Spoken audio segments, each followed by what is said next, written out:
For the past few years, Ricky Gervais, Stephen Merchant, and Karl Pilkington have been meeting regularly for a series of pointless conversations. This is one of them. Testing. Is that all right? Hello and welcome to the Ricky Gervais Show with me, Ricky Gervais, Stephen Merchant. This is the worst chair I've ever sat on. And I've sat on some fucking chairs in my life. Yeah! Are we started? One. Are we ready? Are we recorded? Yeah. Ready? Right. Hello and welcome to a brand new series. What? It's ridiculous. I was getting it all fired up. Excited and motivated. What are you talking about? One. Just seems a bit loud, that. Well, you should have sorted that out. Carl, are we ready now? Yeah, I think so. Well, come back here then, you dopey bald twat. Hello? Yeah. I'll just sit like that. Right, okay, ready? So it was your problem. Oh, Jesus. Just this carpet. Right, ready? Yeah. Hello, welcome to a brand new series of the Ricky Gervais Show with me, Ricky Gervais. Hello. Well, no. Sorry. I was so excited to say hello. Okay. Hello and welcome to a brand new series of the Ricky Gervais Show with me, Ricky Gervais, Stephen Merchant. Hello. And the little round-headed shaven chimp that is Karl Pilkington. All right.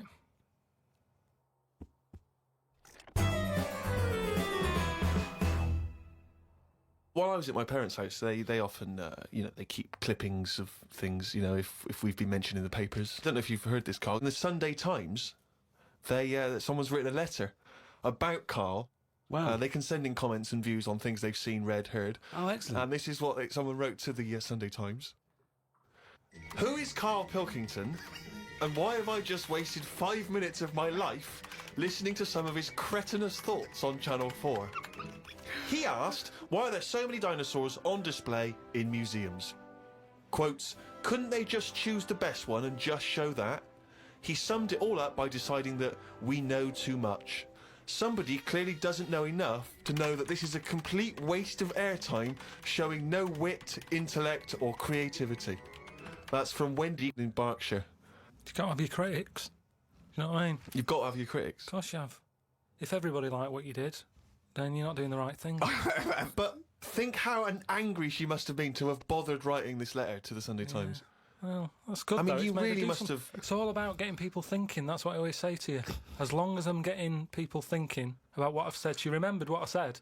Yeah. I'll tell you now, right? This, if I don't know if Wendy's, listen to this, but Almost certainly not. But listen, right?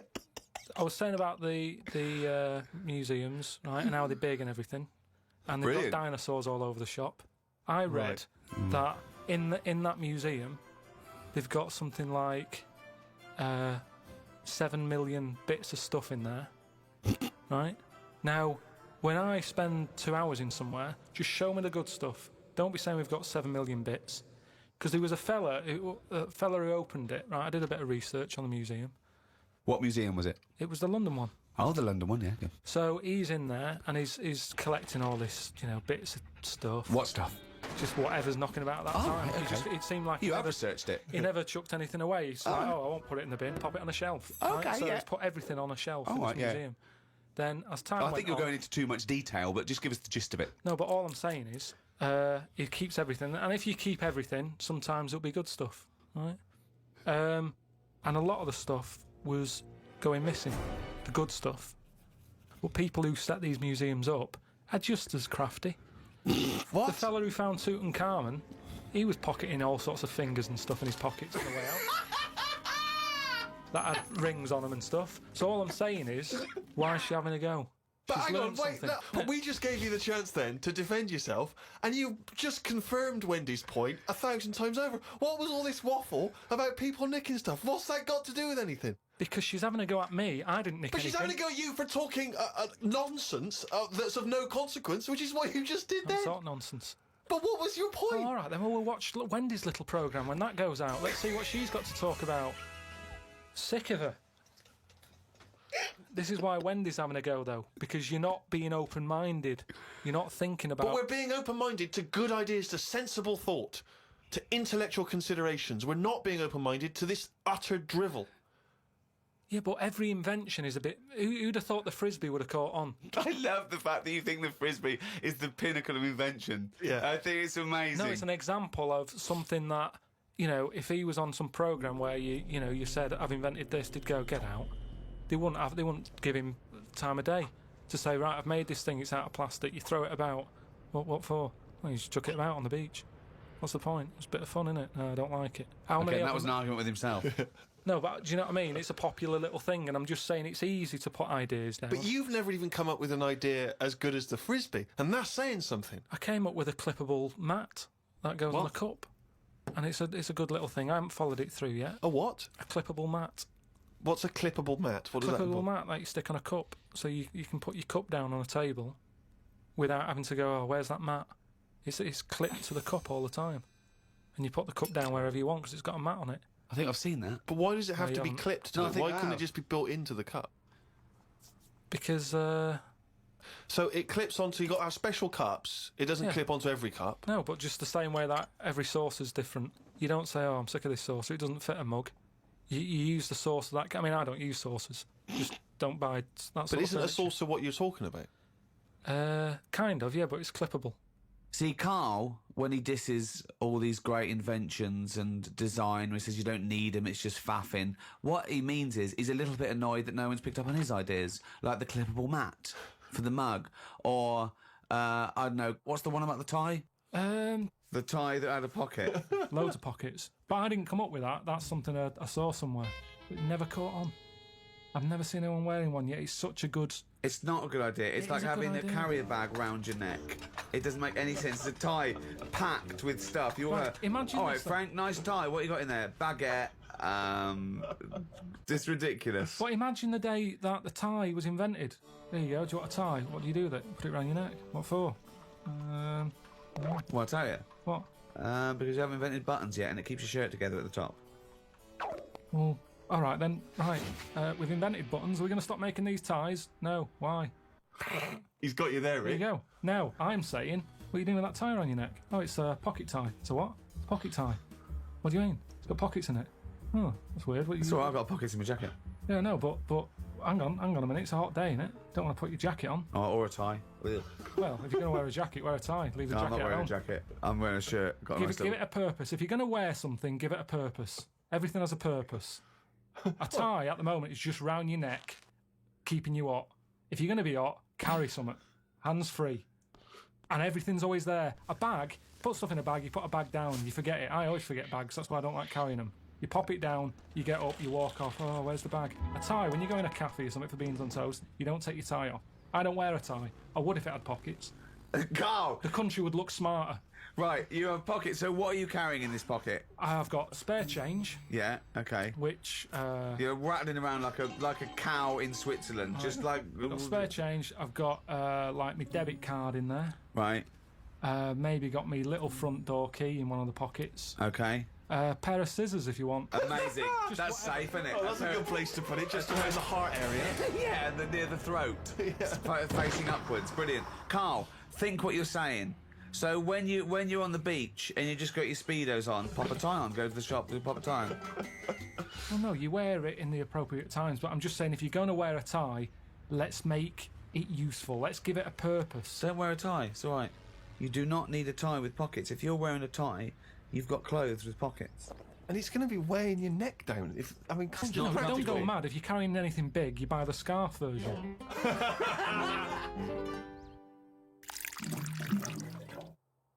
Carl said the most exciting words. He said, I've had another film idea. Wow. Does it star Clive Warren? Sell it to me like you. I'm a Hollywood executive. Sell me the film. So what I was thinking is, I'm picturing probably. Well, it doesn't matter. It's not as fixed. It doesn't have to be this person. But I'm thinking Tom Cruise. Okay, Cruisy, yeah. Excellent. And the way it works is. Do you know Tom, by the way, or have you got an in there, or No. no? Okay, but you just no, I think it's a sort of film that would that appeal to Tom. he'd sort of be into. I think it would Okay. excite him. Okay, Great, okay. Great. So Have you ordered coffees? Did What? Did Cheryl get you a coffee? Yeah. Oh, okay, thanks, great. So. Are you hungry at all? Do you want to... No. No? Great. So. Cheryl, I might have a tea actually. Cheryl, if you could. Will we wait for the teas before she comes in? She'll 'Cause just once this sneak is in. flowing- She will be very quiet. She'll be like a dormouse. She won't even know she's coming. Okay. You've got your coffee. I don't need a tea. You don't want anything. No, I'm fine, Okay. thanks. Go. Actually, I will have a tea, actually, Cheryl. 2 tea, Cheryl. Thanks. Okay, go. Right. Thanks, Cheryl. Thank you. Thanks. Is there Shut the sugar? door. Sorry, is there sugar in this There's show? sugar there. I'll put it in there. Go, shut the door behind you. Thank you. Okay. Go. All the way. Go. Tom Cruise. So I got Tom Cruise. That's what I've pictured so far. He's just done Mission Impossible 7 Right. in this film. Oh, in the film. So he's playing himself. No, what you're seeing on the screen is Mission Impossible 7. So if we get Cruise, he is playing himself, Yeah. and he's just made that. and in this film, he's just made Mission Impossible 7. Is the future, is it? This. No, what you're seeing... Okay, what's this film called? I haven't got a title yet. We'll just call it Karl Pilkington Project 2. Right. Okay. KP2. So you go in. The opening thing is Mission Impossible 7. You think that's serious? Yeah. I thought it was KP2. I Yeah, couldn't I'm see confused. KP2. Yeah. Right, listen. So what happens is then it sort of pans out. You Yeah. see it's a telly. Ah. There's a bloke watching Mission Impossible 7. Right. His girlfriend's watching it going, oh, I love Tom Cruise. Yeah. He's there going, I can't be doing with him. He's So it overrated. is set in the future, though, this? Because we're assuming that he's made 7, so this is a... Yeah. How far in the future is it? Well, when will Mission Impossible 7 be made? I don't know. Probably about 2 years, the way it's going. Right, so, yeah, 2013. Let's not get bogged down in a lot of these things we Okay. can iron out, as I say, in the script. So you see Mission Impossible 7 on the Cheryl, are any screen. of those biscuits still knocking around? Do you want to do this meeting? Yes, I do. Sorry, he's a bit easily distracted. But I will have a biscuit as well, Cheryl. Okay, I've been watching the film. It's Mission Impossible 7. It's pulled out. There's a guy in his room, in his lounge His with his girlfriend's girlfriend. watching it. She's Yes. loving it. She's a fan She of loves Tom Cruise. Right. He's a little bit niggled. He wanted to watch something else. Sure. She decided on the DVD. He sat there annoyed. I can't be dealing with Tom Cruise. I can't believe they've made 7 of these films. Right. He's a rubbish actor. I should be the actor. You know, I've been doing acting for years. But he's not an actor. He's Well, he is. Okay. But he hasn't quite made it. He's sending a lot of demos off. right. Forget So that. he's a struggling actor. So what happens is, next day they get up, right? Yeah. She's still going on about Tom Cruise. Loves him. Thinks I'm sick of him. Right? She loves him. Got my biscuits gone in my tea. I left it in there too long because he that's put me off. stupid. you Just hang on, let me just fucking think. twat. Can I get the spoon, please? Can I- Yeah, my sure. biscuit- Do you feel like Oh, it's all probably gone. better. it's Soggy. soggy? Oh, that's soggy. Cheryl, can we get some more of those biscuits in here, please? Do you want to hear more? Or? Yeah, I'd love to Yeah, hear no, more, I'd love to please. hear more, Yeah, yeah, I'm just yeah. conscious Can that Colin Firth's coming in. He's won an Oscar, so So, what happens is, he gets so annoyed with his girlfriend liking Tom Cruise. He plans to kill him. So he sees Tom Cruise. He kills him somehow. Now it's some way. Right, how does he kill him? Oh Which- yeah. That's right. okay. oh, hang on. So right. he dies in the film in Mission Impossible 7. They're doing Right. that thing on the strings. Right. He cuts. He lands. Right. His body is in perfect condition. hold on. But how is she watching the The film? film, yeah. Did they put it out even after Tom Cruise died? No, sorry. He was filming Mission Impossible 8. So he's okay. So He's filming the next one. They filming the next one. The Mission Impossible. Okay, sure. He's annoyed. He's going, I can't believe they're making more of these films. Right. I can't get a gig, and yet Yeah. they're churning this crap out. Yeah. Okay. So he's on his springs, On his wires, yeah. on his wires. Yeah. An accident Spring happens. sounds better. He's bouncing around. like a baby growth. The strings cut, smash. Tom Cruise dead. Right. Right. Right. The bloke hears this on the radio, on the news. Yeah. The girlfriend's fella hears it on the news. He can't believe it.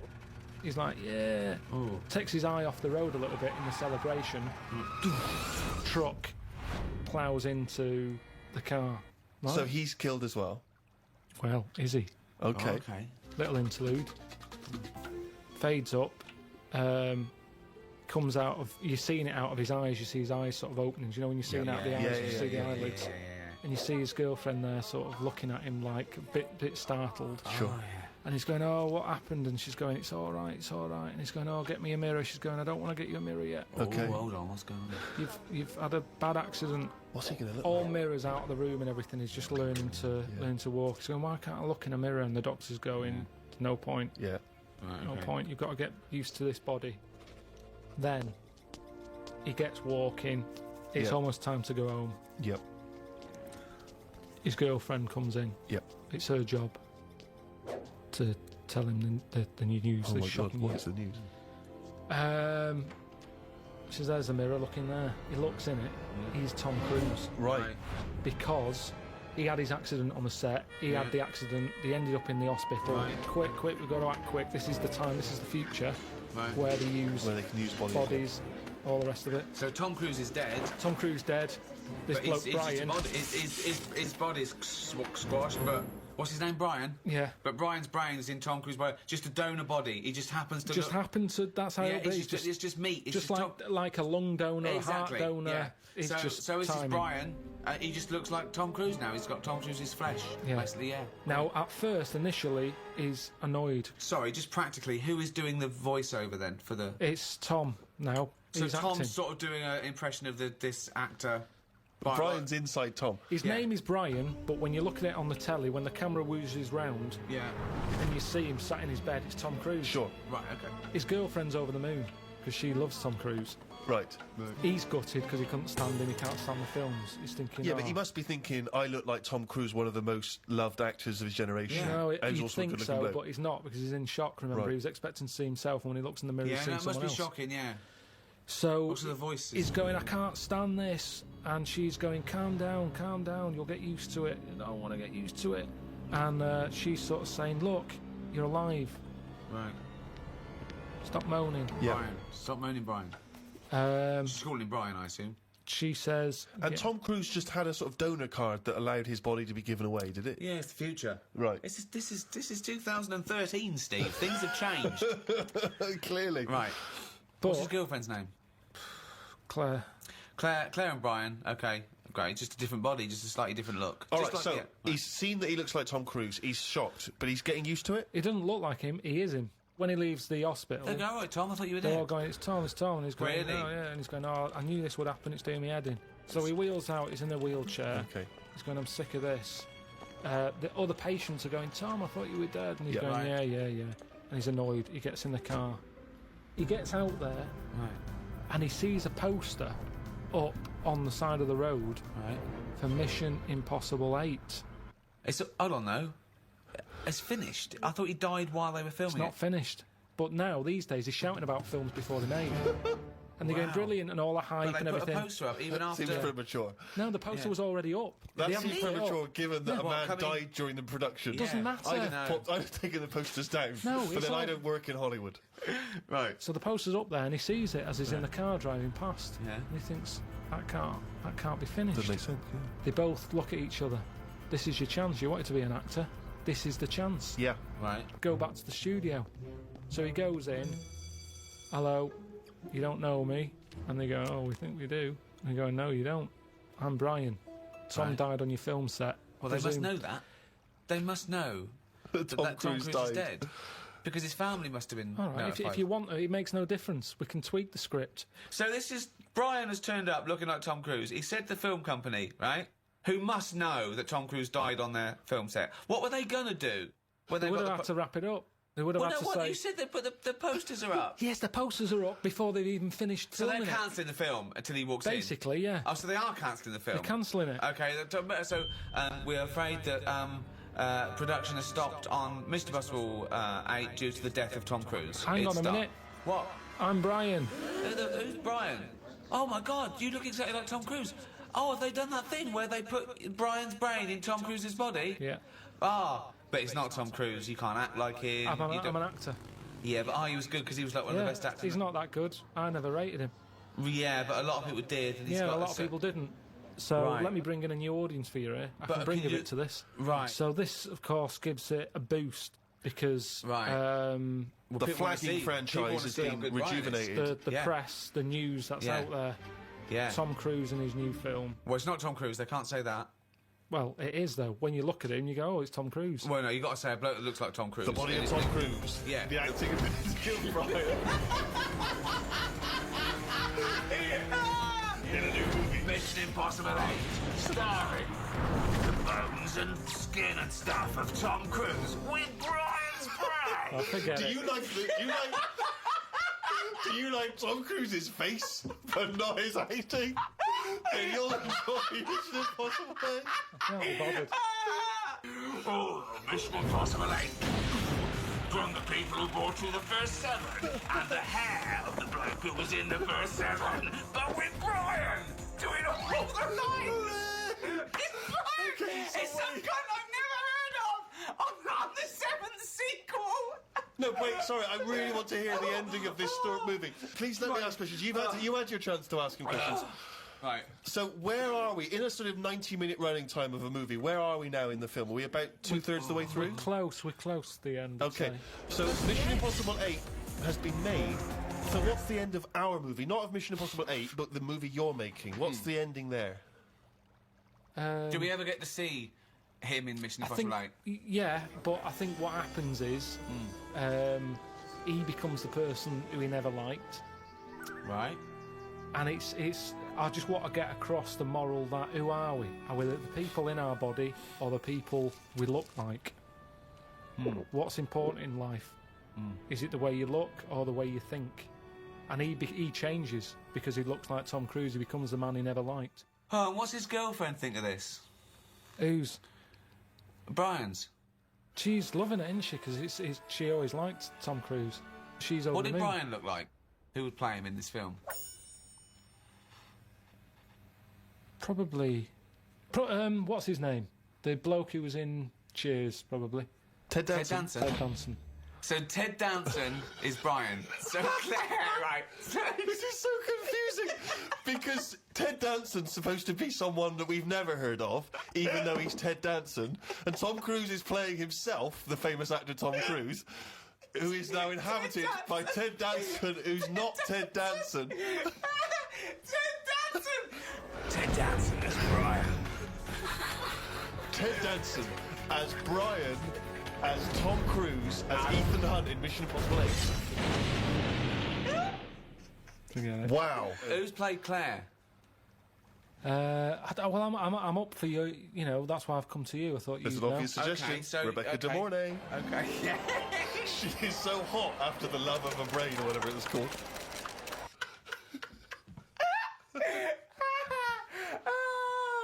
You wanna go where everybody knows your name is Brian.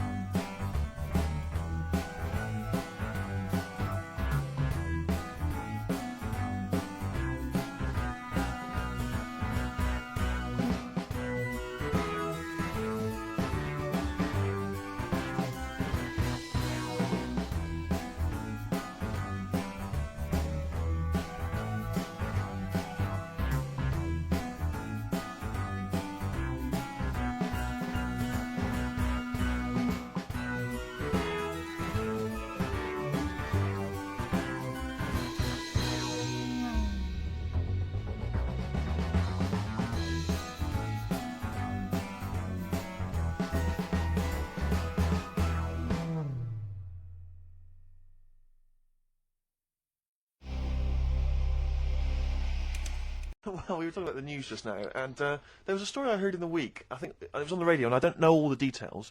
But what I heard was that a number of, I think it was Falkland, maybe Gulf War veterans, were, I think, suing or complaining to the government because they wanted compensation for post-traumatic stress disorder.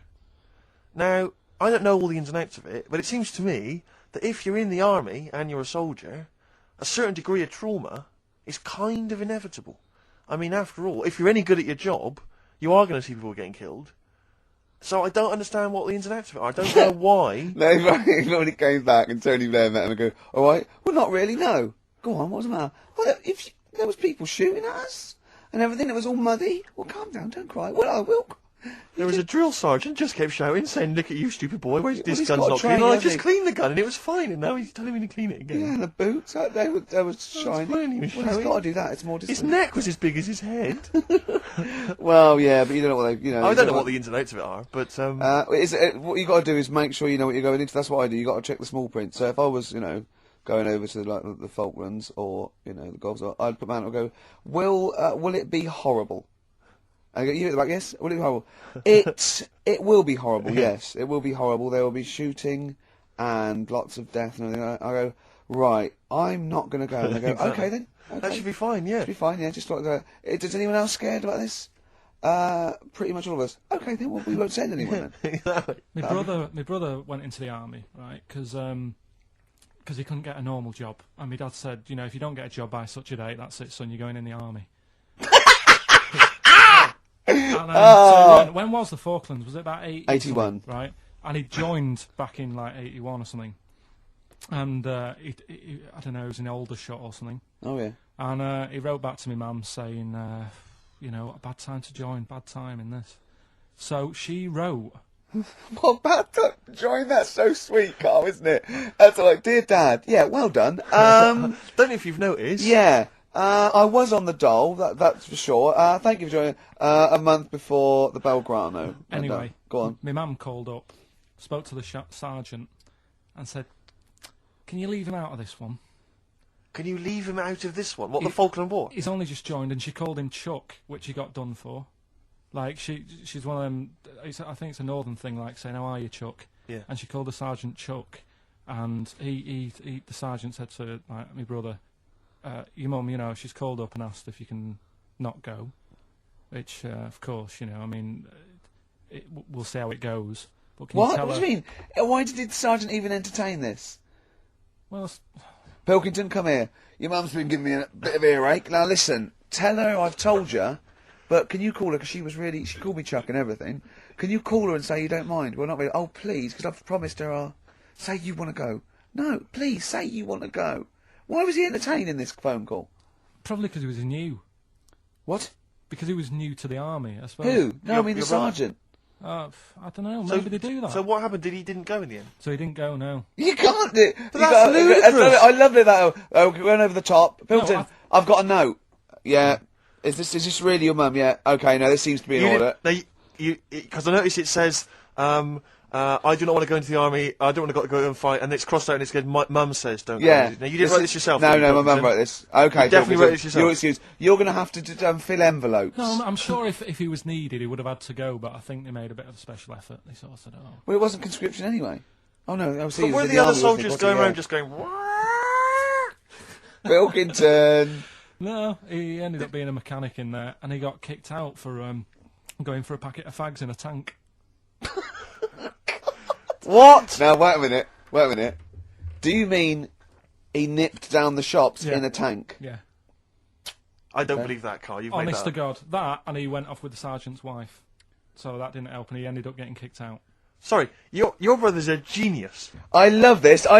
First of all, he gets a call from his mum, going let him up, and he goes, oh God. Then he goes, where's Pilkington? His mum's on the phone. Where is he? He's near your house, Sergeant. Near my house? Well, why is... No reason.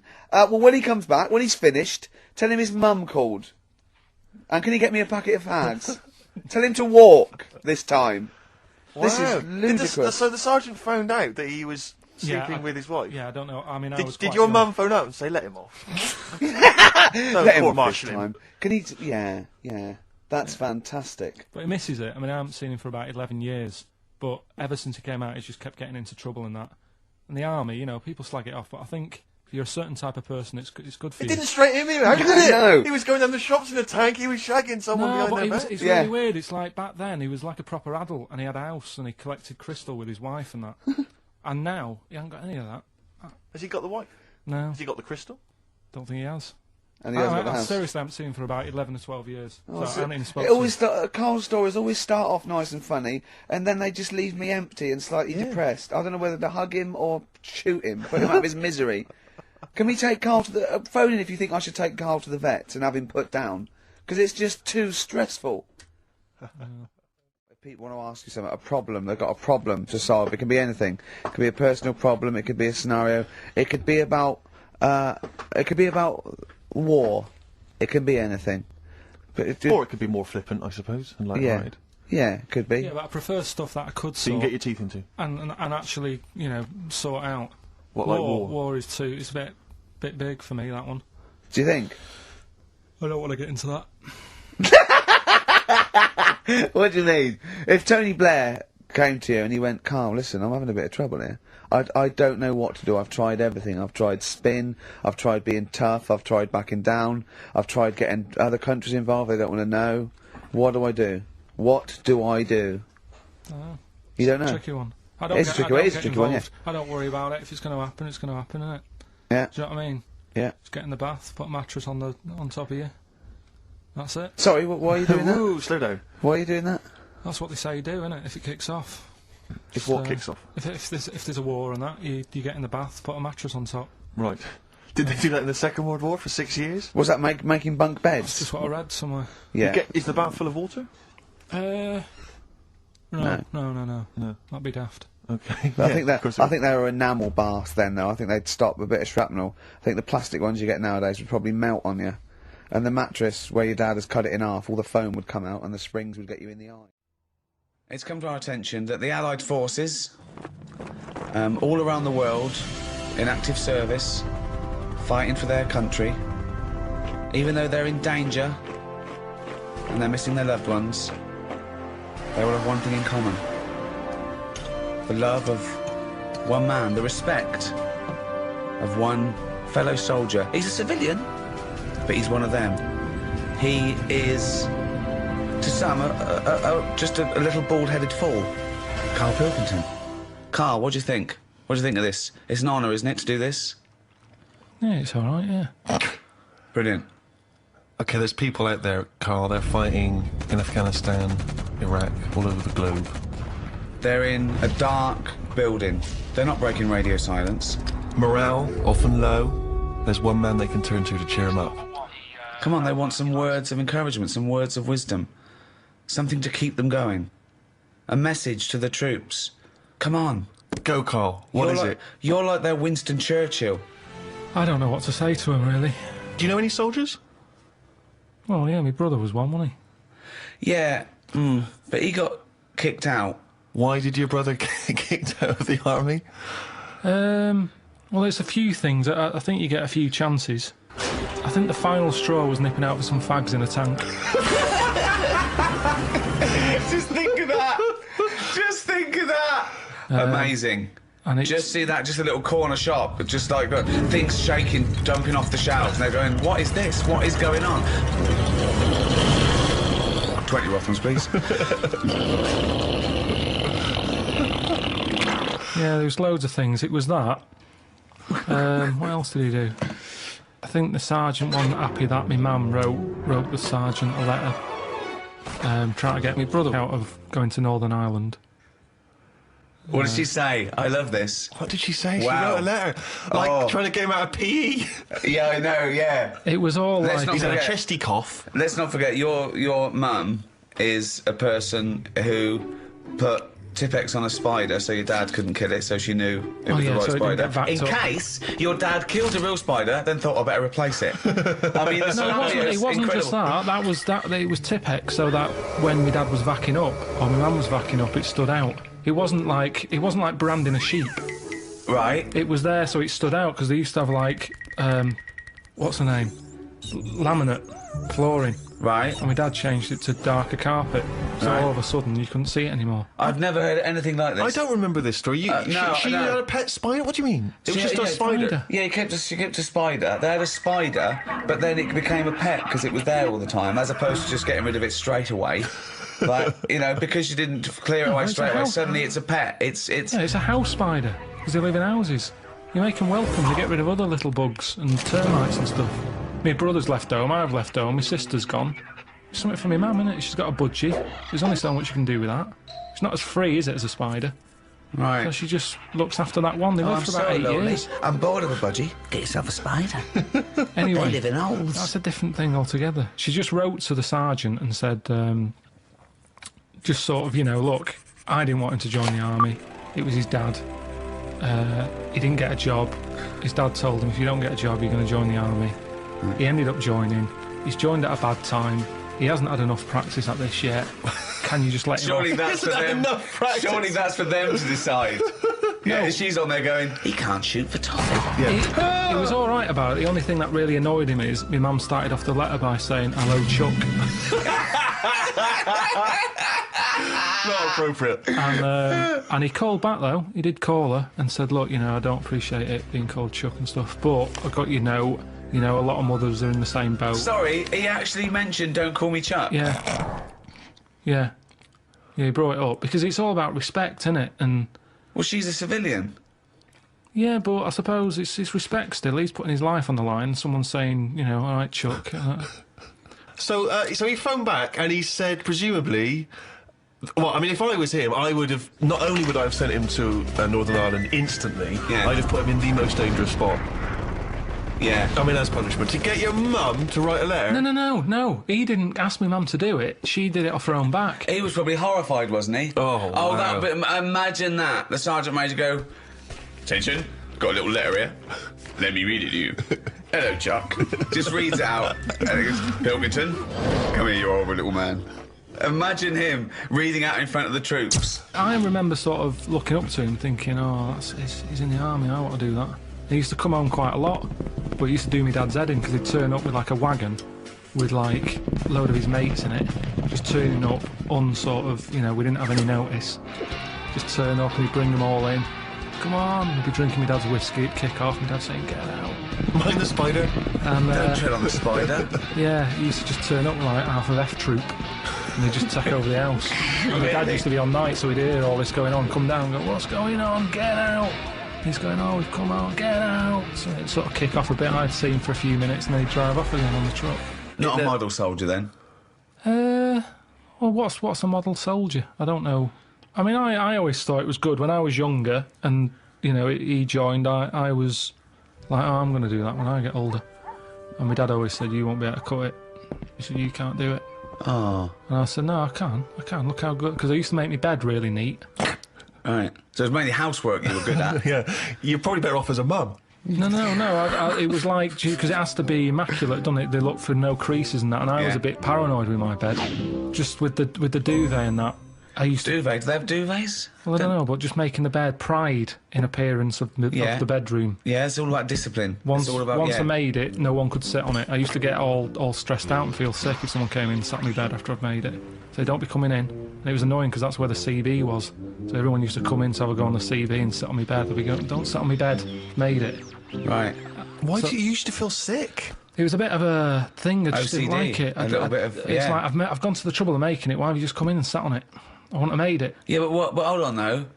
You do that in the army. Sergeant Major comes in and goes, Pilkington. And he does it for a laugh. He turns over your bed, he pulls out your locker, he gobs on your shoes, right? He goes, start again, you cunt. What are you going to do? Going to be sick? No, you're going to go, yes, Sergeant Major, I'm going to start again. No, I'd say, why did you do that? I'm missing home as it is. I'm stressed out. I'm just trying to make me surroundings as nice as possible. Teddy's on the floor. You keep coming in and messing with it. Can you not do that? Who are you talking to, you little bald cunt? Maybe my dad's right then, because he said my dad sort of said the bed making's all right. He said, but you're not that good with laces.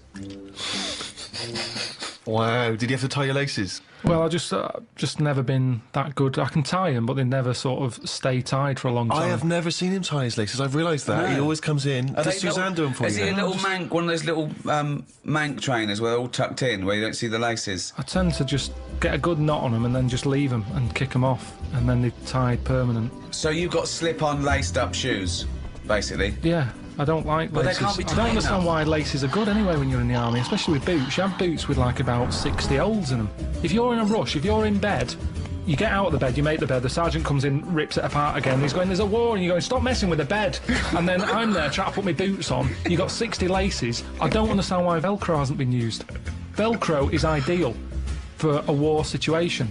You're in bed, woo, siren goes off, you jump out. Why do you want boots with loads of laces? Well, that's a thought for the... If there's any top brass listening.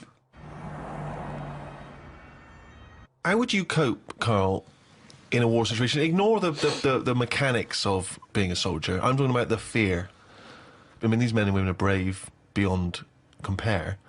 Constantly under duress. I was told he had good pain threshold. By whom? A woman at that face rub place I went to. Right. She, because they ask you when you go in.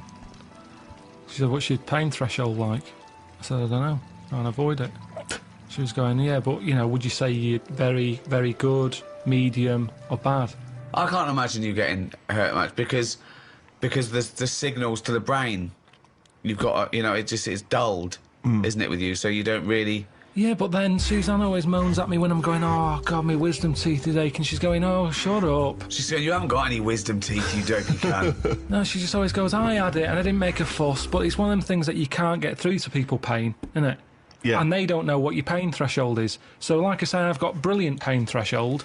I'm saying my tooth's hurting. She's saying, oh, shut up. But she doesn't know. I think I've talked about it before about giving someone the pain that you've got. So you go, there, have a feel of that.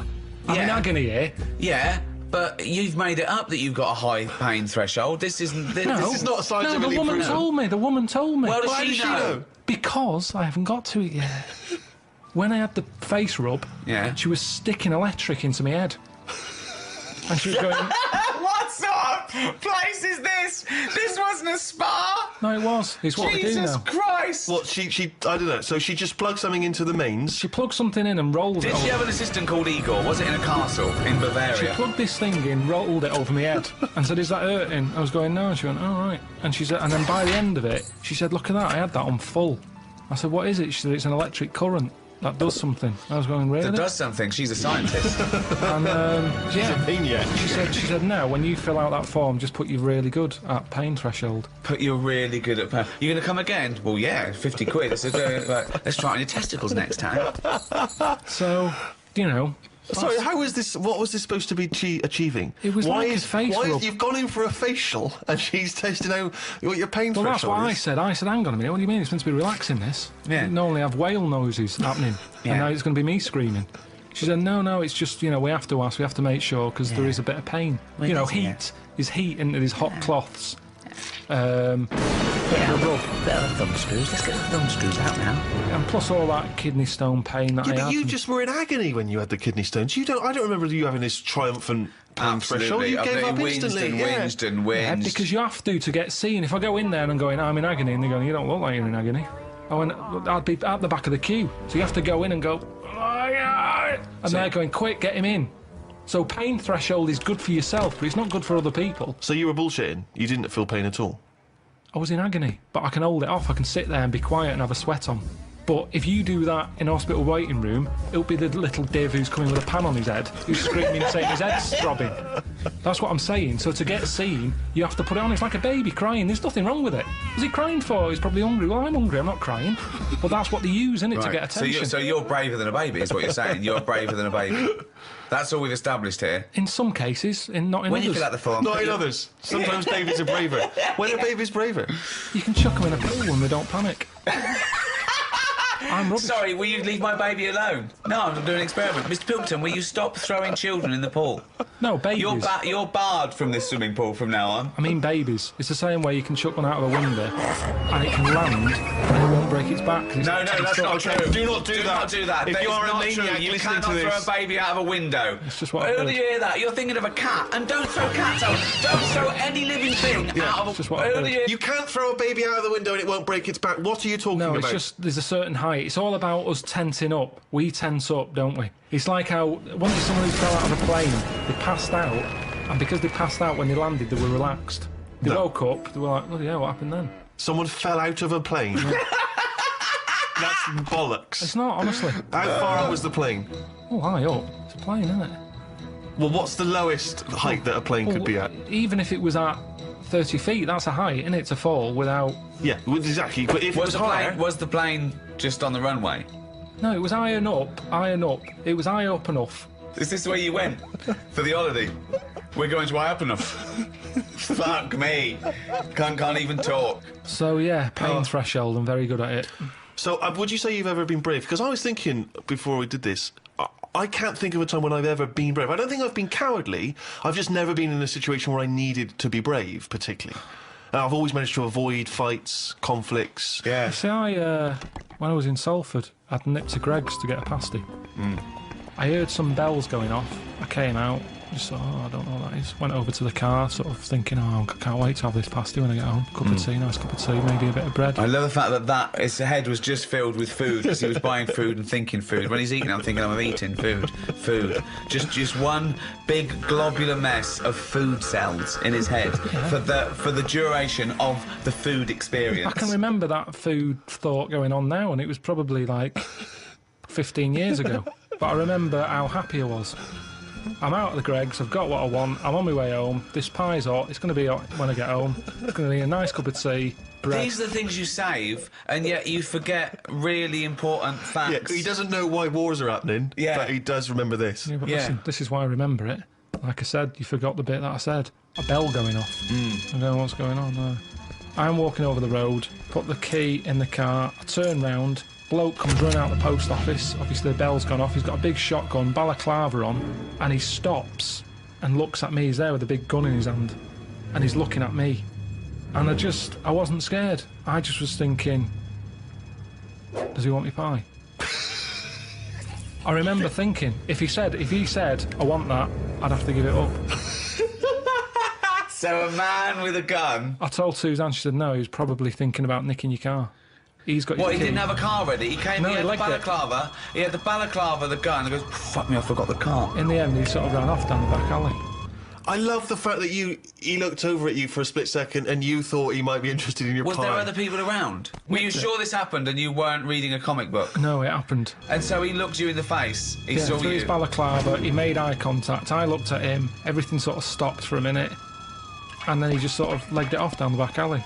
And what did you say to the police when you obviously I didn't. I just went. But you were a witness of the crime. Have me pie. Like I said, it was warm. It's not going to stay warm forever, is it? But when it was on Crime Watch a few weeks later, No, said it that- wasn't. That's what was weird. I said to Suzanne, let's watch like Granada Reports tonight, see if I'm on the telly or anything.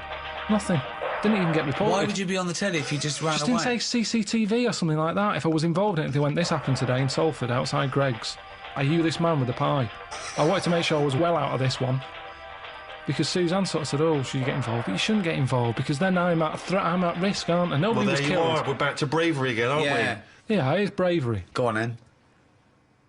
Next door but one, there's a fella there. He likes a drink. He came home late one night, banging on the door. Obviously forgot his key. He was trying to kick the door in. I looked out the window, and who's that? Thinking someone's breaking in. Right? I see it's him. I saw all the curtains twitching. He just went back to bed. Now I kept an eye on him. He kicked so hard, he fell back, dropped his curry, landed in the road. Dropped his curry. Right. Oh God! Why didn't he get a pie from Greg's? Because that lands and it's still fine. So, anyway, he passes out. Right. Curry all over the shop, Yeah. head in the road. Cars come down that road, Yeah. sometimes pretty fast. Yeah, It's of night course. time. You could get his head squashed. Yeah. Like I said, curtains are still a twitching, no one's a helping.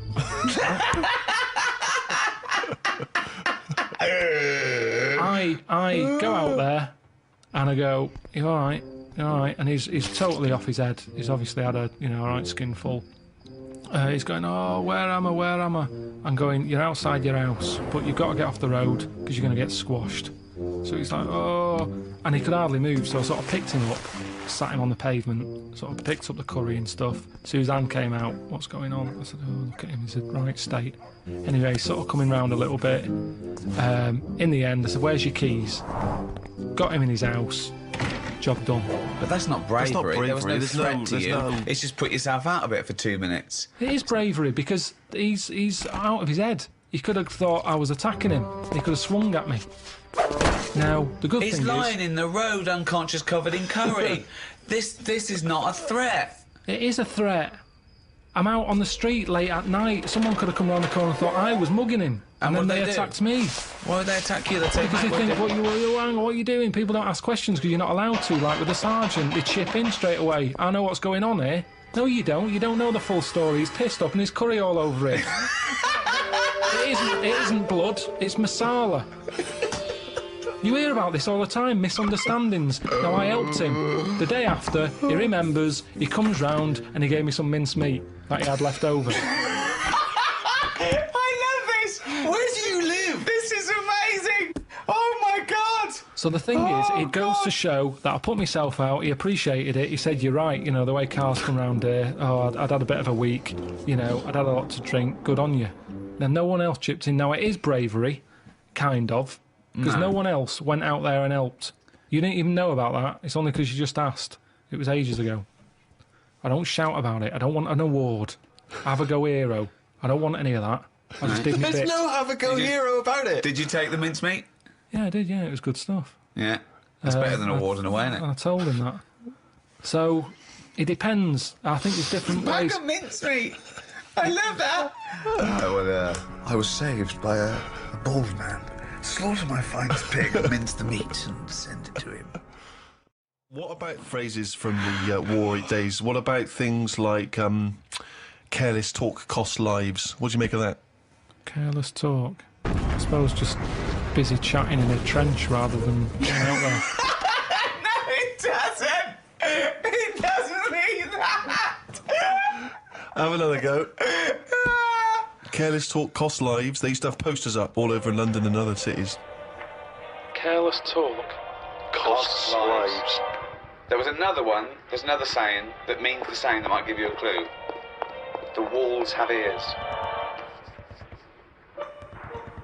Yeah, but that just means don't be slagging someone off, because someone will hear it, pass it on, and then they'll end up fighting their own instead of who they should be fighting. Well, no, you're almost there, but think about what you mean. It's not about gossip, it's not about... Well, in a tittle-tattle, way it is, but it's about very specific gossip. Much more important tittle-tattle. Careless whispers. No, that's George Michael. Say again, Okay. what's the first one again? Careless talk costs lives. I don't know, I imagine it being like a... Don't go shooting your mouth off about things you know about the war effort, because there might be a German spy in the pub, disguised as a barmaid. Oh, you're lovely, Tracy's going, yeah, I'm Karl. What do you know about the war? That's true, that does happen. I remember my brother being in the army, he had the same thing. He was told not to, because he liked the women and that, and he was told, listen... One of them might be a German spy? Yeah. Said, don't be going out with German women, because they're quite muscly. And Could be a man. There'll be a gang of them. No, and they'll do you in. Sorry, your brother was told, don't go out with a gang of German women because they're quite muscly and they might do you in. Yeah, because it's all part of the thing. They sort of go out, like you say, pretending they're just like women out on the night, because he was in Germany for a bit. He was posted over there, Right. and apparently they target like British soldiers and that. And like I say, he liked his women. He'd just go along with it, thinking this is good.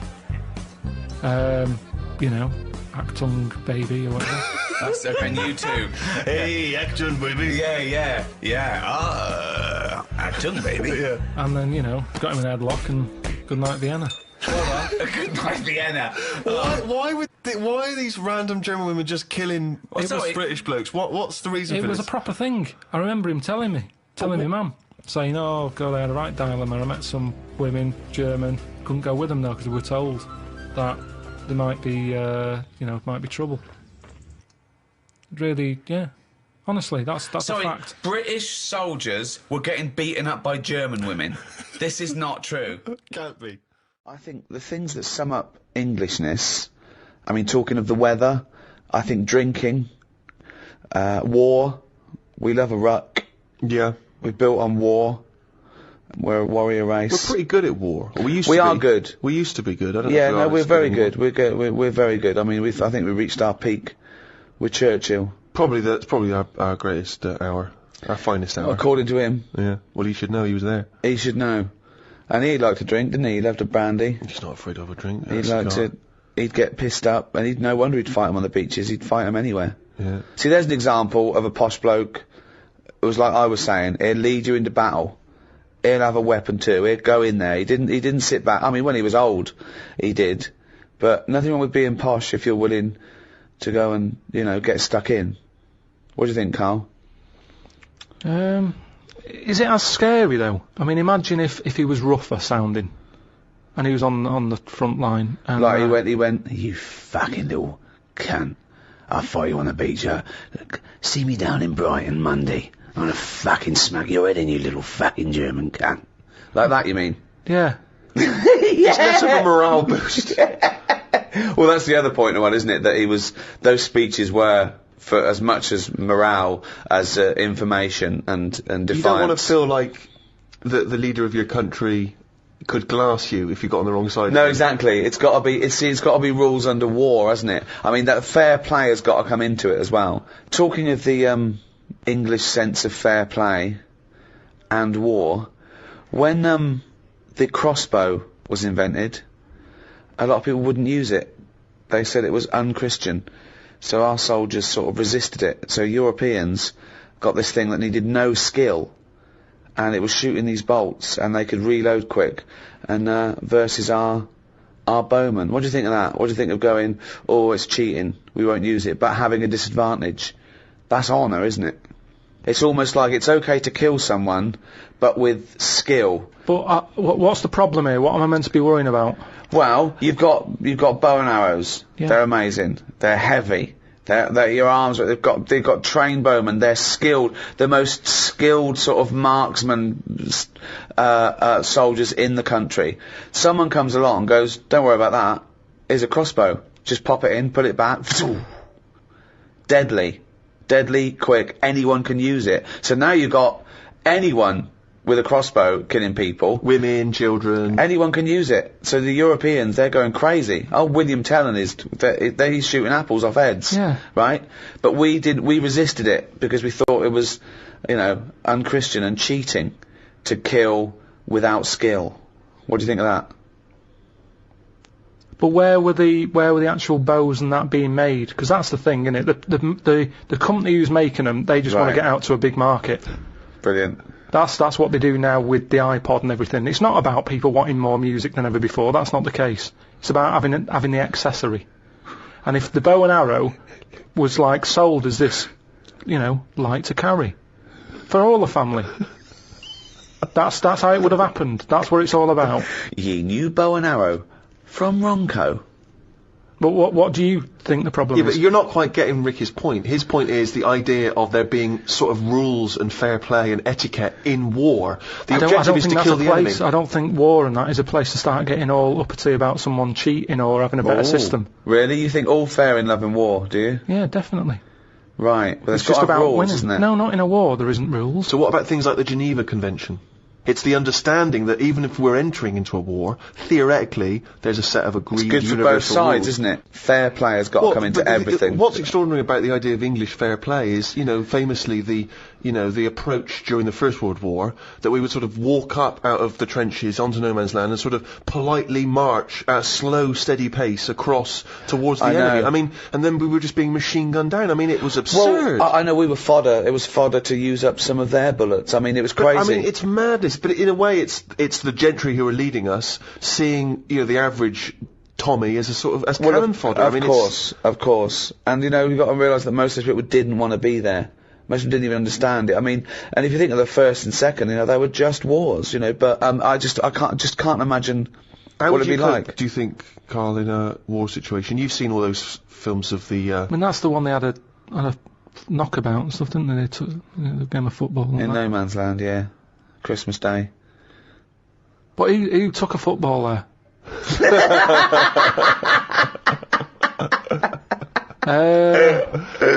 If I was on the front line, I would not be getting out the rule book. I can tell you that much. I'd be going mental. Are you saying there should be some rules or no rules?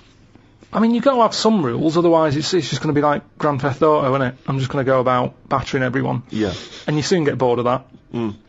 So I think you've got to have some rules. Right. Which rules would you repeal that already exist that you don't like? It's a shame you can't tip as much as you used to be able to. You mean in a restaurant? No, just when you're getting rid of a mattress or something. Well, I think I'd just better ask Carl a couple of quick questions about Hitler. Then we can get on with our lives. Okay, we can tick that particular box. Yeah, put that. Yeah. Okay, Carl. Put that particular dictator to bed. It's week 3 of his education. You've nailed Rasputin and Che Guevara. I don't want to lose complete sight of those. I'll maybe ask you a couple of those in the week just to so you keep your mind on it. But Hitler, Tell us the story. What have you learned? Do you want to ask some questions? No, not really. Just sum it up in a minute. What do you Can't do it think? in a minute. Well, can I ask some questions then? Where was he born? Austria. Tell us about his early life. Right, he was a young lad. He Brilliant. What in his early life? Okay. Yeah. what's the name? His mum was his dad's second cousin, which is a bit weird. Yeah. That is weird. They had 5 kids. He's going. Yeah, it's usually first cousin where I come from. Oh, that's unfair, isn't it? There's Gee, no need for that. There Go was on. there was 5 kids, but only 2 of them, including Hitler, including him and his sister survived. The others died at an early age. Okay. Right. Anyway, so they grew up, and the mum died and the dad died and that, and he thought, oh, what am I going to do? Because he didn't do well at school, didn't have many qualifications. No. Liked art, Did he have a GCSE in history? right? And then, so he said, right, I'm going to go to Munich. I missed a bit out, actually. Jewish people were in Austria, he didn't really like them. Okay. He thought they got, special treatments and stuff, and just didn't like them. So he went to Munich, and he joined the army. Right. Yeah? Yeah. And he was in the army, and he got injured. Right. So he went to hospital, and whilst he was in hospital, the World War One ended, and he was like, "Oh God, I want to." I was enjoying that. Yeah, so don't, because you're breaking the concentration. Yeah. Sorry. I'm not even sure I want to join in on this one, just in case. Okay. Right. Go on. Right. So He was in hospital. He was in War ended. hospital. It gets a bit better. He's never that fit though. He's one of these blokes who was always ill. That was on something like 30 tablets a day or something. Comes out of there, joins some other army. Right. God, I knew it all this morning.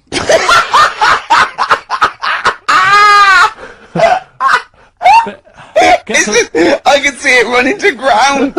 I just see his face going, I'm not nailing the fact, am I? And joined another army, and he was Listen, let's try and help you. So, Here's a good bit. I remember this bit. He thought that war to men, right, was like childbirth is to women. That's how important he thought it was. All right. Right? So it's like, you fight for 9 months, and at the end of it, you own something, right? Yeah.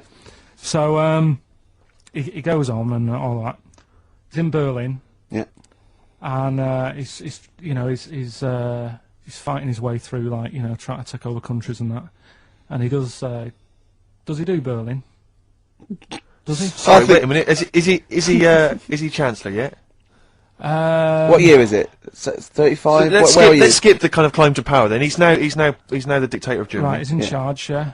And this is when he gets his own back on the Jewish people and that, and he's got his own little armies, and he's setting fire to Jewish businesses and all this. And anyway, cut a long story short, Please do. he when he came to like fighting Britain, Yeah. came a bit sort of unstuck, Yeah. right?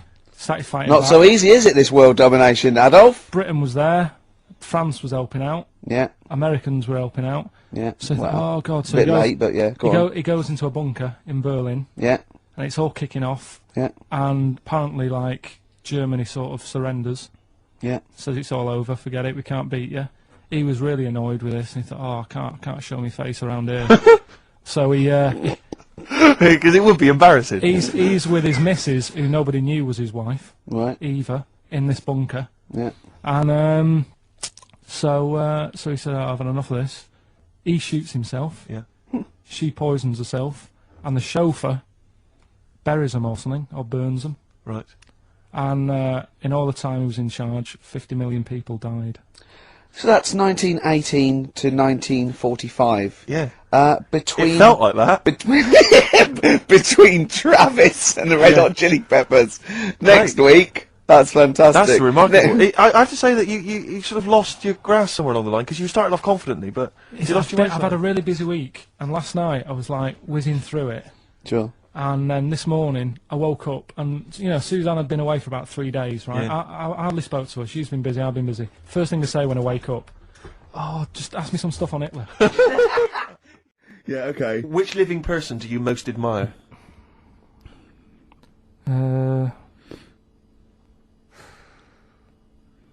Which person throughout any time in history do you most admire? Winston Churchill's pretty good. You like Yeah, him? it's very good. He's Why? alright. Good answer. Because if it wasn't for him, we'd be talking German. I'm not that good at that. So, He's not that good at that. I love that even if the Nazis had won, right, in 1945, and we'd be now speaking German, he still wouldn't be that good at it. Although he's not good at English, so I suppose that's true, isn't it? Yeah. All right. Well, here's the final one for now. Do you believe in capital punishment? That's not hitting Dr. Fox over the head with a stick. depends what for, doesn't it? Go on. Oh, if it's something bad. And, Well, I assume it would be. They don't kill what- people what- now for parking illegally. but what sort of thing are you talking about? What sort of punishment? Capital punishment. Yeah, I know, but what is that? What are you talking about? Well, guillotine, hanging, Hanging's a bit bad. yeah, can be fatal, can't it? What do you mean hanging's a bit bad? It's just It's not- all bad. Why should the state kill someone? because prisons are getting a bit busy, aren't they? Brilliant. Okay. What's the point in keeping them, people around? Well, what's the point in killing them? Just because it's like, right, that's that done. Who's next? Do you know what I mean? What can you do with someone if they're mental? Employ him on a radio show. Yeah. Play a Right. record, Carl. Next question. Play a record. We'll Okay. come back. They were thinking more. More of what fears have you got? What worries do you ponder the expansion of the universe? Do you worry about There's it? There's no point, is there? 'Cause there's nothing I can do about it. So what, with you, it's the little Chinese fellow across the road. Just stuff that I've got to sort out. Any bills or anything. I don't worry about the world ending or anything. What's the point in that? It's true. That is I true. can't do anything about it. I always think that people with more sort of intelligence have the world on their shoulders because they're worrying about stuff that's miles away, whereas I'm like, I'm happy if the sun's out. It's like, oh, it's a nice day. Yeah. I don't What is worry Zen? about wars and stuff going on because there's nothing I can do. What would you do if there was a war that maybe there was? What, here? Yeah. Go on holiday. Play a record, Carl. What do you make of St. George, the patron saint? What's your take on that? Is he the one who killed a dragon? Right. Tell us the story. There was a dragon problem. Where? Must have been in England. Right. George took it on. He took on the job. He was like a rent-a-kill. He came out. The interesting thing with him is, right, he was a hero then. I honestly think if he did that now, there'd be an uproar. Because it's the last dragon. It's the same way we try to save the panda and all that now. If he came out and said, I've done it, and they've gone, done what? They've just killed the last dragon. They'd go mental. There'd be marches. Idiot, bloody idiot. And that's what's interesting. But it was going around burning people. Doesn't matter, we shouldn't have killed the last one. It's the last one. And that's No, what we'd but be they- like. You say, you they should have think- saved it, you should have captured it and put it in a cage so we can all look at it There's and no stuff. point. You couldn't have bred anyway. It was the last one. Was it definitely the last one? Well, you were saying it was the last one. I'm not bothered either way. Hang on, what? to me, Sorry, hang on. Whoa. So you think that there were dragons? Well, what are we celebrating then? Well, it could be a metaphor, a dragon slayer. It could be a bad thing amongst us. It could be a foreign threat. It could be things that threaten. It could be anything. It's not to be taken literally, is But it? the real legend of George was that he was a figure who stood up for Christianity. Have Doesn't you ever get- done anything brave? There was a kid at school who used to have epileptic fits a lot, and the teacher used to always say, if it happens, grab his tongue. And I sort of had a go His at what? that once. His tongue. His tongue. Yeah. What do you have a tongue for? To pick stuff up? What do you mean a tongue? His tongue in his mouth. Oh, his tongue. Oh, his tongue. Right, go on. And they used to say, Use the English if he starts doing it, grab his tongue and that. And I sort of had a go at that once, and it wasn't nice. Well, how'd you grab it? You grabbed his tongue, did you? Well, I tried to. It's like grabbing a slug. And plus his mouth's going up and down. That you think he's going to have me hand here? So you sort of do that thing where you go... So you were trying to grab hold of a kid's tongue, yeah? And he was... He's throwing himself all over the place. It was in a physics lesson. I sort of had a go, and then I thought, this isn't happening. So I just sort of kept putting my hand in, like I'm having a go. But in my head, I was going, I'm not going to get hold of it. What you could have used is a pair of tongs. Well, firstly, I don't see why this is brave. Kids have an epileptic fit and you're just supposed to help them out. I don't know why that's bravery, but even given that, the fact that you were thinking more about yourself in that situation than this other kid. You were thinking, I'll make it look like I'm helping, but I'm not really. And yet this is kid having an epileptic fit. I did at the beginning. Doesn't that tried. sum you up, Carl? Selfish. No, it doesn't. Because no one else was having a go. At least I did try and grab it at one point. You weren't doing anything. You were just making it look like you were. Have you ever tried to grab a tongue? It's like chasing a chicken. It's murder. And after a while, it wears you out. And it was weird anyway, because it was like a... What was he doing it for? I don't know. Wearing him out after hours of chasing this kid's tongue. I love the idea. Have you ever tried grabbing a tongue? It's a valid question. I love that he's annoyed. He's annoyed that this poor kid's having what was your technique? Were you trying to grab it just with your thumb and your finger, like a pincher thing? Yeah. But it was because his mouth's going down and. Was he shouting or just? No, just throwing himself around. So that's your one attempt at bravery. Well, hang on a minute. Let me just think. Trying to grab a tongue. There was a time you were chased by a bee and you scored a goal. I forgot about that. That isn't really bravery, is it? As you were running away from a bee, and the ball happened to hit your foot and go in. Does that count as bravery? I love it when he goes up to the pearly gates and goes, "Well, have you done the act of courage?" I pretended to grab a tongue. A what? A tongue. Yeah. Got chased by a bee, scored a goal. It doesn't count as brave at all. Well, what have you ever done? Well, it's a good question. Now, these are your clues. The first one, that army has got some nice trenches. So that army has got some nice trenches. Excellent. Yeah. And the initials there are DW. Do you write some of the questions for 15 to 1? Go on. So that army has got some similar phrasing. Trenches, okay. Okay. The second one. What were the initials there, Carl, on that person? DW. DW. Yeah. Right, the second one. The top of them curtains are all wrecked. All the materials all worn. He acts it out though. We've got to get him on telly. We have got to get him on telly because his little face and his gestures. That's the second one. The initials being HV. Okay, the top of those curtains are wrecked. All the materials all worn out. Right, HV. And the final one. Here's the final clue. I was in Texas the other week. Right, I tripped and landed on my knees in a puddle. What's the initials? WH for that one. So I was in Texas, I tripped up, landed on my knees in a puddle. So that's WH. Incredible. You've got it! Is it great? It's fantastic! It's always a bit, I don't know, it's sold in a bad light. It's a bit sort of, a bit gay, innit? Right. I mean, it depends what sort you're talking about, because maybe there's poetry out there that I haven't heard. There's some poetry gayer than others. Yeah. War poetry can't be gay, can it? That was people. I haven't heard. Go on. People fighting in the trenches and they can't be gay. They weren't gay. They were writing to their sweetheart. I don't know his name. He might have been a bloke. I don't know. But so was it a sort of a what sort of poem was it? Was it sort of a limerick, sort of a no? It was well. There's famous ones, Wilfred Owen and Siegfried Sassoon, and they're very moving. They're about what usually happens is that they talk about why are we here. This is we've been sold a lie here. And they really started seeing war in a different light from their point of view in the trenches. Famously, some of them died soon after the, But I prefer a proper letter. No sort of crypticness. That's the problem with poems. Okay, so you'd have been disappointed to get Dulce et Decorum Est through the post, would you? You'd have just said, "What are you trying to say, mate? What's the weather like? When you're coming home? Did you get my socks?" Well, yeah, sometimes life is a bit like that, and it's like, say what you mean. Right. Well, then you have just wiped all art off the face of the earth if you literally just say what you mean. No, I'm just saying in a letter. Say if I was a woman and my fella was fighting in a war. Right. What's your fella's name? Harry. Okay, so Harry. Oh, let me get this right. So when were you married?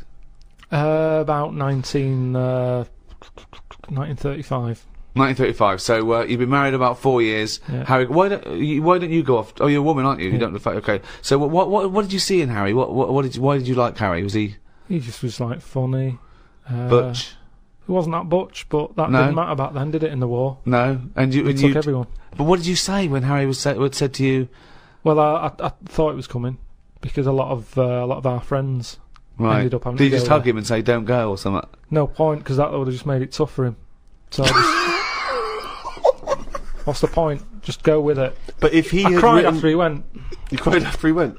That's what you do, innit? You wouldn't do it in front of him. He's got to go to battle. Okay, so your man goes off to battle. Right. Then I get a letter from the Colonel saying, "Oh, bit of bad news. Harry's dead." Now I get a letter in the post. He said what he meant, didn't he? In the Well, yeah, and they would do, wouldn't they? They wouldn't Yeah. fanny around saying, "Oh, he was on the warpath and the cloud went dark." I go, "What? Just tell me what happened. I don't want a weather forecast." he got shot at the arse and the bullet came out his head. Right. Now, the Colonel, he would just tell me the basics. Now, because he sent his by Telegram. telegram, they sent a telegram. The letter I get from Harry has been stamped, so I get it late. Oh, okay. So I get a letter from Harry after he's died. Yeah. Right, and you know he's dead. I know he's dead, so I get Right. this letter with his handwriting on. I'm devastated because I was just getting over his death. Yeah. It's all brought back to me when this letter drops through the post. Well, yeah, 3 Right. days and you're pretty much over it. It's Harry's handwriting. Yeah. Oh God, what's this? What's now he I written? open it, Yeah. and instead of saying things are bad here, socks are damp, everything's grim, it's cold, I'm sick of it. There's a poem. It wouldn't feel like it was from Harry. Well, Because it's not in his words. Poems are never in the person's words. But didn't you know Harry was a poet when you married him and made love to him No, that I only night? picked it up because other people were doing it. Something to do in the trenches. But when he carried you over the threshold, Carl, and he laid you down and gently kissed you, didn't he say any? Didn't he ever? He must have whispered some sweet nothings into No, it your wasn't spherical like red that. head. It wasn't No, like that. Straight no. to the point. It was like, get your knickers off.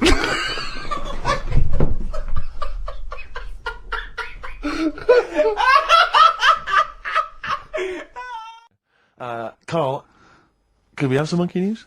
Well, just before we do monkey news, right? Can I do a little psychological test on you? On me? Yeah, Okay. it's brilliant. This someone emailed it in. Brilliant. Right, little story with a question at the end. Okay. Right, right. This is going to be so annoying. No, it's not. Honestly, it's, Well, it is because you're going to think it's science and it's going to be trite. all right. Well, Go on. right. Little story first. Right, there's this funeral, right, and this girl was at a funeral. Same funeral, Yeah, right? it was a mother's funeral. Oh yeah. Right. She met this fella who she didn't know, right? But she thought this fella who she met was amazing. She didn't know him, right? But she thought he was brilliant, right? Like a dream fella. Right. And she fell in love with him, right? But never asked for his number, his phone number, right? And she couldn't find him. Now, a few days later, the girl killed her own sister, right? Yes. Question is, why did she do that? Okay, well, it's one of those stupid things, then, isn't it? So it's not logic. It's what am I thinking? No, it's not. So it's a proper, it's a so it's proper real mental logic. test. It's a a- proper mental test. A mental test. It is a bit mental. So you understand the story, yeah? Kind of. Let me just get it right. So there's a funeral. A girl goes to the funeral of her mother. Yeah. She meets the guy, or she meets the guy at the funeral. She meets the bloke. He looks all right. I fancy a bit of that. Right. Has a chat with him, Yeah. but doesn't get his name, doesn't get a phone number or So, anything. to cut a long story short, the things are asked, right? So the reason she kills her own sister, is this something to do with finding out something about the man she met? Well, just answer the thing. Just why do you? Oh, she- okay then. I'll answer it then. She went mental. He was a spy called Derek. What do you mean, just answer it? Anyway, I'm testing Steve. Right. Well, she killed her own sister because her sister had stolen some money from her and was sleeping with her husband. Is that it? Well, I don't know. That's Carl, I don't know It's an what- answer. it's an It's an answer. answer. I don't know. What's the answer on the paper? So, Well, come on. What is? come on! what's- Well, the answer is No, an answer is... that she was hoping that the guy would appear at the funeral again.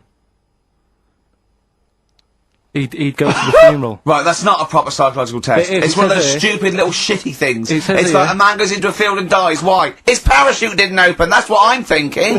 I'm surprised It's- you learn anything. Oh, Honest to I God, love I'm that. surprised you Romeo learn and anything. Juliet. Oh, Juliet's a fish. It said she was hoping that the guy would appear again at the funeral. If you answered this correctly, you think like a psychopath. This was a test by a famous fella, right, who used it on killers, and most of the killers got the answer right. Did you also think that? Was that the answer you gave when you first No, I read didn't know. I didn't know. But I wondered what you would have got. Good, so that's proof that I'm not a psychopath. Yeah, but that's the point. But it's a psychological test for looking at something very, very specific. What's up with that? Well, what was the best that could happen? That he'd got it right, so he is a psychopath. What annoys me is you're not happy with that test, but before you wasted 3 minutes trying to balance a pear on my head. Right, it's the time that most people, I imagine, have been waiting for. Monkey news. Play the jingle. Okay. Oh, chimpanzee that monkey news. Right. Come on.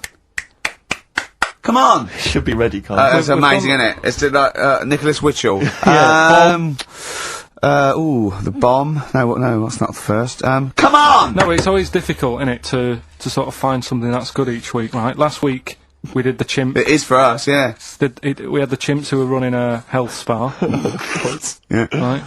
right? We've covered the one who nicked a car to go on to Spain Yep. to Wow. sort his future out. All shite. The hairdresser, I think we've done that one, the little monkey hairdresser. This week, we're looking at monkeys, that they use in... Do you know, like, monkeys? They know how, like... I've lost the will to live, Steve. Oh, well, I don't want to do it. Right? Well, come on, just... Come on! What are monkeys good at? What are monkeys good at? Yeah. Well, running small businesses, cutting people's hair, and driving cars. Yeah, they loved Spain. Oh, and foiling bank robberies. Yeah, they're great. Well, something else they're good at, right, is, like, weighing up the situation.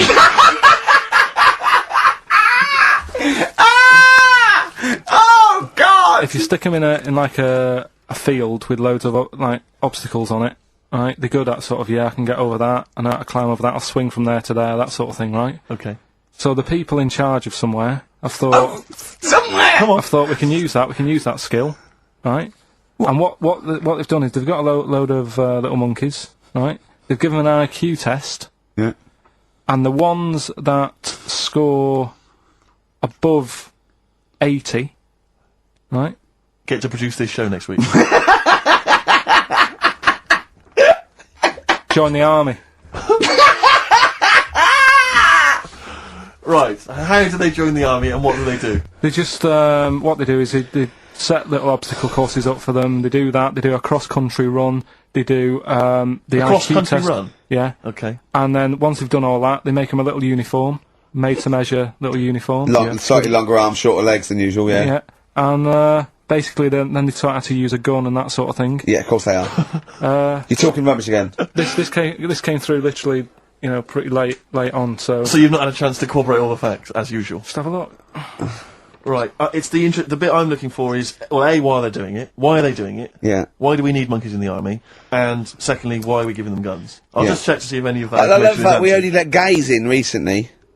Yeah. Talk amongst yourselves. Yeah. Just have a look. I can't read it. There's just too much pressure. But it's I need to- rubbish. maybe Just play have a. But it's rubbish. They don't get. It's the way that there are things there are animal cores, right? There are horses, there are dolphins, sea lions. There are lots and lots of animals in the army, but they don't have to pass an obstacle test as such, and they're not taught to fire guns. We'll You've see. straight away assumed that there's going to be loads of squads of men, and then just one little monkey in the middle. Like, he came second on the test. He's in, boys. What do you think, Steve? You've read it? Well, as ever, Carl, this is an arbitrary email sent by one of our listeners. You know what Ricky and I think of them. and so we're not really basing this on hard evidence. We're basing it on the ramblings of one of our listeners. Rubbish. Once again, lazy, rubbish, uncorroborated, nonsense. The stupid test that you got wrong. Rick, that sounds like monkey news to me. Carl's getting a little bit stressed, aren't you? No, I just, got to keep focused, got to keep the show good and that. Yeah. And in the Yeah. new year, the idea was come up with some good snappy stuff. Yeah. And today, I just think it's been a mess with you, to be honest. I mean, this is the sort of thing I'd prefer to do after the show as the producer. Yeah. But Do you know what? I think it's a discipline problem. Is I'm it not sure Ricky's got any. because I just put sellotape on your head? well, that's a bit to do with it. But just let's just focus. But on... I didn't put it when there was any hair on your eyebrows. I put it across your forehead. Right. What do you think of that then? Yeah. We've got one more bit left. Brilliant. One more fact. The French, right, when they were at war, David Sharma, I just imagine him just introducing it. Amazing. Which war was this? it was still the World War. One or World two. War- World War Go Two. on, it's 50-50. Go on.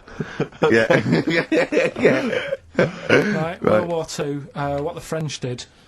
Everyone needs a code. Everyone needs a code. Yep. A code when you're in the army. This is and a Disney song. that, right? And to sort of give the go ahead if you want to go into battle and stuff. Okay. Right. So. Needs a code. But the weird thing Game is, show. right? The weird thing Everyone. is, do you know what theirs was? Go on. Do you? Yeah, I know what it is. It's So what a bit was weird. the French code? For what? To sort of say, right, yeah, go on But they had more than one. on this day. But I don't know what day it is. On All this right. day. And what, it's like saying, what am I thinking of? What was the battle? What was the... Okay, so alright, what... Look at him, look, he's genuinely confused that I've asked this question. Right. It was No! If you ask me a question, ask me the question correctly. What was the code for battle during what battle? World War Two. No, that's not a battle. That's a war. Yeah, it was in a war. Yeah. I don't know what to do. He Right. confuses people. Alright, okay, what was it, Carl? What was the Yeah, code? what was are the you French thinking code? of? Right. John's got a moustache. What are you talking My about? lungs are gonna burst. That was a code that the French used. I just think it's a bit daft, right? Because you could come up with that by mistake. yeah. Two French blokes talking in the trenches, and they see a major walk past, and they go, "Oh, look, John's got a moustache," and they all go and go, "No, I was just talking. What are you talking about?" Well, the way I don't think that's a good code. I'm not. I you don't know- believe it is the code. No, it is seriously. And what? And It's would just it, that would we it have always been talked would it have about been it. said in French? Yeah. Okay. But the weird, Guessing. Yeah. No, but What? you see, I can't even be bothered What are you saying, Carl? because it's not a very good code. Do you know, like we've talked in the past about things you don't see, and I said an old man eating a Twix. Yeah. If they use that's safe because no one is ever going to see a man having an old man having a Twix. What do you mean? Well, use that as a code. Don't use a saying, John's got a moustache, that could crop up. And it's like the war's kicked off. How did that happen? Well, I said John had a moustache. Oh, Two French folks would never be saying John's got a moustache. Why would wouldn't they? Because What? back then they were fashionable. He nearly makes sense, doesn't he? I assume it would have been Jean. Yeah. No, probably John. And how would this code have been? I mean, who would have I don't announced know, I this just to read everyone? it. I read it like that, Steve. That's what was on the internet. This is a code that was used. John's got But a don't be moustache. angry with me. I know, but you're always asking questions. That's because I'm interested in history. Yeah. No, you're genuinely interesting bloke, Carl. We'd like to know. I'd like to film you secretly. Like they do, like Nature Watch, when they put it in a badgers sort of thing, Warren, right? yeah. And they just watch it. I'd like to see what you do, pop around and go, I wish I could download the music in your head. Because it'd be, and you see something weird, you go, and then you read that and you go, and you write it down, and that's what comes out. John's got a moustache. I'd like to see next Christmas. Imagine the French, right, for their battle cry, for their battle code to know it's going ahead, they're going over the top, is you never see an old bloke eating a Twix. Imagine that. Yeah, but all these things are things that I think in my head. Right? Keep them in there. Do you know, like before?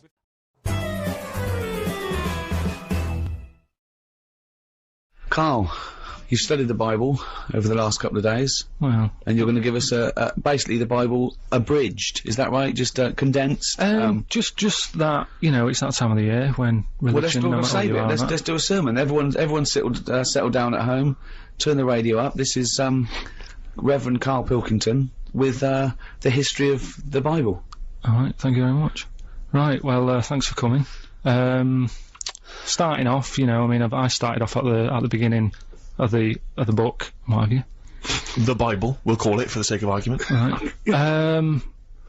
There's quite a bit missing. It doesn't say about how sort of God was already about, so it doesn't go right back to the beginning. Right, okay. God's already knocking about on that. Yeah. Anyway, he made the world, right? He did all that, right? Yeah. He sorted out sort of sun for in the day and that, so everything's light and you can see yourself about. Right.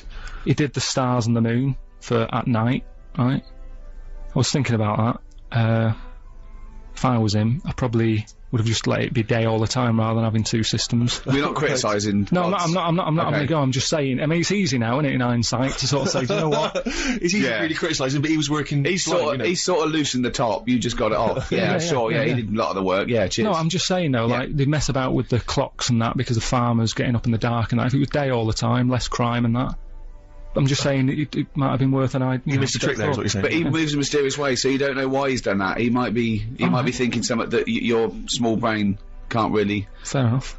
I'm not having a go. Like I say, I'm just reading it and thinking about it. That's what it's all about, isn't it? Education, get yourself Absolutely. thinking. Yeah, right? go on.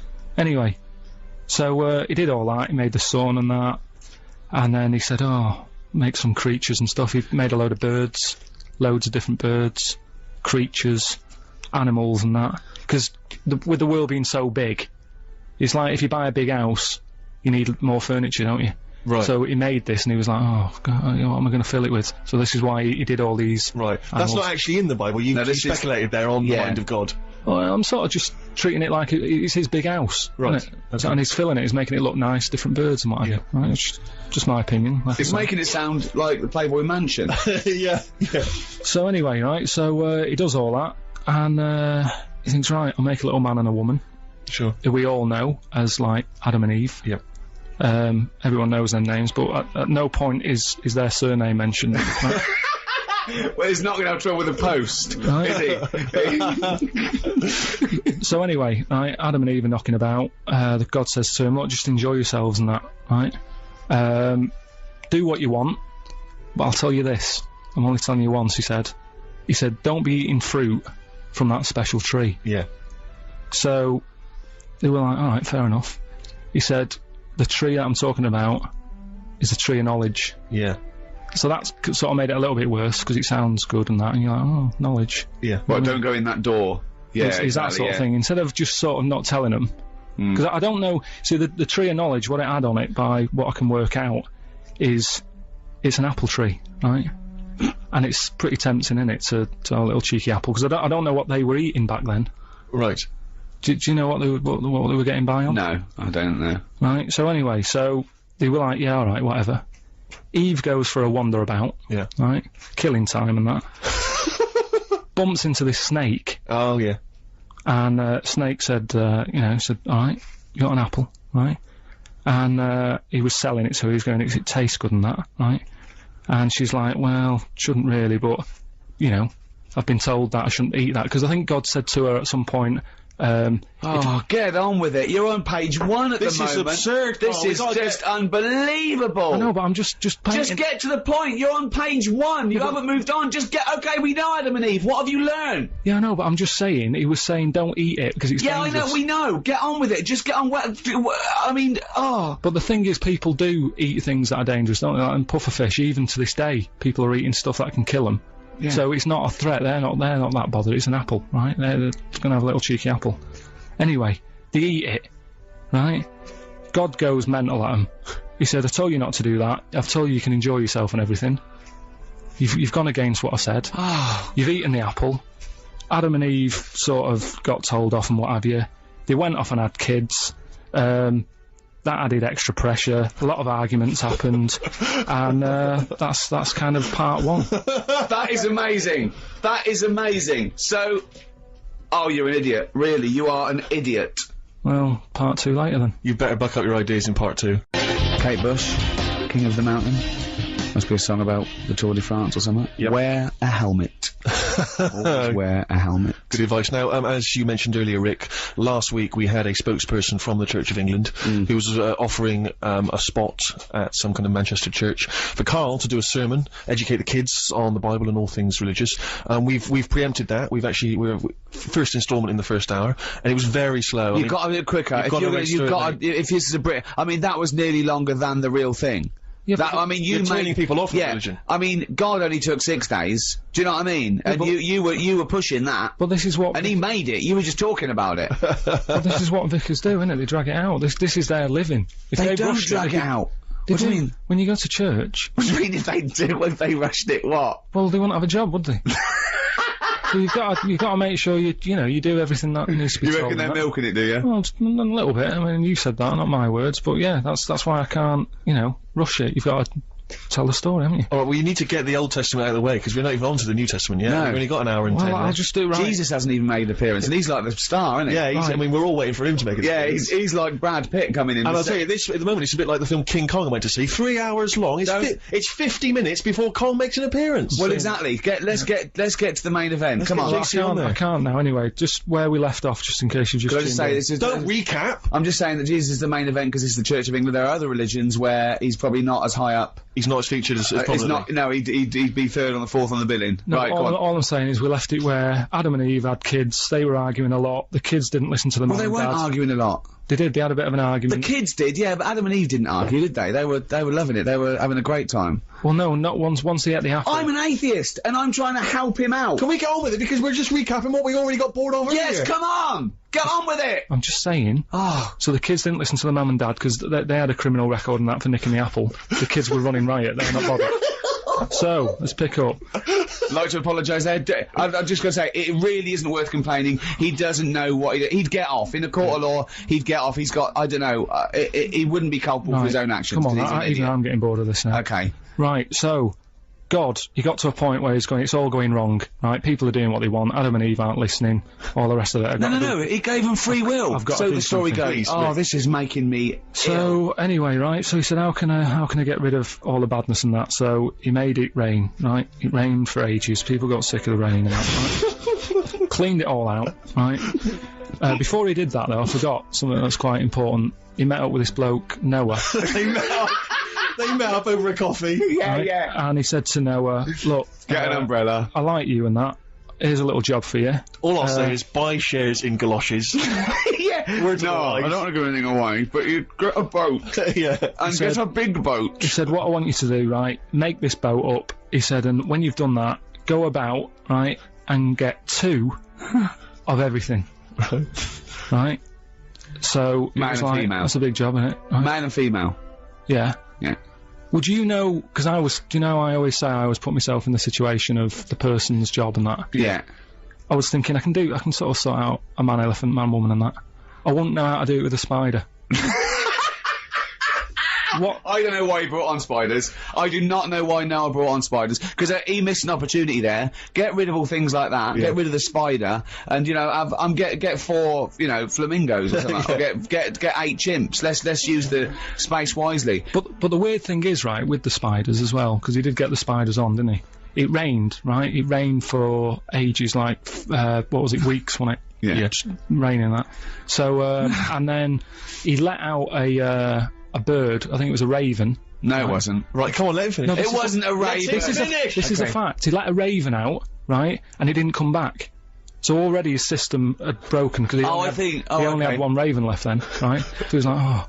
So he said, right, he left it a couple of days. He sent a dove out. Oh, that's it. That's what I know. You've been more than me. I'll say. Sorry. well, Is that what he did? He let a yeah. raven out firstly. Yeah. Yeah. And then Never trust a raven. Always give it to the dove. dove came. Don't send a raven to do a dove's I job. reckon the Raven found another arc, an unofficial arc that was just like a party arc. No, look, come on. No, Come on. right. So the dove came back. Yeah. So he said, right, there must be dry land somewhere. Right? Okay. So anyway, he was like, let's just hang about. Why for a do you bit. think that?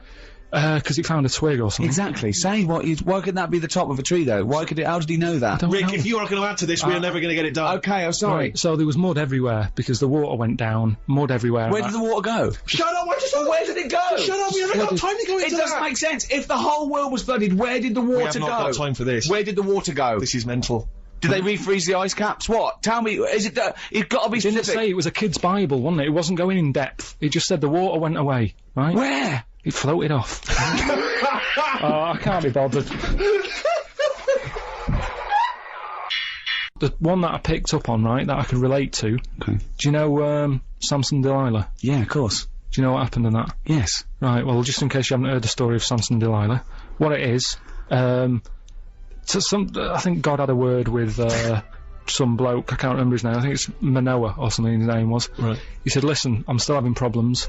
Adam and Eve let me down. He didn't say that, by the way. Anyone listening, at no point has God ever said, Adam and Eve let me down. No, Anyway. but, and then he had a word with Noah. He did the boat thing, so he said, I can't ask for 2 favours, right? So he asked this other bloke, Manoah. He was happy with Noah, though, was he? Yeah. He let him go on, though. It's like jury service. Once you've done it, you're left alone for a bit, aren't you? So anyway, Did he, right, he didn't bother getting the fish on the boat, did he? I don't know. They were happy, weren't they? Surely. But anyway, Although, was it salt water everywhere? Why didn't the freshwater fish die out? Rick, I'm just going to stop you there because we've still got to get monkey news in before 1 o'clock. So he please. had a word Okay. with this fella, and he said, look, what I'm going to do, you're going to have a kid soon. It's going to be a little boy, right? And when he grows up, he's going to sort out my problems. So it was like a long-term plan that he had sorted, right? So anyway, they have the kid, right? They're happy. We've got a little baby boy. They go, right, what we'll do to show our respect to God, we'll never cut his hair, right? Because he'll like that, right? We're still in the Old Testament, aren't we? I don't think Jesus is going to make an appearance. So they called him Samson, Yeah. right? And he grew up, right? Never cut his hair. Yeah. His hair made him strong, right? He was going about, he was helping people out, he was stopping wars and that because he was so strong. His hair made him strong and that, apparently. Yeah. Anyway, nobody knew that. Nobody knew that it was his hair that did the job.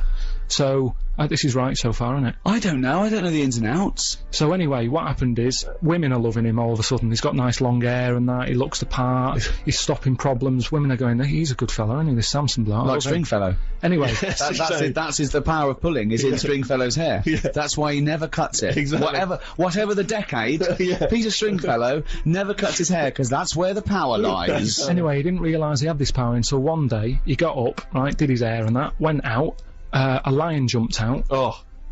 he killed it with his hands, with his bare hands. Wow. Right? So again, Noah was a bit annoyed, because that's one of the ones that he saved. Saved. But anyway, right, so he goes, I can't believe this power I've got, right? I'm gonna, like, sort out the world's Didn't the problems. lion have long hair, though, as well?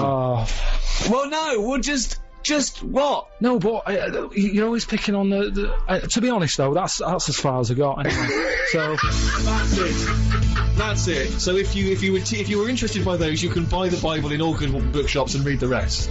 Is that what you're saying? Or any religious book. Yes, we we don't remember we the don't Torah, the discriminate. Quran. I'm an atheist. To stop you doing it. Well, I'd just like to say now, it is a godless universe. As an atheist, there is no God, and I'm a good person, not because I'm going to get rewarded for it in heaven, because that's the way I want to live my life in a society that treats people like that. So, a lot of the laws of the land, not just in the country, in many countries, are from the Bible. I mean, that kicked it off. I mean, there was laws before, obviously, and there were different gods before this one. Was invented, but let's have a look at the 10 Commandments. Oh, yeah. I think that lays down most of the, a lot of them are good rules of thumb, you know, we've got to go along with them. They certainly didn't invent those rules of thumb. I think that, mankind were adhering to most of them before it was handed down. So, let's have a look at them. There's a website here, a Baptist, Christian website forum, and this guy, maybe I shouldn't say his name. I mean, he's put it up there for public, but I don't want to embarrass him. He says, brethren and sistren. What? Yeah, so Never heard that before, I've learned sistren. a word. Yeah. Brothers and sisters. Could have said that, but he's not. He's Yeah, just a he classic. could have said people. Could have said people. Could have said folks. Say folks. It has come to my attention that not only are many of our members unable to correctly recite all the 10 Commandments, it's probably a big problem. I don't know, he goes around testing them going, number 3, get out. Go and learn it. But those who can remember, even a few, invariably get the sequence wrong. Is that important? Oh, well it is. He says, Let me set the record straight. The commandments do not come in a random sequence, with the exception of 7th commandment, an obvious anomaly. Why? Well, he reckons that thou shalt not commit adultery at number 7 should really be 6th in terms of severity. Let me explain. The commandments appear in order of severity. Right. The harsher the punishment, the closer to the top. I hope this handy colour chart will make the intrinsic beauty of God's word more comprehensible to all. So this is it. He's laid it out. Commandment. Number 1. Thou shalt have no other gods before me. Okay? Alert level. Severe. Punishment, genocide. Whoa. Entire cities with men, women, children and animals must be killed. So that's a lovely, nice Christian view there. So if you worship another god before the right God, he doesn't name him by name, he just uses the term God. Sure. But there's only one according to this Genocide. Yeah. Anyone who worships another god, genocide. Entire cities with men, women, children and animals must be killed. I don't know what the animals have ever done, but yeah, okay, so that's number 1. That's the most severe, worshipping the wrong god. Sure. Okay? Number 2. Thou shalt not make unto thee any graven image. Okay, no graven images. That's I assume, so druids, devil worshippers, anything like that, isn't it? Well, I think it's also just, I suppose it's kind of images that mock or degrade the Almighty. Okay. Severe. What's the punishment there? Genocide. Genocide again. Wow. That's his favourite there. Genocide. Entire cities with men, women, children and animals must be killed. What worries me is we're a couple of smart guys and we're not entirely sure what that commandment means. No. So we could go, but we could accidentally... Yeah. 3. Thou shalt not take the name of the Lord thy God in vain. Okay. Okay. I assume God made these, did he? He's used the first 3 talking about himself here. Alert level high. Capital punishment. Capital punishment, so not genocide, thank God. No, you're just going to be... Yeah, you're just going to be put to death there, not all your friends and family and dogs. Good. Sure. Leave the budgie? No. Number 4. Remember the Sabbath day. Keep it holy. High. So alert level high. High, yeah. Capital punishment. Death. Capital punishment again, if you forget the holy day. Well, what makes me laugh is that sometimes you could be walking along and you go, all right, I'm just going to... I keep thinking it's Monday. You what? You forgot it's Sunday? No, I just... Death. Number 5. Honour thy father and thy mother. High. Okay, so, and if you don't honour your mother... Capital punishment. Capital punishment. Lot of death. Lot of death. Again, at the moment. Isn't it? Yeah. So strict. Yeah. We haven't even got to thou shalt not kill yet, and yet he's killed everyone so far. Wow, jeez. Now 7, he's put a number 6 here. He's put them out of order, 6 and 7, because he thinks this is higher. Thou shalt not commit adultery. High. Capital punishment. Capital punishment again. Now the fellow who did this website, he's put thou shalt not commit adultery above thou shalt not kill. God had it the other way around. God had thou shalt not kill, but this fella here, I reckon his wife played away. Right. So he went, right, I'm putting them in a different order. Because before, let's see, number 6, he's put thou shalt not kill, alert level, elevated, capital punishment in some cases. So if you murder someone, you can sometimes be killed. If you commit adultery, always death. Get killed. So I think he's made that he can have his wife put to death, right? Or he could kill her, but maybe get off with it. Right. That's why he's done that. Number 8, thou shalt not steal, guarded, excessive fines. Only in rare cases capital punishment. Oh, just excessive fines? Yeah, excessive. Number 9, thou shalt not bear false witness to thy neighbour. So basically lying, low. Despisement and scorn. Is that the punishment? Yeah, for lying. Yeah, despisement and scorn. Despisement and scorn. Yeah. Thou shalt not covet, really. Don't try and get stuff. Don't be jealous of stuff and try and punishment? Get it. Despisement and scorn. Despisement and scorn, sure. I'm just going to go down these, see which ones I commit. Thou shalt have no other god. I don't have any god, so I haven't broken that one. 2, craven images. No, I don't have any craven. I don't accept there's a god to. 3, thou shalt not take the name of the Lord. Again, I don't take his name in vain because I don't believe he exists, so I'm fine there. Remember the Sabbath. I always remember Sunday. I know I've got a calendar and everything, so I haven't done that one. Honour thy father. Yeah, I do that. Never commit adultery. Don't do that. Ever killed anyone? No, never killed anyone. Don't steal. I don't lie, and I don't covet. So. I am an amazing Christian. Pretty clean. Yeah, you're a pretty clean living guy. Wow. There you go. Well, whereas I don't know, Carl, have you ever? What's your view? I still open like post. That isn't for me. I'm just going to see that's on there. That's opening other people's post, alert level, low, punishment, embarrassment. You have to walk along with your trousers round your ankle, saying I'm a div. Right. Come up to Christmas. Some people forget the true meaning of Christmas. I just think it's drinking and giving presents. But obviously it comes from the story of the Nativity. Very briefly, what is the story of Christmas as you remember? It's baby Jesus was born. That's it. Okay. Let's. Can we expand on that a little? Let's start the night before. What happened on Christmas Eve? She was Mary was pregnant. Right. She's wandering about. Probably knowing it was due. Was she knocking about with the three fellas at that point? No. No. Three fellas being... The wise men? No. She wasn't with them? No. Who was she with? I honestly don't know. What was her husband called? Her husband was... I don't know. I wasn't that interested in Ari. Jesus Right. was born. Right, okay. And Mary and Joseph, yeah? Yeah. They travelled, didn't they? On a donkey. Yeah. What happened? She's pregnant. Yeah, we've done that. And then she's like, I'm going to have this kid in a bit. Sort somewhere out. Right. He says, we're going to struggle. She came from Salford. It's Christmas Eve. Right. And they stayed at her. No. It wasn't Christmas Eve, was it?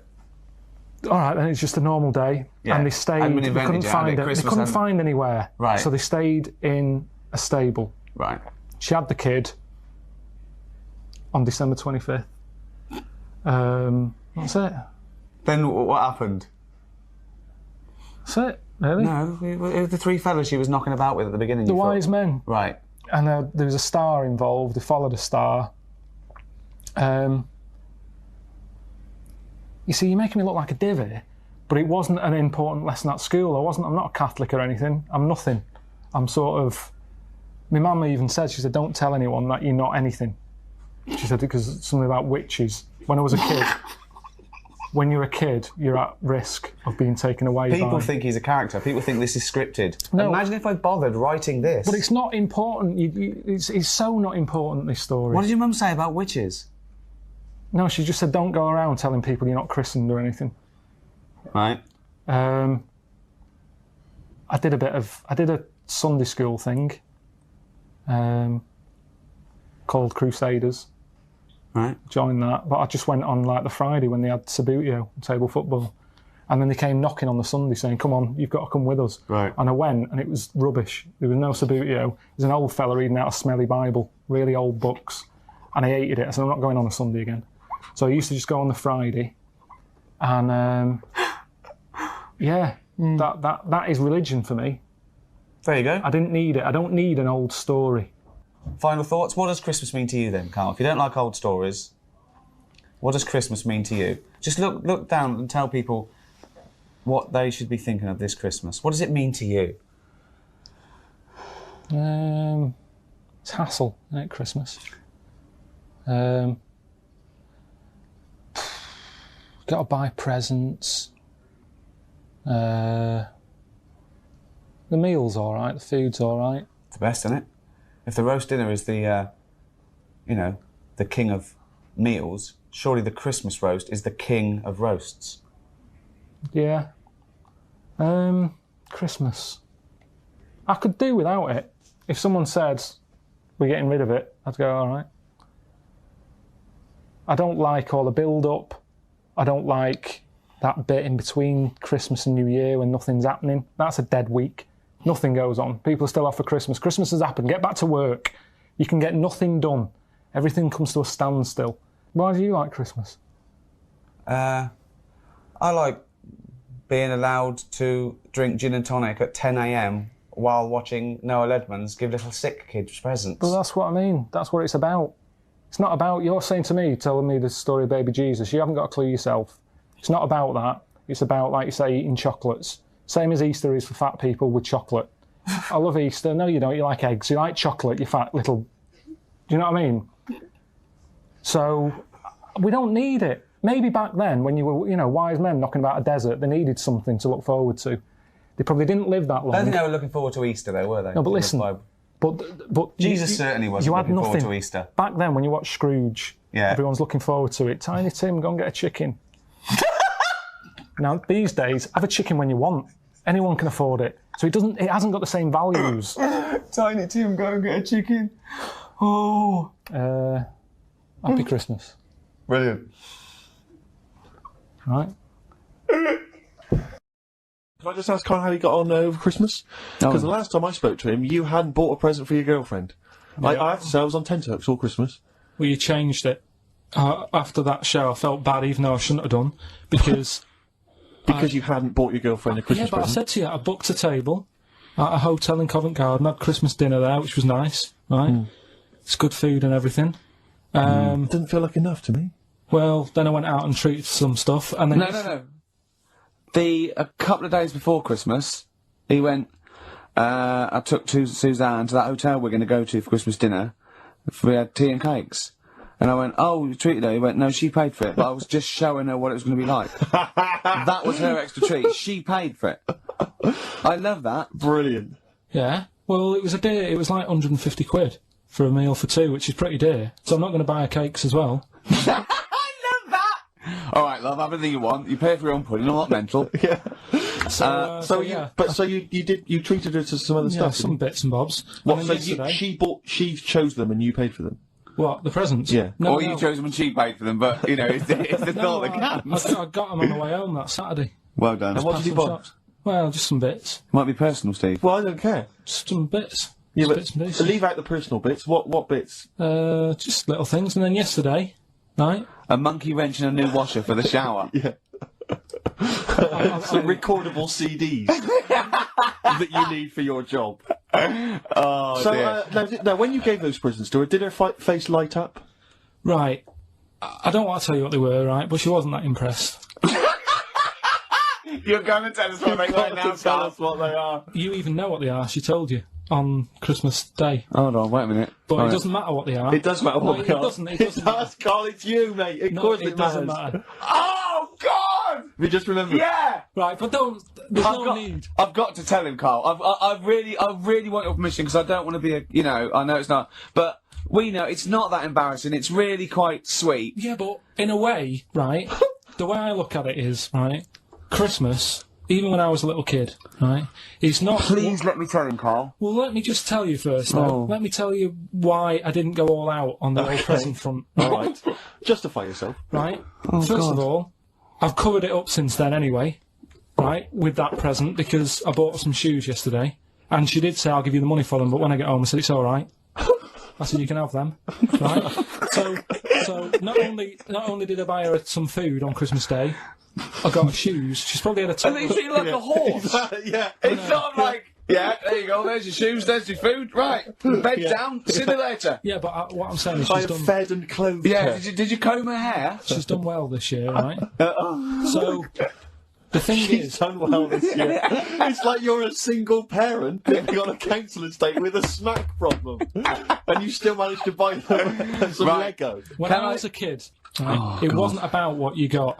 I remember one year when I was about 8, right? Oh, this is going to make me cry, isn't it, this? No, it's not. I'm just saying the way it is, right? I woke up at about 4 in the morning, and I was like, oh, what forgot? And I couldn't sleep. I was that on edge. It's the excitement of Christmas, isn't it? It's like, oh, what's wrapped up? I need to know. Yeah. And it's the fact that people are saying, no, you won't know until tomorrow. Yes. That annoys you and winds you up. Okay. So I got up at 4 in the morning, opened my presents, and then went, right, I know now, went back to bed, had a great sleep. Yes. Right? So it's nothing to do with the excitement of what you get. It's the excitement of not knowing what you've got.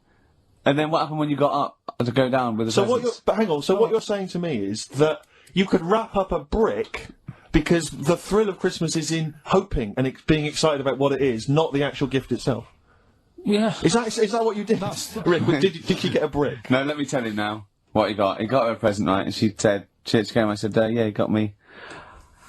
It was it was an industrial-sized packet of condoms. It was a joke gift. No, No, it wasn't a joke. It wasn't even a joke. I went home that Saturday after here, past Boots, thought, might have something in here. They were on, like, some value. Right, you passed the Were they makeup. used?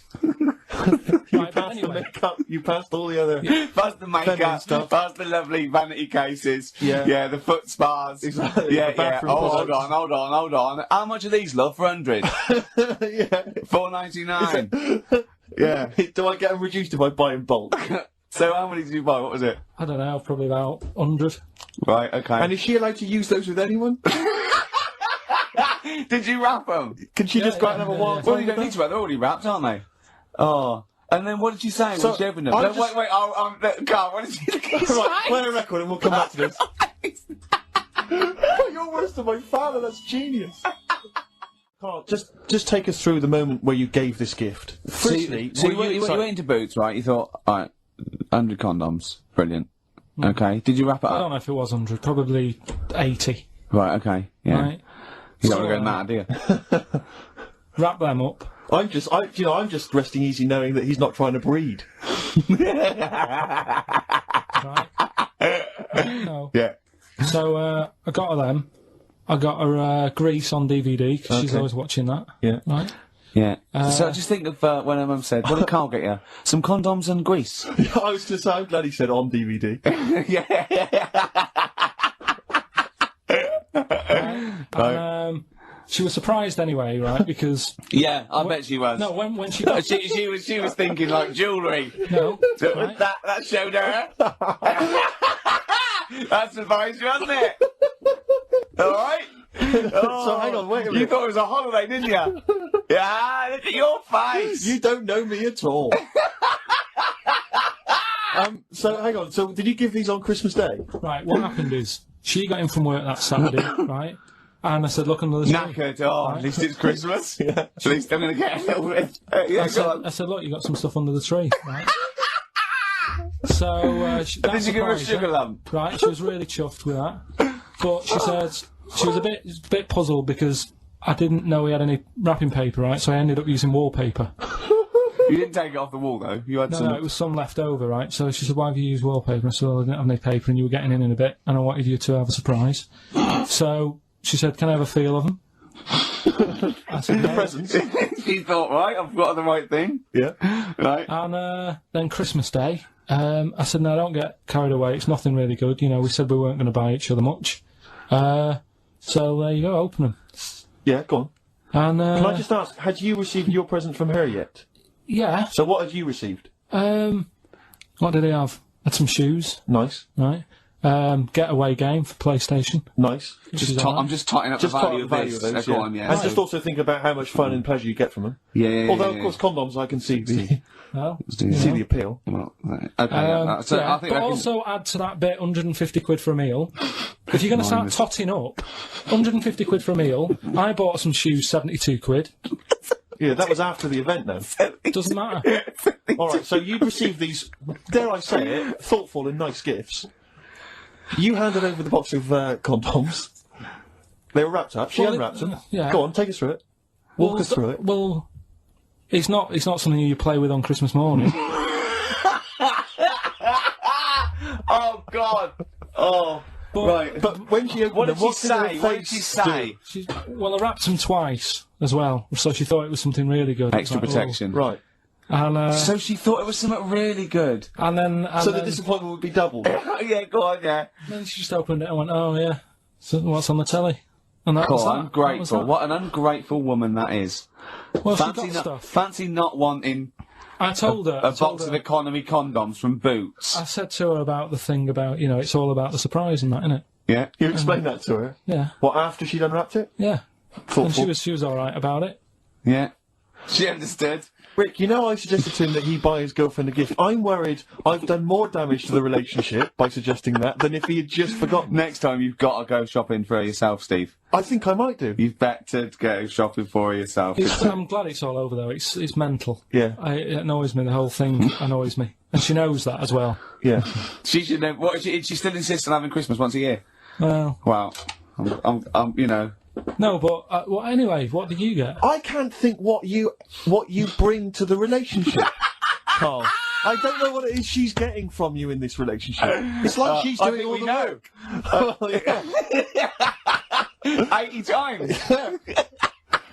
Oh God, Carl! I love it. You're brilliant. I know what she's getting. He's the. What though? He's not thoughtful. No, but he's thoughtful. It's the best he can do with the brain he's got. Do you know what I mean? Right. He's doing his best. He's absolutely doing his best. There's no. He's working at the limits of his powers. Do you know what I mean? Though he's done as well as he can with what he was given. Sure. Yeah, I mean, and that's admirable. Yeah. It's like, I think he's done better than you'd expect. I bet his teachers didn't even think he'd get this far. Do you know what I mean? What, find a girl? No, well, yeah, a job, a girl. Yeah. Do you know what I mean? Clothe himself. He's done really well. What do you think, Carl? You think you've done well? I think I've done all right compared to some of my mates. What are they doing now? Probably not that much. Do you know what I mean? Mrs. Matthews said I wouldn't be an high flyer. I think I'm doing all right. Yeah. Do you know what I mean? I have a holiday every year. Got somewhere to live and that. Yeah. Got a new flat, haven't you? Yeah, so where are they then, the condoms? Did she show them to her family and friends? No. Take them into work? Look what I'm Carl got me? surprised she told Ricky, actually. I was a bit disappointed in that. Yeah. Because I didn't go shouting around. Well, she was so like that. excited, Carl, clearly. She was just so pleased and proud. All right. Play records. We'll come back to it. I think this is an example of you, Carl, is that you give up too easy. Yeah, you took up the box and you gave that up straight away. You think there's no point in anything? I did Crusaders for I think I lasted that out for about 4 weeks. What's Crusaders? Well, he was my mate, right? He was religious, and I'm not really. But No, I mean, you believe in ghosts, though, and shadows pushing people off bikes. But go on. But it's the same time. I think I told you once before that I went to the church with this lad because I swore, and he said he was going to tell me dad. Yeah. I was effing and jeffing.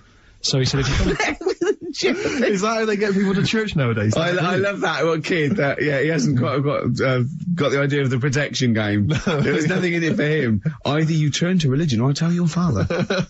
Right. So I went to church with him and that, and then the next week he said, "I know that was rubbish and you didn't enjoy it. It's when I got kicked out for messing with a tennis ball in the pews." Right. I don't think we've heard that, but I don't think we can possibly go into that now. Summed it up. Yeah. So. Well, no. Come on. We'll come back to that. You had a tennis ball and some pubes. No, in the pews. In the pews, right. Yeah. But anyway, so I went there and I said, I don't think much of this church thing. It was a bit boring. Sorry. And so you went to church and you ended up in the Crusades. No, it's called the Crusaders. What it is, it's meant to be the fun part of religion for kids. Right. And my mate said, "Oh, you want to come along? It's you go on a Friday night and do it on a Sunday as well." Right. So I went on the Friday night. It was brilliant. They had Sabutio, played table tennis in this dead big old house. And what do they do at the end? Say, "I hope you enjoy yourself. Remember, God gave you all this." Well, it's sort of enjoy the simple things in life. You don't need computer games. You can play table tennis and that, and talk with your friends. Yeah. And blah blah blah. So yeah, that's all right. I think you'd be happy in a young offenders institution. You get to clean the toilets there But as don't well. forget, Carl, I think God invented Nintendo too. Right. Well, anyway, so that was all right. I loved it on the Friday. Yeah. And my mate said if you go for 4 weeks in a row without missing a day, you get a free badge. And I was And like, salvation. I don't like all this sort of being stuck in stuff. Do you know what I mean? That's putting me head in don't get tied down. Do you know what I mean? It's like, every day. Right. So, anyway, so you've got to come again on Sunday. So I thought, well, we'll have another game of table tennis. It'll be all right. Yeah. So anyway, I go on the Sunday. Who was this servant of God? Right. I go on the Sunday. It's like a totally different club. There's no table tennis. That's how they trick you. No Sabutio. Yeah. They start handing out Bibles. Oh. And It's I like a was like, timeshare hang thing. on a minute, right? They trick you. So I didn't go again on Sundays. It was just go on the Friday. Just go on the Friday. Brilliant. Brilliant. I'm amazed no one else saw through that. Well, the thing is, there used to be loads there on the Friday, so I thought they won't even notice that I'm not, like, do you know what I mean? That I'm not showing up on a Sunday. So anyway, carried on. It was Just brilliant. this kid in the vicar. Oh, I love that. You got one over on the church. So I was loving it, right? Playing table tennis and that. Yeah, and then on a Sunday, they found out where I live, and the head fella started coming round, knocking on the door. God. He's everywhere, Rick. Why did he knock? The fella... Politeness. The fella who ran the club, he started coming around knocking on the door, and I saw him coming up the path, and I said to my mum, "Oh, it's the fella from the Crusaders." Yeah. She didn't even know what I was. No. She She was thought like, you were "What off are nicking talking hubcaps about?" and stealing cars. She didn't have a clue what I was talking about. You've been going to church. To church, I don't You believe it. little That's bleeder. not how we brought you up. So I said, "Look, just tell him I'm not in. Tell him I'm not in." And she had to keep doing this, and they were coming round every Sunday to try and make me, like, go on a Sunday. It was really important that I went and that I was abusing the system and all this. Anyway, I didn't go. And then Why didn't they just tell you on next time we turned up on a Friday? Yeah. no, well, because there was so many people there on a Friday, you just get mixed in the crowd. Yeah. Right? It was jammed. It was well popular on a Friday. Yeah. Yeah. Right. But anyway, on one of the Sundays, it was quiet for a bit, and they stopped coming round. So I thought, right, I can go out again, right, on a Sunday, because I used to avoid hanging around the house. In What case sort of reign of terror is this? Incredible. so I thought, It's like right, the Spanish Inquisition. so I thought, great, they forgot about me. Yeah. Everything, I can carry on in sort of normal life now. Yeah. And I was playing out in the avenue. Fella comes round. Oh.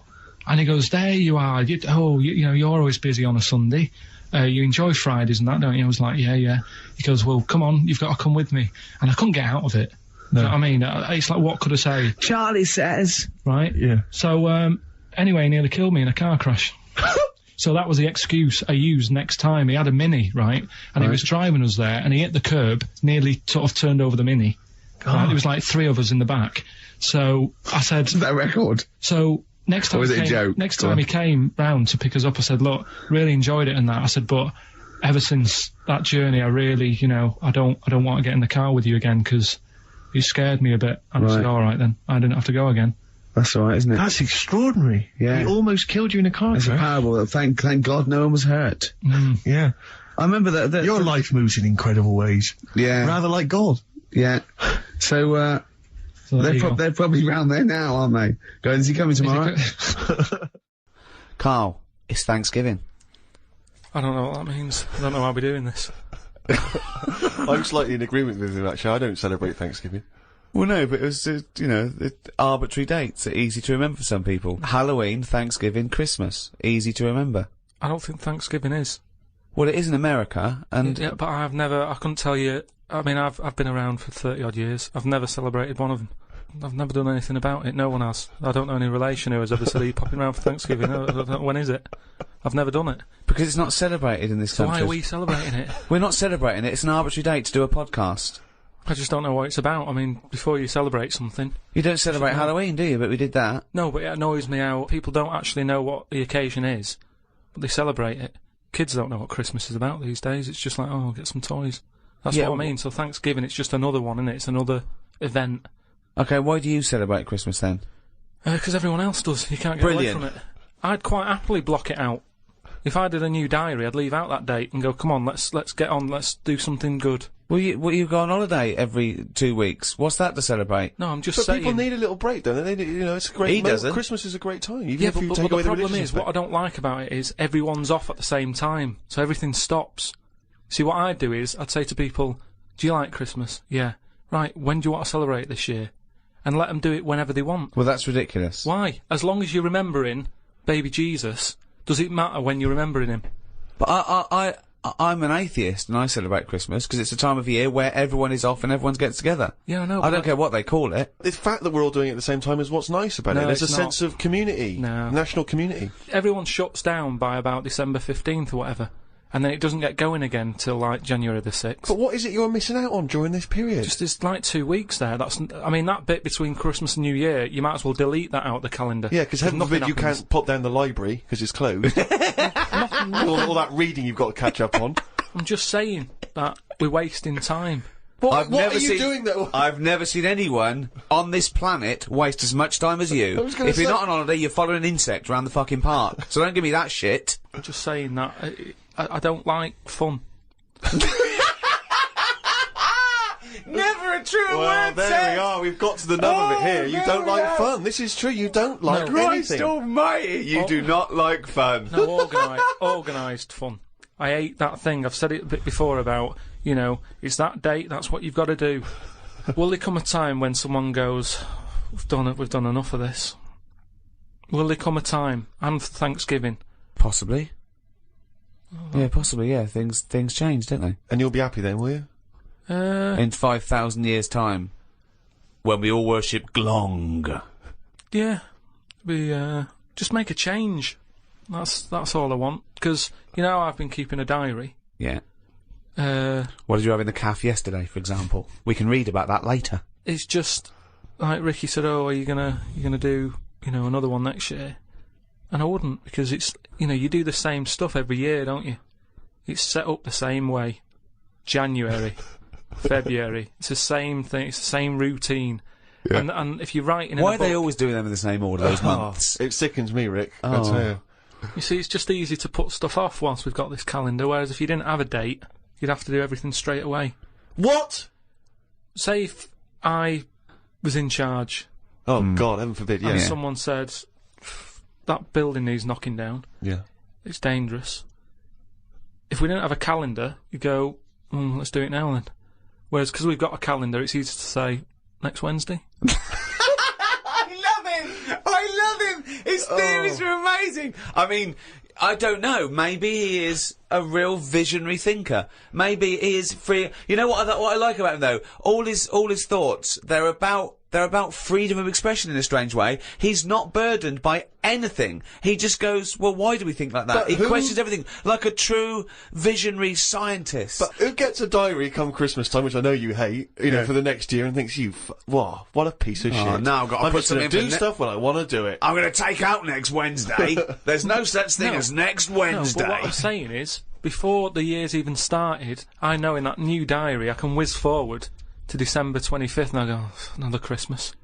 I don't know what you mean. So everything's set in stone before I've even started the new year. It's like, Pancake Tuesday, that's coming up. So someone's already Remember decided. It's Tuesday. Someone's already decided. Someone's already telling me what I'm doing on half of the year.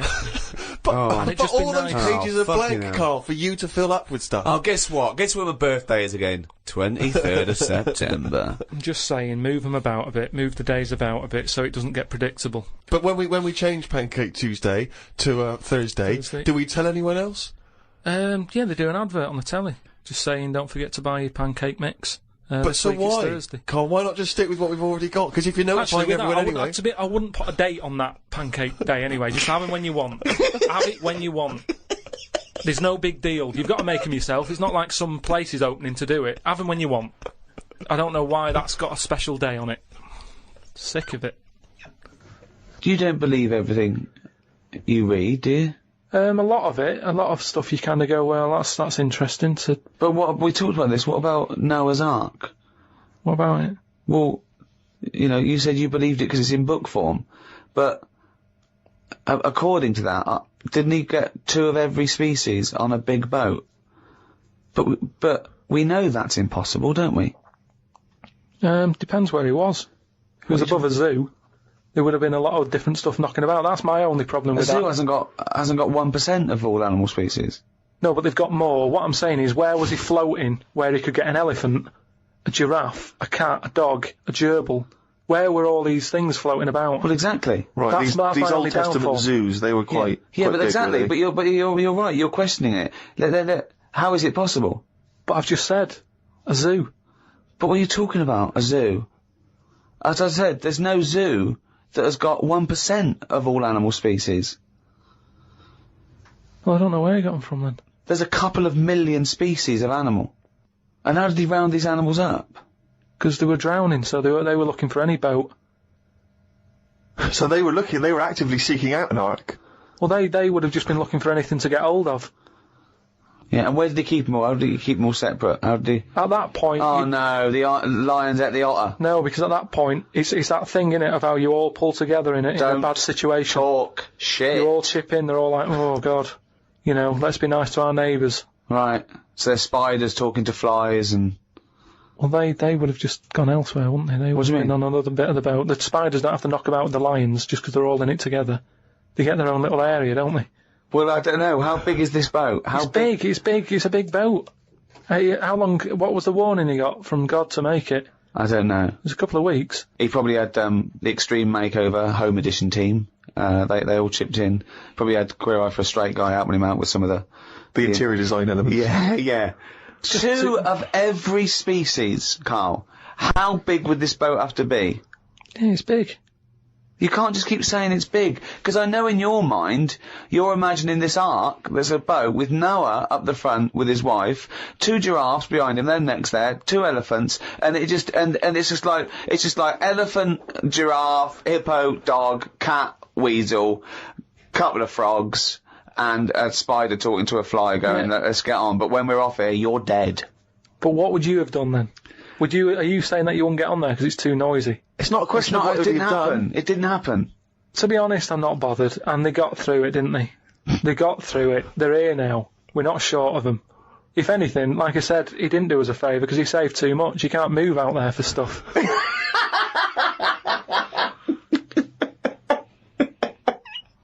If heaven exists, what would you like to hear God say when you arrive at the pearly gates?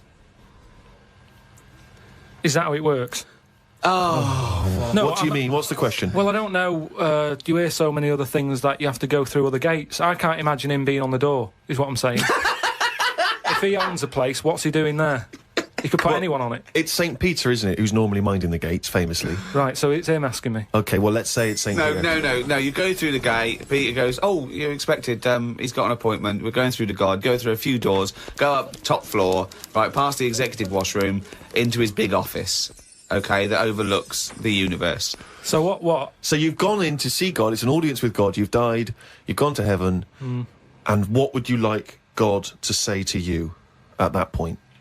Probably just say, you've done well and that in your life. You never did anybody any harm. So, welcome to heaven. Any problems, give us a shout. Here's a little layout of like a little map. It's kind of like... I love this. This is a great answer. And my favourite one is you never did anyone any harm. That's great. That's a brilliant thing for God to say. Yeah. So hang on, he's giving you a little map. So he's got a little map of the area. It's and big. he'll sort of say, this is where you go for this is where you go for that. I'd probably ask him about the ghost situation. I'd say, am I now a ghost then? Or is this just like another planet that I've come onto? Right. I don't know if he'd answer that. I don't know if he'd be sort of a bit... Bit cagey. Yeah. A little bit like, well, I don't want to panic you and stuff. I'd say, right, is it right that I can see past family and that? Because, to be honest, I'd probably prefer to stay away. He doesn't even want to. No, but because the thing is, if that's you've done amazing. I've done all that in this life, so it's about moving on to another life and meeting different people, isn't it? Yeah. Otherwise, what's the point? It's just like the same all over again, but everywhere's white. I mean, I don't know if it is like Do this. you think God would like this podcast? Well, I suppose it just kills half an hour, doesn't it? Well, yeah, but time's not a problem for him, is it? Yeah, it is, because he lives for ages, so he needs loads of filler. I bet he's, doing stuff that he's just like, I'm not really into this, but it's something to do, isn't it? Sudoku and stuff. But I think there'll be just as many problems up there as there is here, because at least people are leaving here, whereas up there, that's the thing that I'd be worried about the most, actually, that it's really crowded. Because it's years and years of dead people, isn't it? London does me head in. Up there, it's going to be well busier than that.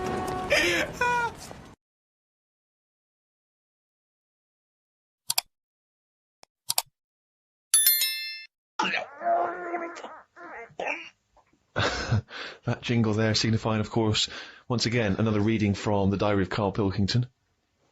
Now, of course, for those of you who have not been keeping abreast of Karl's medical complaints, just bring us up to speed, Karl. You had to go into hospital this week because previously you'd had... I've been in and out. Honestly, I've been in and out of that hospital just with kidney problems, really painful and what have you. And He had kidney stones, all right. No, but sorted. seriously. Monday. I had a bit of a lie-in today because I have to get up early for my operation tomorrow. Not only have I got to have tubes shoved up my knob, but I also have to get up at 5:50. Suzanne said I could have what I want for my last dinner. It's not your last dinner, you're going for an operation. Yeah, but you can't take things for granted these days. Oh, I had shepherd's pie and peas. Suzanne made it from scratch. As nice as it was annoying. Because making stuff from scratch means loads of pots, and it's my job to do the washing up. So much as the food was nice, there was loads of pans and that. People who get their last dinner on death row don't have to wash up. Got up at 5:55. You were supposed to be getting up at 5:50 on the other page. You were 5 minutes late getting up. He's often late. Often late. No, just because I needed to have water. before 6 o'clock, they said, don't have anything after 6. We'll get up at 5:50 then, like you were planning to. Don't You're having take 5 minutes sleeping. Don't take 10 minutes to have water, though, does it? Well, why did you say 5:50 in the first place? Because then it tricks me head, doesn't it? Going, I had an extra 5 minutes. Tricks me head. Because then it tricks me head. It got to the hospital and had to wait in the waiting room. There was another 9 people in there waiting to be sorted. I got called in. They sat me on a bed and took all my details down. 5 minutes later, I'd been knocked out. I got woke up when they were ripping a pipe out of my throat. I felt more rough this time. The doctor came to see me and said he couldn't find a stone, so I must have passed it. I said, are you sure? He said, yeah, we filled your kidney with water and expanded it, and there was no hiding place. I sat in the recovery room for an hour while they found me a bed. One of the fellows who was sat in the room with me this morning got wheeled in. They couldn't wake him up. All the nurses were laughing because he didn't want to wake up. I bet they were laughing at me when I was in the theatre. Someone told me they totally strip you when they're operating. I would have looked like the alien on the Boswell incident. Boswell! Boswell! It's quite a nice analogy if it weren't for the fact that you said Boswell. It's the Roswell incident. Didn't sleep much through the night because there was a 60-year-old fella shouting at the nurse about his pillows. I don't think I slept through a full hour with one thing or another going on. My bed was next to the toilet, so I kept hearing the flush. How do they sleep in hospitals, though? They wake you up to give you fucking sleeping pills and things, don't they? How do you sleep in there? It's always hot. It's always like 90 degrees. There's no air. Is that to make you drink water? I don't know what it is. There's no air. There was an old fella across from me who kept breaking wind. He didn't even try and cover it. He was just of that age where he didn't care. Just like, that's what I do. I'm in the hospital, leave me alone. What do you mean? Just, I don't know what was wrong with him. I talked to him because at first I felt sorry for him. I was a little bit like, you know, he's had no visitors, no one's calling him up, so I'll talk to him. But then he got that familiar with me that he'd just be doing it whilst I'm chatting to him. Just like he's my granddad or something. It's just like, oh, that's what he does. It's like, well, I'm ill as well. Stop doing that. Honestly, unbelievable. He didn't even try and cover it with a cough. It was just like, that's... With a cough! How would you cover it with a cough? Just non-stop. Got home and sat down. My pains are coming back, but the doctor said this would happen and that my insides are still in shock, so I need to take it easy. It's 9 o'clock. I'm in agony. I can't do the diary for the rest of the day. Jesus. So you may as well just tell us then what happened. Right, well, yeah, after that, went back in. Suzanne just got frustrated with me because I was rolling about on the floor and she was trying to watch Arthur, right? So that was on the other night. I thought it was when you lodge her. So, and she said, look, if you're in pain, do something. She said, you know... You went and got a cold plate. Yeah. No, use an ashtray. Plates are for liver damage. She said, right, come on. Let's, I can't put up with this. It was like 2 o'clock in the morning. So we left the flat and what have you. Got in a taxi. He filled up on the way, which was annoying. He didn't. That is cheeky. That really, I mean, he could On the way to the hospital. So, Good job he's not an ambulance driver. Did you explain that to where you no, were going I to? was in that sort of thing where you just can't be bothered. Do you know what I mean? I was in sweat and He stuff. came back with a scratch card and some barbecue. Briquettes, yeah. So anyway, he gets us there and he doesn't charge us, which is pretty decent. Oh, that's all right, yeah. So I go in and there's like, I don't know if you've been in like A&E at like 2:30 in the morning. It's just depressing. Fluorescent light doesn't help because it makes everyone look iller than they actually are. So in there was a woman who was just sat there crying. She wasn't holding onto any part of her body. She was just sat there whinging. And when you're feeling bad, you've got that going on. So you just want to tell her to shut up. There was a fella who was like moped over in a wheelchair that someone had just chucked in. Moped over. It looked like somebody had just sort of found him and wheeled him in. Nurse? Who's the guy moped over? So this gay fella came through. And, How do you know he was gay? Just the way he was. I'm not having a go. He was a good fella. Do you know what I mean? A doctor, you mean? No, he was a nurse. Right. And he came through and just sort of went, "Oh, how are you?" And I was like, "Oh, I've had better days." So he got As you mentioned in the diary, I remember the first time when I came here, they said the nurse might put a tablet up my arse. I thought the chances of that happening had just increased. Oh, Carl! Yeah, but I would have let him do it. Honestly, I was that sort of out of it. Of course you'd let him do it. He's a qualified nurse. No, but the way I am now, say if it was just a tablet for sorting out my blood pressure, and I walked in there and he went, "Oh, hello," and he said, "Yeah, let's pop that." I'd go, "Hang on a minute." But what I mean is that night, I would have just let him put 3 up, honestly. It's just weird, isn't it? How your body just goes, let them get on with it, and you trust anyone, don't you? When you're in that much pain and you need And help. they're a qualified nurse, yes. They gave me some morphine, and my sort of head caved in again like last time, and then the pain went. But anyway, just turns out that I'd had a load of like blood clots in the bit from my kidney to my bladder, and that was acting as a sort of a stone again. No, it's just a scab, isn't it, where it's curing it? So. No, but all the work, when they blew up the kidney 4 times its normal size, so there was no hiding place for the stone. Yeah. So when they did that, it caused a lot of blood. It must have ripped the sides of it and stuff. And then that blood was in the kidney, and it went down the pipe and blocked it up a little bit. And that's the pain that I had. It was sort of, had problems getting through all this thick blood that they caused. So the weirdest thing that happened when I was in there, right, the morning like after I'd had the morphine and what have you, right, I slept pretty well. But I woke up and you have like a telly for your own bed that you're allowed to use if you pay for it, right? So the glow from that woke me up because they come on at about 7:10, and the telly's in front of your head, right? So you're getting this glow and you're going, oh, what's that now? And I looked at it, and all it had written on it is, Karl received bad news about your father, right? And I was like, is this what they do now? Because it's such a big hospital, do they just text you sort of news to your bed? And I was kind of like, like I say, it was early, it was 7:10 or whatever. Ian, what's going on? I didn't have my mobile. Suzanne took that. And I was looking, I read it again, I thought, it might come up with more, like, what's up with him? Turns out it was just a review for Neighbours. It just tells you... It tells you what's on the telly that day. And there's some fella in Neighbours who's called Karl, whose dad went bad. So that sort of woke me up a bit. I had a bit of a shock then. It was kind of like... So I was wide awake at like 7:15 in the morning because my heart went a bit fast because I thought something had happened to me dad. Karl, of course, has written a poem about the experience entitled My Ward. All I've done here, I've been through I don't know what the word is, a bad experience. Trauma. A trauma, yeah. I've been through a load of trauma. So I'm just finishing it off with a little sort of picture for people. Go on then. In my ward. I know it's called my ward. Me, a Chinese fella, and an old bloke who looked like Mr. Burns from The Simpsons. Don't know what was wrong with him, but breaking wind was the symptoms. No one visited him or called him. He seemed quite lost to me. As well as wind problems, he had a colostomy. Bang. When I left, I said, see you to the old man. Turned out the other fella wasn't Chinese. He was from Japan. I never found out what was up with him.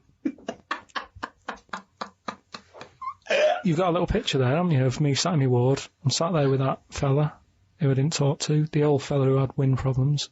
And that's what a poem is, isn't it? But the detail about you thought he was Chinese and he turned out to be Japanese, how is that evocative? That's just a piece of misinformation. It's just I like it. I imagine a lot of people make I that like same it, because mistake. you know why? It's like, he even makes digressions within his poem. Yeah. Do you know what I mean? It's like he could have gone back and erased that, but he didn't. He left that digression in, and I think that's great. It's very honest. Yeah. So, you've done quite a few bits there from the diary, right? The other week you were saying a diary to sort of be famous and what have you, it's got to have a big event in it. That's a big event in my life, right? Peeps did a diary that had big events in it. You said about the fire on Pudding Lane. I had a kidney stone here. You write about puddings you've had. So is that as big as... Is that a proper diary thing? It's a proper diary anyway. I think, personally, the 5 or 6 pages you've written about your ill health are genuinely interesting, and I'm sure, in years to come, it will be an interesting evocation of the NHS at this modern age, and how it is, what it's like to be in hospital. What other diaries are out there? Well, a lot of them are fictional, of course, Bridget Jones and the like. There are lots of memoirs, but to I publish a don't whole know diary, why. I mean, you can get... The two most famous diaries, I'd have thought, was Pepys and Anne Frank. But Yeah. Kenneth Williams' diaries were published after his death. Many celebrity diaries have been published. Alec Guinness, people like that. And is that just their last year, or did they do it when they were doing a lot? Because if they're old and sort of not working well, a diary isn't that good. Well, often the moments, prior to their passing are some of the most interesting. You see their final thoughts and final days. Yeah, but you say different things when you're ill. When I was on that table about to go under and you're thinking this might be it, different thoughts on the world. Do you know what I mean? Different priorities. What's the most profound thing that you thought that it was because of your illness? Just as I went under, the last thing I said to this woman was, "Oh, you look different with that on." And Oh, you look different with a hat on. yeah, it was the woman who gave me the injection, and she'd been round to the bed beforehand, sort of saying, "Right, you're allergic to this. Can you eat strawberries?" And I was a bit like, "Why are you asking me that?" And she went, "Well, no, a lot of people are allergic to strawberries." And I was saying, "But is there any trace of strawberries in the stuff?" And she's like, "No, it's just that a lot of people are." And I said, "Well, no, I eat them." And then she's like, "What about fish?" And I said, "I like some. I haven't had them all." And and then she turned to Suzanne at that point and said, "What, do you know of anything he can't eat?" She sort of said, like turning to the mother. Yeah. When the child can't answer. but she was this woman, and she didn't have a hat on or anything. And then when I went down there, I didn't realise it was the same woman until I was lying there and she started to inject me. And I just said, "Oh, you look different with that on." And then I went out, and when I woke up, the woman sort of came round and just sort of said, "Oh, it's weird that was the last thing, like you said." And that made me think that could have been my last, like fight 'em on the beaches or whatever. That could have been my little thing. You look different with a hat on, Karl Pilkington. Oh, God. In its own way, it's quite wise. People do look different with hats on. I think his last words would be something like, "Can this kill you?" Yeah. Suzanne, can you drink bleach?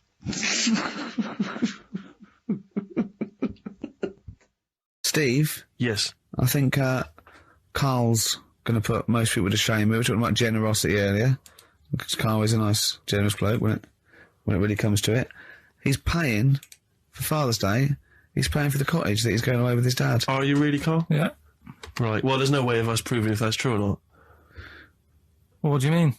Well, you could be lying. But why would I do that? Well, because you want to show off. I didn't do it on air. You mentioned it. I don't want people to know how generous I am. Just do it. Just get on with it. You know what I mean? Yeah. Like charity work and that. Yeah. Exactly. But I'd have thought that you wouldn't have fallen for Father's Day. I'd have thought you'd have known that it was like... Well, we don't. I mean, to be honest, there's a bit of a coincidence, because I paid for it anyway, and it's happened to fall on Father's Day. Right? But don't buy a card. Don't fall for it. I mean, obviously that and Mother's Day and a plethora of other things were, I mean, literally invented by card companies to make more money. I know. Yeah. That's. I mean, my dad always says don't get him a card or anything, because he hates it with all these things that I'd like, rip-off times, really just ripping people off. Yeah. Sounds a bit stingy, that. Well, no. I mean, he's right. Yeah. He's right. It's just because fellas aren't bothered about getting cards anyway, are they? But the other thing that he noticed, helping out the flower companies, the Princess Diana thing when she. Oh, sorry. Yeah. No. Jesus Christ. God. So when Carl, what do you mean? What do you mean? That's what he said. He said, "Oh, I nearly swore then because I was. You surprise me all the time. No, but that is incredible. Sorry, what? I don't understand. What are you talking all about? the flowers that were sort of sold that day. Right. What, for people to leave as a commemoration? Or yeah, they made a mend, didn't they? Who did? Flower companies. Right. So what are you saying? He was just saying, makes you wonder. What, whether... About what? Whether it was in the floor or behind the hit. Oh. So it's a conspiracy. It's a conspiracy by the flower companies. I would love to see you and your dad just sitting at home watching a bit of Channel 5 when apes go mental, right? With your roast dinner. When's that on? And then talk like, well, yeah, well, you know, kill Diana, don't you? Flower company's son. Right, quite right, Dad, you're not wrong. What are you talking about? No, I'm not. I'm just saying it's like you were saying about the cards. On Father's Day and that. It's just a bit too much of a weird. Too much of a coincidence. I'd be interested to see sort of like the business graph. Sure. On how the companies were doing. Then suddenly, yeah, yeah. But then by the same token, Elton John, he had the biggest selling hit record, didn't he, off the back of that? Mm. I mean, so is he incriminated as well? If you want, I mean, Yeah, it's a conspiracy theory you've not kind of analysed terribly closely. You've put it out there, and if people maybe who are investigating want to kind of add that into their inquiries, then they can. Yeah. Sure. But no, that's all I'm saying. I'm just, you know, because it's always the same thing, isn't it? Like I was out shopping the other day, you know, treating Suzanne like I do. You know, I like spending money and that. Yeah. I was in WH Smith's. Yeah. Oh, classy. What was it? Was it a big birthday? Was it? Was it a 30th? No, I was getting a. Was it 2 biros for the price of 1? I was getting a card for my dad for Father's Day anyway because I'm seeing him. Yeah. Big Toblerone. Yeah. There was a giant Who is it who said Father's Day? They love a Toblerone. I've never understood Toblerone because the only time I see Toblerone is in airports, right, and minibars. That is what the small Toblerone is for the minibar in a hotel, 3-star upwards, and the big Toblerone. Well, it's the big Toblerone is a gift, isn't it? It can only be a gift. You wouldn't buy a big Toblerone for yourself. Yeah, duty-free gift. The Toblerone. It's next to Chanel No. 5 Toblerone and a bear. But who specifically would you be buying that Toblerone for? I don't know. Someone who's clearly never had it before and would think it was interesting novelty. Yeah. Well, this gift's interesting. I'll tell you what, though, Toblerone is brilliant. I mean, if whoever makes that, if they want to send sort of, you know, some Toblerones, I mean, I will eat Toblerone. Well, yeah, I think very much the same about. I think very much the same about fags and of course cigarettes. If you've got any boxes of cigarettes and that you don't want, you know, duty free or whatever, send them. I'd just like to say that in no way do I endorse Carl's dad's theory that flower companies were behind the death of Diana. No, maybe I could say that on there as well, just to save any complaints. I'll tell you what, though, talking about fag packets and that, do you know, like now they've got if you have these, they'll do you in sort of thing on the front. Now they've got these special stickers on them. Yeah. I saw a thing in a magazine the other day. In Brazil, it's got like pictures of ill people on them. Blimey, that is. They've gone really hardcore over there. That's good, isn't it? But I mean, to be fair, what more can they do? I mean, there are fag packets now that say these will kill you, and people are still smoking them. I mean, I don't know what they. I don't think the message is getting through. You could ban them altogether, I suppose. If they, it seems weird to sort of like you might as well sell guns and go careful. You can kill people with these. Well, ban them then. Wow, just be careful. Let's have an eye out with that. This is poison. This is poison. These are really, really mental poison drugs. You know those people with you ever see them in the street? They're selling fags duty free. Obviously, they're just selling them on the street. Have you ever seen these guys? I walk up and down Finchley Road lot because I'm just near my place, and all these people they're sort of looking a bit shifty, and then they think that you're maybe a smoker. They just fags, and they'll open their jacket, and it literally will be like something from the 1940s. They won't go to you though, do they? No, smoking stunts your growth. They know you must have never had a fag in your life. But I might be buying them as a gift or something because I'm quite a generous guy. But it struck me, I was chatting with my friend about, there are certain people who are very, maybe they have trouble getting work, or maybe they, they're immigrants who've not landed on their feet and they've had trouble, and so there's a couple of jobs they can do. It seems there's the fag selling. There's those people I noticed on Oxford Street who bend a piece of wire into the shape of your name. I mean, what kind of a gift is that, really? You know what I mean? I know. It's like they're literally giving them out. Or you can have the bending the name. You can be selling those things that you throw at the wall and they sliver down. At Dover? Yeah. What are you doing? I'm a trained carpenter. Right. Can you write really small on a piece of rice? I could try. Could you write those names on a piece of rice? I could try. It's quite tricky, but what about the rest of your family? Well, that one's only 2, but he could be trained. He's got smaller fingers. Okay. Do you want to sell some knocked-off perfume? How about that? Again, we'd like to apologise for any inadvertent racism. Suggestion that Lady Diana was killed by flower companies, or that Steve makes a habit of stealing from cash points. What about XFM 104.9? a picture of Rick Waller on the front of the bargain bucket? I remember when my mum died, and I had to go along, and I was talking about what wreath they wanted, and that this person, quite rightly, had to turn off their sense of humour in a way, because I suppose they mustn't offend anyone, so I had to. They spoke like that at all times. At all times. Okay, and what would you like the wreath to say?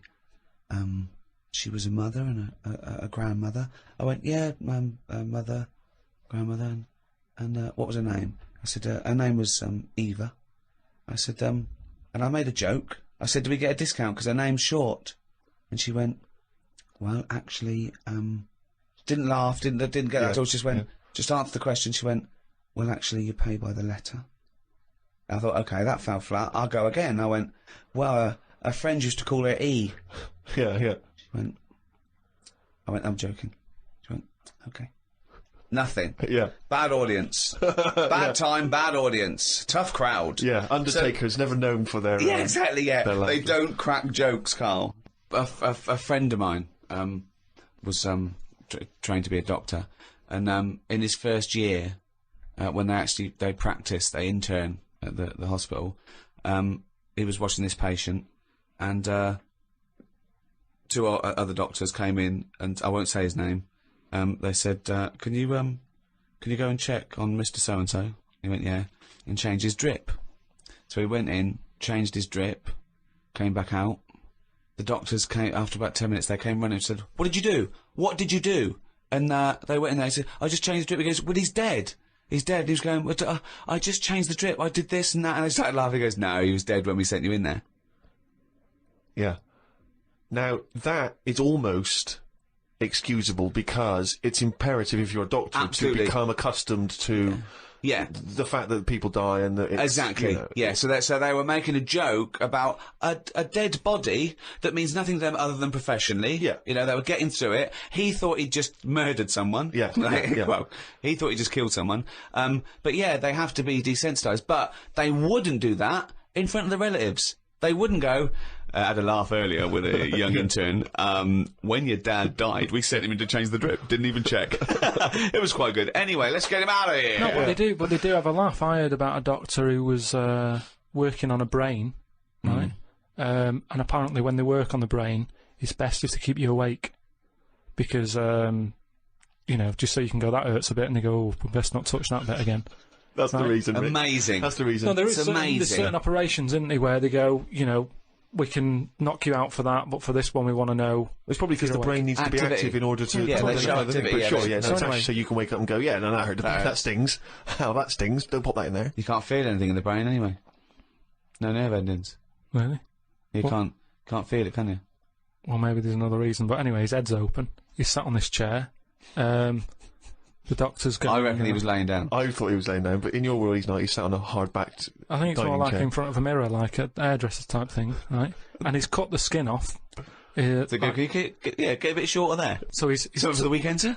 He's- Oh, I won't be shagging with no brain. anyway, so he's cut the skin off and you know, chopped a bit. And you're always going to get bits, aren't you? Sort of. Whenever you cut anything, you end up with a bit missing. But anyway, somehow he does the brain stuff. He fixes it. I don't know what he was doing, but he Don't you? he You fixed don't know it. about. You don't know You about don't know that. the intricacies of brain surgery? That I find perplexing. You're not a neurosurgeon. I don't want. Oh, So okay. they Go on. sorted out the problem, right? And he goes, right, all we've got to do now is stick the head bit back on. Yeah. That's what it's called, by the way. The head Oh, this bit. happened. This happened. Yeah, the head bit's connected to the face bit. So he sticks. Nurse, head bit.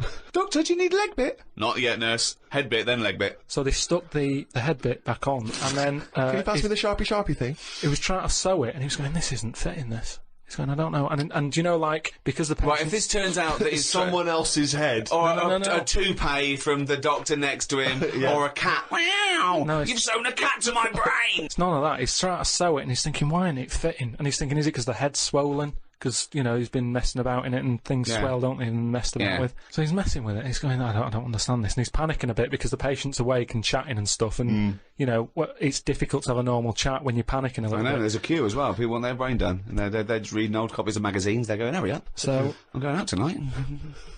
Do you want to wash it? No, just, I'll wash it later. Just take it off, do the brain, put it back on. anyway, what happens is he has to start rummaging, To start rummaging. sort of rummaging. No! There's no N before the first G. Rummaging. Well, he starts looking through the. He starts having a look through the bin. Because, Oh, what? Because he knows he's chucked a bit away of the skin. Right. Where is this surgery where a bloke's sitting up in front of a mirror and there's a bin? Is there a little basketball ring above the bin as well, so when he throws things it goes through there first? I'm just saying that's what happened, and you were saying about things that happen, and you've got a joke about So it. he's rummaging, and what happens? He said to him, the fellow was starting to sense the nervousness, and he said, "What's going on here?" And he says, "Oh, you're never going to believe it. I've lost a bit of your skin. Lost a bit of your head, yeah. I can't." Why did he cut? I don't understand. Why is there... Why That's is it in what I two mean. bits? Because things just break up, don't they? It's like chicken. When you see him walking around, everything's in place and it sticks together. You cook it, suddenly it all breaks up. He'd cooked his face before he cut it up. I'm just saying how flesh, it sticks together well Yeah, but when... he'd cooked the scalp before he'd taken it off his head. No, but had it's he? just an example of how skin okay. can break up with the muscles and everything. So he's rummaging in the bin, and does he find the head? He found the bit, and then he's like, "Oh, sorry about that," and he sort of managed to stick it on. Right, he didn't wash it off or anything. Yeah, I'm sure he gives it a bit of a rinse. But I'm just saying how, Nonsense. you've got to make a joke out of stuff, haven't you? Yeah, it's bollocks. If you're a doctor. Okay, that's good. So where was the joke in that story? At what point I thought this was a story about how doctors have a sense of humour. Yeah, when well, did he at make a the joke? end, he sort of laughed and he sort of said, "Oh, there you go, it's back on." But good job, the bin men didn't come or whatever, and they made a joke out of it. I've never heard such nonsense. I've never Carl heard just made that such joke up. nonsense. Well, that bootleg's going under the name of Nothing, Miss Jackson, I think, by Meats and Poultry. So there you go. I do love these bootleg things because they're so pointless, but they're so enjoyable. Yeah, it's great. It's fun to do. Yeah, exactly. they're Really good they're fun. great. But not as much fun as Wide Van Carl. Why Van Carl? Absolutely. Do you want to explain the premise? Well, we take the Sun asked someone else and asked Carl. It's simple as that. That's right. The Sun have just taken a normal person, we flipped it. We're going to ask Carl the same questions about the week's news. Yeah, just basically your opinions, Carl, as ever. What do you make of, well, obviously the big news, David Beckham's broken foot? Is this a big concern for you? No, I mean, it's sad, it's sadder for him more than anyone, because, to like, be in the World Cup is, like, the main thing for him, innit? Yeah. But he's still a young lad, and, I don't think he'll give up. I reckon he'll still turn up. He'll be alright. And, yeah, good luck to the lad. You're not like David, I'm not going to slag him off. Wise words. He says that like he knows him, like he's popping round for drinks later. Yeah, like we tried to stitch you up. Go on. But obviously yesterday, was it yesterday? I think maybe Thursday. The Sun printed a big picture of David's foot and encouraged everyone to touch it at midday, because hoping that this would somehow, if we all thought and prayed together, somehow that would help his foot heal. Do you believe in that? No. You got any belief in that? No, you're going down the old, like, Yoragella route, aren't you? Sure. And it's stupid. Yeah. I'm sure. I mean, it's nice effort and everything. It sort of cheers everyone up. Hold on, you believe in ghosts and warlocks Yeah. and licking toads. Why is that any more stupid than all those things? It's not going to work, is it? All right, Fine. It's rubbish. okay. Okay, what about this then? There's apparently now available £1.5 million apartments available on an exclusive ship which sails around the world. Yeah, it's like What do you make of that? it's a huge thing, and you live on it, and it's. I mean, in theory, How big is it? it's mental. you know It's when- like Huge a luxury town liner. centre. Do you know Because- how, like, people said that the Titanic was the biggest ship? Was that only then? They've got Yes. bigger ones now, haven't they? Yeah, A lot bigger. oil tankers are much bigger, and yeah. No, but actual Liners are bigger. Yeah. It was the biggest then. Yeah. Because my mum told me that there was one that was that big that it had, like, rough areas on it.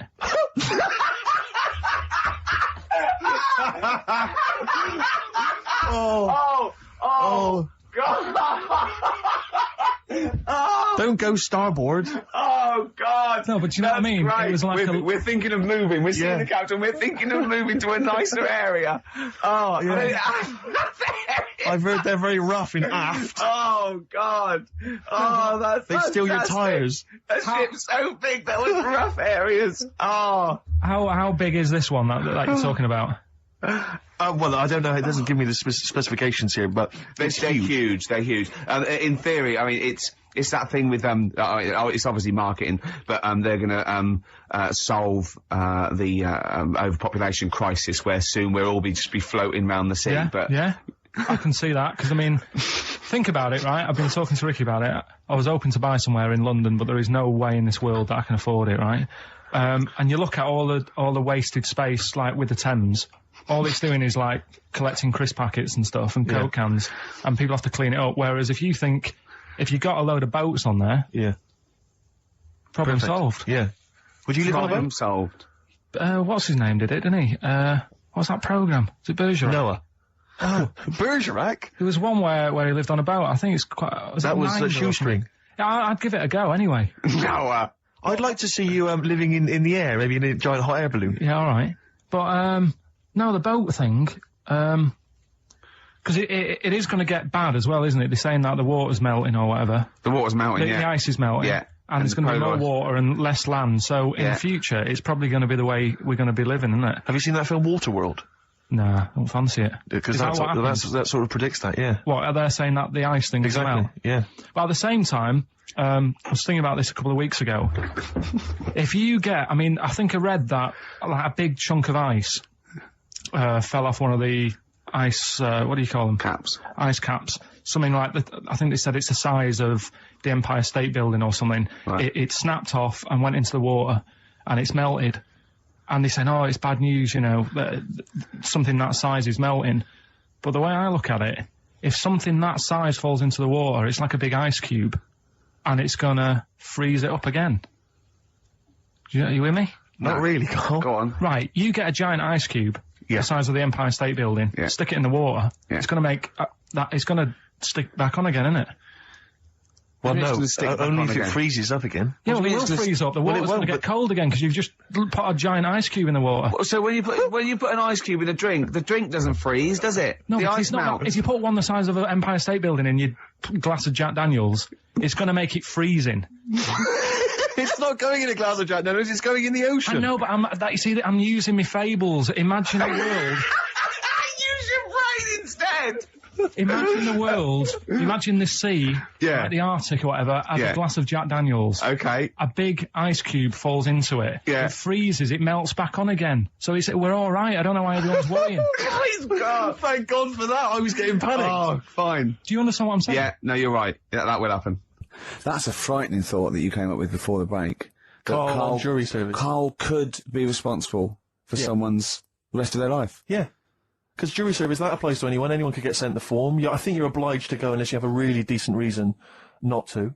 Imagine it was a really, really important trial. But what annoys me is that isn't it supposed to be you're tried by 12 good of men your and true. peers? 12 good men and true. Yeah. Good men and true. And women, of course. The only these thing days. I can hope is that the defence attorney would wheedle out Carl at an early stage. Oh, yeah, objection. I object. Yeah. Why? I object. Have you heard of something called Rockbusters? Yeah. Well, sorry, you can't just object on that. Okay, then what if I tell you my client, standing trial, is a little gay Chinese fella? And here are some of the tapes Yeah. from XFM. What was was it? it? He's prejudiced. So how does it work then? How does what work? What do you mean? You just get called up and you have to do jury service unless you've got a very good reason. And it's not, I normally have Mondays off. Yeah, yeah. Oh, you wouldn't like that. Oh, yeah, Oh, or you have to get there at 9 I've got to o'clock. prepare monkey news. Yeah, yeah. Oh, you couldn't stand it. Just wouldn't do it. I'll What would you say? say, oh, don't get me involved. Because I got involved once. Don't get me involved! No. What do you mean you got involved once? Well, with the police and that, when I lived in Manchester, I saw a bit of car crime going on. Right. And I got involved. Hassle. I'm telling you. How did you get involved? You phoned the police? Yeah. Yeah. Because I thought, well, I know, well, that's just it. But I thought I'd hope somebody did it with my, well. Yeah. So, and it's just a hassle. Loads of phone calls. Canary. Having to stand on a balcony of this, tower block that I lived in. Police shouting up at me. I'm stood there with my underpants on, right? And what it was, a car had been robbed, right? Mm-hmm. So I call up they call up the police and that, Yeah. right? Said, right, listen, car's been robbed. And they said, where is it? I said, I don't know, just across the road from where I live, right? So I tell them where I live. And Where they do go- you live? How old are you? 13? So she's asking loads of questions and that. I'm saying, look, whilst you're asking all this, they're actually getting away, so, will we leave it? And she's like, no, we'll track it down, blah, blah, blah. So I said, well, look, I work nights. What could you see? You could see some I could lads see some lads just pushing a car. Pushing a car. Yeah. That's how they steal cars in Manchester, is it? Yeah. Everywhere else in the country, they're getting in, they're driving them away. In the south, yeah, they drive them away. Exactly. You usually sort of like In start the Manchester. engine. Can you get away a lot faster? What do the police do? Push their panda car after them. Exactly. Say, come on, lads, don't cheat, don't get in the car. They're just pushing it. It was late at night and that. And I Oh, thought, okay. you don't want to start the engine. Of course, you don't want to wake people up, not when you're nicking cars. Of course you don't. All right. Yeah, So, yeah. so is it Late at working for night? you? Hold on, they They weren't were gay. wheeling They it to weren't the gay, bus were stop. they? They were out late, really. Come on, Carl. So what happened? So Anyway, I said, look, don't call me back. I'm going to bed. Right? I've got work in a bit. Brilliant. So, Let's go. What? so that was that, right? Where are you working? Next thing, right? Phone's going. Hello, it's the police again. I said, oh, I've told you not to call me. Right? I told you not to call me at home. So they said, right, the police are outside. Can you go on your balcony? She's like, oh. So I'm 10 stories up, right? Stood on the balcony with like my underpants on. Yeah. Right? And the police are saying, where's the car? And I'm saying, I don't know, they've gone down that road now. So I'm trying to point to them. They're shouting up, saying which road and all that. And I just thought, why did they get involved? Yeah. I don't think they found it. No. It was hassle. The You know what I mean? blokes were pushing it too fast. Exactly. They were in the next street by now, weren't But they? this don't get involved. Don't get after that. Imagine him being on some sort of trial where it's like some sort of mob affair. Yeah, gangland murder. Imagine him going into the witness protection. The police just explaining to him, your new name is Jeffrey Peters. Why can't I be called Bruce Wayne? Well, no, Mr. Pilkington, listen. Imagine that. Do you know what witness protection is? Oh, go on. Amazing. Look, it's when, supposing you were to give evidence against the mafia, right? You've done a job for them and they had to give evidence against them, right? Cause Right, well, if you're going to do... I mean, all I did was 2 kids nicking a car. Yeah. Don't start messing with mafia. No, listen, of course not, no. But imagine you were in the mafia and that you got caught doing something, but instead of going to prison for the rest of your life, you said, oh, well, I can give you Mr. Big, yeah? So they go, okay, give us Mr. Big and we'll let you off, right? So the police go, right, okay. I got handed this leaflet in Soho. So you say, okay, well, I'll give you names. They go, right, we give evidence in court, and you go, yeah. They go, right, we'll have to get you away because you'll be done for. So you give us all the names of Mr. Big, right? We'll give you a new identity, a new passport. We'll let you go and live in Canada for the rest of your life with Suzanne, right? So why have I got to do all that? Because they'll bump you off, won't they? How did you know it was me? They'll find Because out. you have to give evidence in court. So they go, oh, Pilkington squealed. So you got to change all your life. Yes. Yeah. They've killed someone, yeah? Yeah. Well, look, you just know you're giving them in to keep you from going to jail. So you don't want to spend the rest of your life in prison because you're involved in something or source or whatever. It doesn't matter, Carl. No, listen. How would the mafia know that I've said something? Because you say in court, those are the people. He's Mr. Big. He's Mr. So-and-so. He ordered the hit. Don't you know anything? It's a lot of messing around, though, isn't it? But So I've got to leave this job, yeah? yeah, I think they might try XFM first. I'd have to... What? I'd have to bin Suzanne, would I? No, you she can can take go and her live with with you.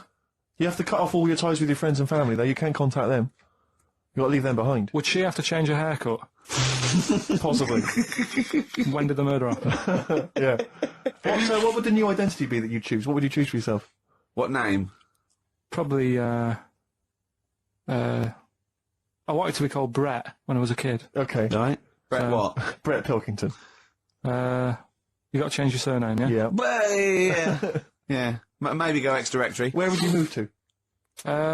Probably back up north. No. Well, no. No, don't do that. Don't do that. Can I suggest maybe Brett Hanson and go and live in Australia or Canada or something? Well, maybe when they're not operating, maybe, and they just forget it. You might have to change your identity as well. You might have to grow your hair. Well, you can't grow your hair, but maybe wear a wig or a moustache. What would you do? What would you wear?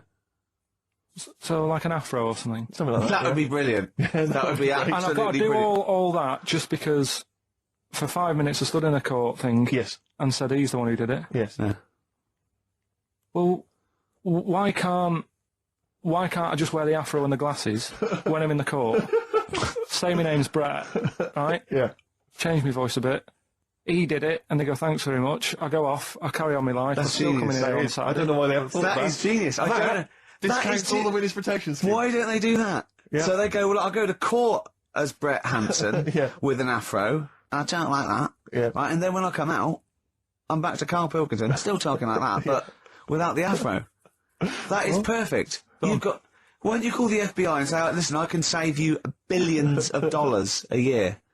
Let's have some news. Let's do some proper radio. Have you? All your news comes from Ananova, doesn't it? That's What will where Dr. I Fox got do that. about now at 2 o'clock? He'd do some amusing news. It's coming up for 2, and here is the news with Karl Pilkington. Well, like I said, it's just headlines and that. I don't bother reading on if I No like point. the headline. And it's all from You get the Ananova, story, not from yeah. a newspaper or. It's not made up or anything. These No, are real okay then. Well, headlines, let's see. Okay, imagine Trevor McDonald doing this. It's, These are real news headlines. Okay then. Well, they're real to Karl. Okay, here we go.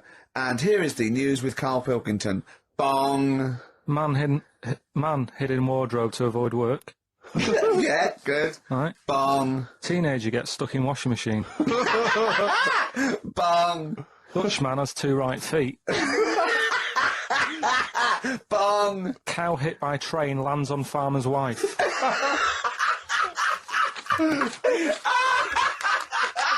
That is the real news to you, isn't it? That's brilliant. Oh, dude. Oh.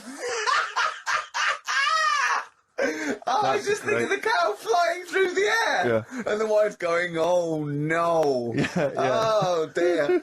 Dutchman has 2 right feet. Yeah, he's having some operation or something, and What, they put the wrong foot on him? he's got 2 right feet or something. Well, maybe it was only a right foot that was available. Good dancer. Yeah. Oh dear. What Well, else? in real news, I was I followed that thing with it was that fella that got into the palace when Bush was there. Right, an The undercover journalist, yeah. I mean, it would have been a problem if he was a terrorist, but it's sort of like, and as the palace said, you know, all our tests are to expose terrorists, not journalists. Yeah. I just think it was no big deal, really. Yeah. I think it was a much more bigger deal for Well, I the think it was- journalists than anyone else. It's like, well, okay, well, all the journalists in the world can pop up as long as no terrorists get in. Yeah. We're all right. Exactly. Yeah. A bloke just got through a terrorist. No, an ice cream seller. Yeah. That's all right. It was like they're waiting hand for thinking, I can't believe it, it's Baz Bammingboim from the Daily Mail. Yeah. And I think that's Gary Bushell. That's fine. That's fine. Don't worry about it. Yeah. But it was just that all he did wrong though was just lied on his CV. Well, I think he did. But everyone lies on their CV. Of course. Of course. Everyone actually, gives references. I don't think I've ever done a CV. I tried to lie. I did one once when I was at ULU and I was an events manager. I applied for a job at Radio 1 for events manager. Didn't even get an interview. Yeah. So I just stopped the CV lark. Sure. Now I just, you know. The one knocked back and that was Exactly. it. Yeah. No, well, yeah. So, You've lied on your CV, have you, Carl? Yeah, loads. Yeah. It's just it's like someone from Little Britain. Yeah, no. Yeah, loads. Yeah, go on. Come on. there was one Radio, when come on. there was a job going at Granada. In fact, this isn't even lying, and I still didn't get the job. Go on. Right? But Well, you Granada, don't get a job just because you don't lie. It's not, have you lied? No, you got the job. Yeah. no, but there was they ask you loads of stuff, don't they? That you think, no, that's got nothing to do with the job. I don't know why you're bothering me asking me certain stuff, right? Qualifications, things like that, yeah. Yeah, But it was languages, yeah. right? What did it say? It just said, you know, put your name, put your address, languages, right? And What? Oh, yeah. And I You, just- what, you don't speak any other language, do you? well, I just thought English quite good. You didn't. No, I did. Honestly, asked Suzanne. I think you told me this before. Did you really put English quite good? Yeah, honest to God. Didn't hear back. Well, you know what they meant now. That you know what your error was, don't you? Are you fluent in French, German, Chinese? Yeah, but I didn't want them to think I've got loads of big words and that. Do you know what I mean? Well, I don't use loads of big words and stuff. No, they There's meant. no Do you point. speak any other languages? It's any other languages, Carl, not the They one your assume that you native can language. speak English because you're filling out a form. Yeah. Oh, well, it's like language is none. Yeah. They assume you can speak something, and they probably think it was English. And to put quite good when you are English. Yeah. English is your first language. Yeah, I'm quite good at it. I see your point, though. It's true, though, isn't it? I'm not sure quite good is accurate. No, poor. English, weak. poor. Weak. You didn't get the interview, no? What did Suzanne say when you told her you put that? She just laughed. It was Really? too late. It was too late to do anything. How's her hair? Do you want to talk about it? Right, she's off today, so Is it alright, is it? Oh, she's listening, you mean? she's at home today. But it's probably alright now, isn't it? Because a bad hair day doesn't last. but it'll be nice. It'll be nice, not today. You're scared of her, aren't you? No. I mean, I don't want to... You've learned your lesson that, you know, you can't talk about people like that. because it upsets them. Well, plus I can't do it all now because we're doing Pulp Fiction later, and it sort of involves their head. So Brilliant. let's. Excellent. There's me thinking that you were being considerate. Yeah. Or worried about. You don't want to use up the material until later. Play a record. What's happened in the last couple of weeks? Just one more chance to. What have you seen in the last couple of weeks? Well, like I say, I don't really watch the news and that, so Right. I can't tell them about that. But in a way, I think they're better off not knowing. I think that's the only good thing about being out there, isn't it? Not knowing about the bad stuff going on. Yeah. So I can't help them there. They don't need to look at the weather, do they? No, don't enough. No. But tell you about the Pope and that. Yeah, pretty extensive. What about the EU constitution and the no votes? What do you make of that? What are your views? What's the problem there? Oh, this isn't No, it's better this isn't not knowing. broadcasting, It's though, better is not it? This is knowing. nothing. Come up with something. Well, the fat baby then, the fat baby that they found, that was on the telly. Right. Well, what was that? It's just a little fat baby. That, Oh, I don't know what, it's just a little fat kid and that. what? Tell what? It was What on is? the telly, it was on the telly and But that. what was on the telly? You just said fat baby, fat baby, fat baby, fat baby on telly, fat baby on telly. Do you meant to be telling them what's happened in the world? Tell me about the fat baby on telly. It's just they've found some, there's this illness called Momo, right? And they've just got this woman had a kid. It's really sad. It was on Channel 4 and that, right? And kid's born. You sure it wasn't Jimmy Carr? Kid's born and that, right? Momo? It's called Momo, Isn't that yeah. that Black Music Award? No, right, little fat baby and that. And there's only 3 of them in the world. These little fat babies. Right. And one of them... They're in danger. How fat? Are you not telling what do you mean? How fat are they? 6 stone it was only 2. And there's 3 of them in the world, and there was this one, and there was one in Brazil. Are they like endangered? Is that the problem? Because there's only 3 of them in the world. I'm a bit worried. This is like a conservation campaign. Hunted for their flesh. No, it's sad. I know, it's shouldn't joking, have, but but if you you've can make seen an it, you'd interesting go, oh, comeback. it's a bit sad and that. Well, I haven't seen it, and I know nothing about it. Well, I've told you, there's 3 of them in the world. Okay, what else was on telly? Something I watched the other night, that was just good. Again, you know, I learn stuff from the telly. I don't watch the news. It was Well, you don't learn stuff from the telly. Yeah, I'll tell you what, though. You told us there's a fat baby in the world. Forget about them. There's a spider eats chickens, and there was a fat kid. That's Forget them in Iceland, right? Yeah. We'll give them Rockbusters later to do, right? Iceland. But what's the name? I'll tell you what is interesting, Steve. I didn't know that much about it. Autism. Okay. Oh, good. There's some more entertaining stuff on XFM 104.9 to cheer up people. Go on, and what? Go on. No, right. Have you heard about it, Steve? What Autism. It scares me to death when he comes up, when he touches on a serious subject. We've been talking about wheeling a dead pope round, the Chinese don't age well, and ginger people are hated. And now we're going to touch on a really, No, I said... my heart's in my throat. Go on, Carl, then. Tell me your insights to autism. Right, well, there was this, again, Channel 4 coming up with some good stuff at the moment, right? It might have been Channel 5. But what's the name? It was... It's the attention span that I like! It's these people who, they've got like this autism thing going on. Yeah. And they sort of take in a lot of information. They get sort of they get so into it that they know everything about that subject and what have you, right? And there was this lad who, he knew everything, right, about EastEnders. Right. He sort of, the cameraman was saying to him, so, you know, why EastEnders and that? And he said, I don't know, I just like it.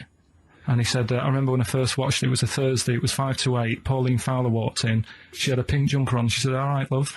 And he remembers everything from that moment on. Yeah. Right, and everything, which is great, but then the way the programme was making out, it was almost like they were saying it's a disability. Right. When in a way, it's more like a superpower. Sure. Like Rain Man. Well, if you can take It's Rain Man. No, I'm he not. has special autistic powers.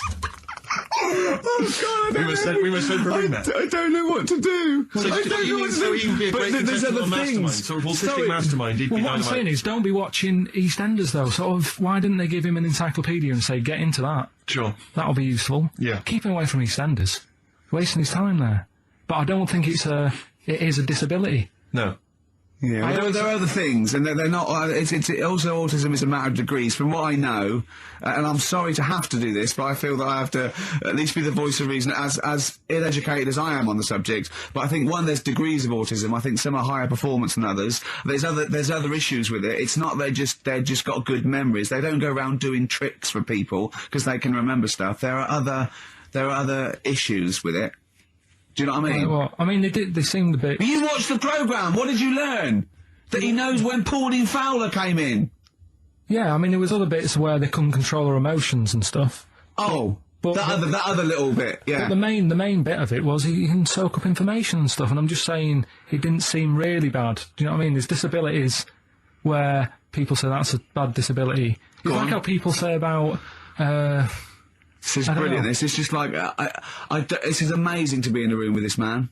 It's incredible. You just wind him up and listen to what comes out. And I'm going to sit back now. I'm not going to defend you or explain anything. Just go on and tell me about the other disabilities that are worse. What I mean is how people can sometimes easily get mixed up. How people are scared of like a cyclop. Well, at the end of the day, he's got a disability. A bloke. Who's scared of a cyclop? No, it's apart just from Jason and his Argonauts. Where's this cyclop that you're scared of? No, I'm just saying in history and in books and that. No, not in history. History happened. Yeah. But what are you thinking of? You're mixing history with Greek mythology and Roman mythology and every other type of mythology. What do you mean there wasn't really a giant cyclop that went round picking up ships and throwing them around? That's not history, Carl. Do you think Batman's history? No, but it was ages ago, wasn't it, when we were sort of... No, I'm not saying it didn't happen ages ago. I'm saying it didn't happen. Well, it might have done. I mean, what's so ridiculous about a fellow with one eye? In the middle of his head, and he's big and scary and lives in a cave. Why is he scary? Because what if he had 8 eyes, I'd be scared of him. At the end of the day, he's got a disability... Oh, we'll talk about it in a bit.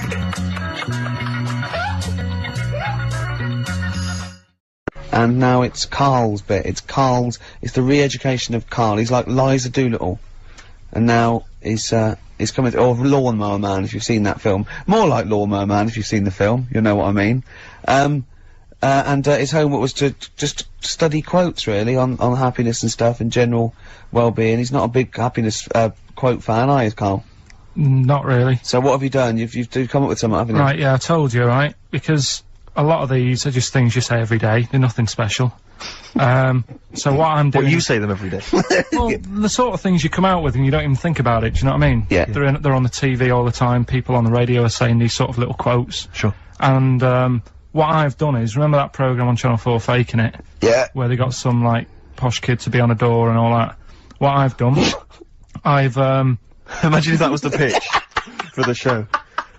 Dear Channel 4, just gonna get a posh kid on a door or something? Yeah, Yours sincerely, Karl. come in. Yeah. TV producer. Yeah, go on. So, what I've done, this little book of quotes, happiness quotes, I've picked 2 that are real. Okay. And I've made one up. Alright? And we've got a guess. And you've got to guess. Okay, then, go on. Well, I'll tell you what, Rick, why don't we, when we've heard them, we won't confer. No. You'll write down yours, A, B, or C, and I'll write down mine, and we'll see how it Okay, is. Karl, off you go. Right, and just because I'm looking at this book, it doesn't mean I'm actually reading. No, I know. Don't worry, we're clever. No, we know, we can't see yet. Like, call my bluff. Yeah, go on then. Nothing is worth more than this day. Okay. Yeah. Yeah. Alright. Yeah. The way I see it...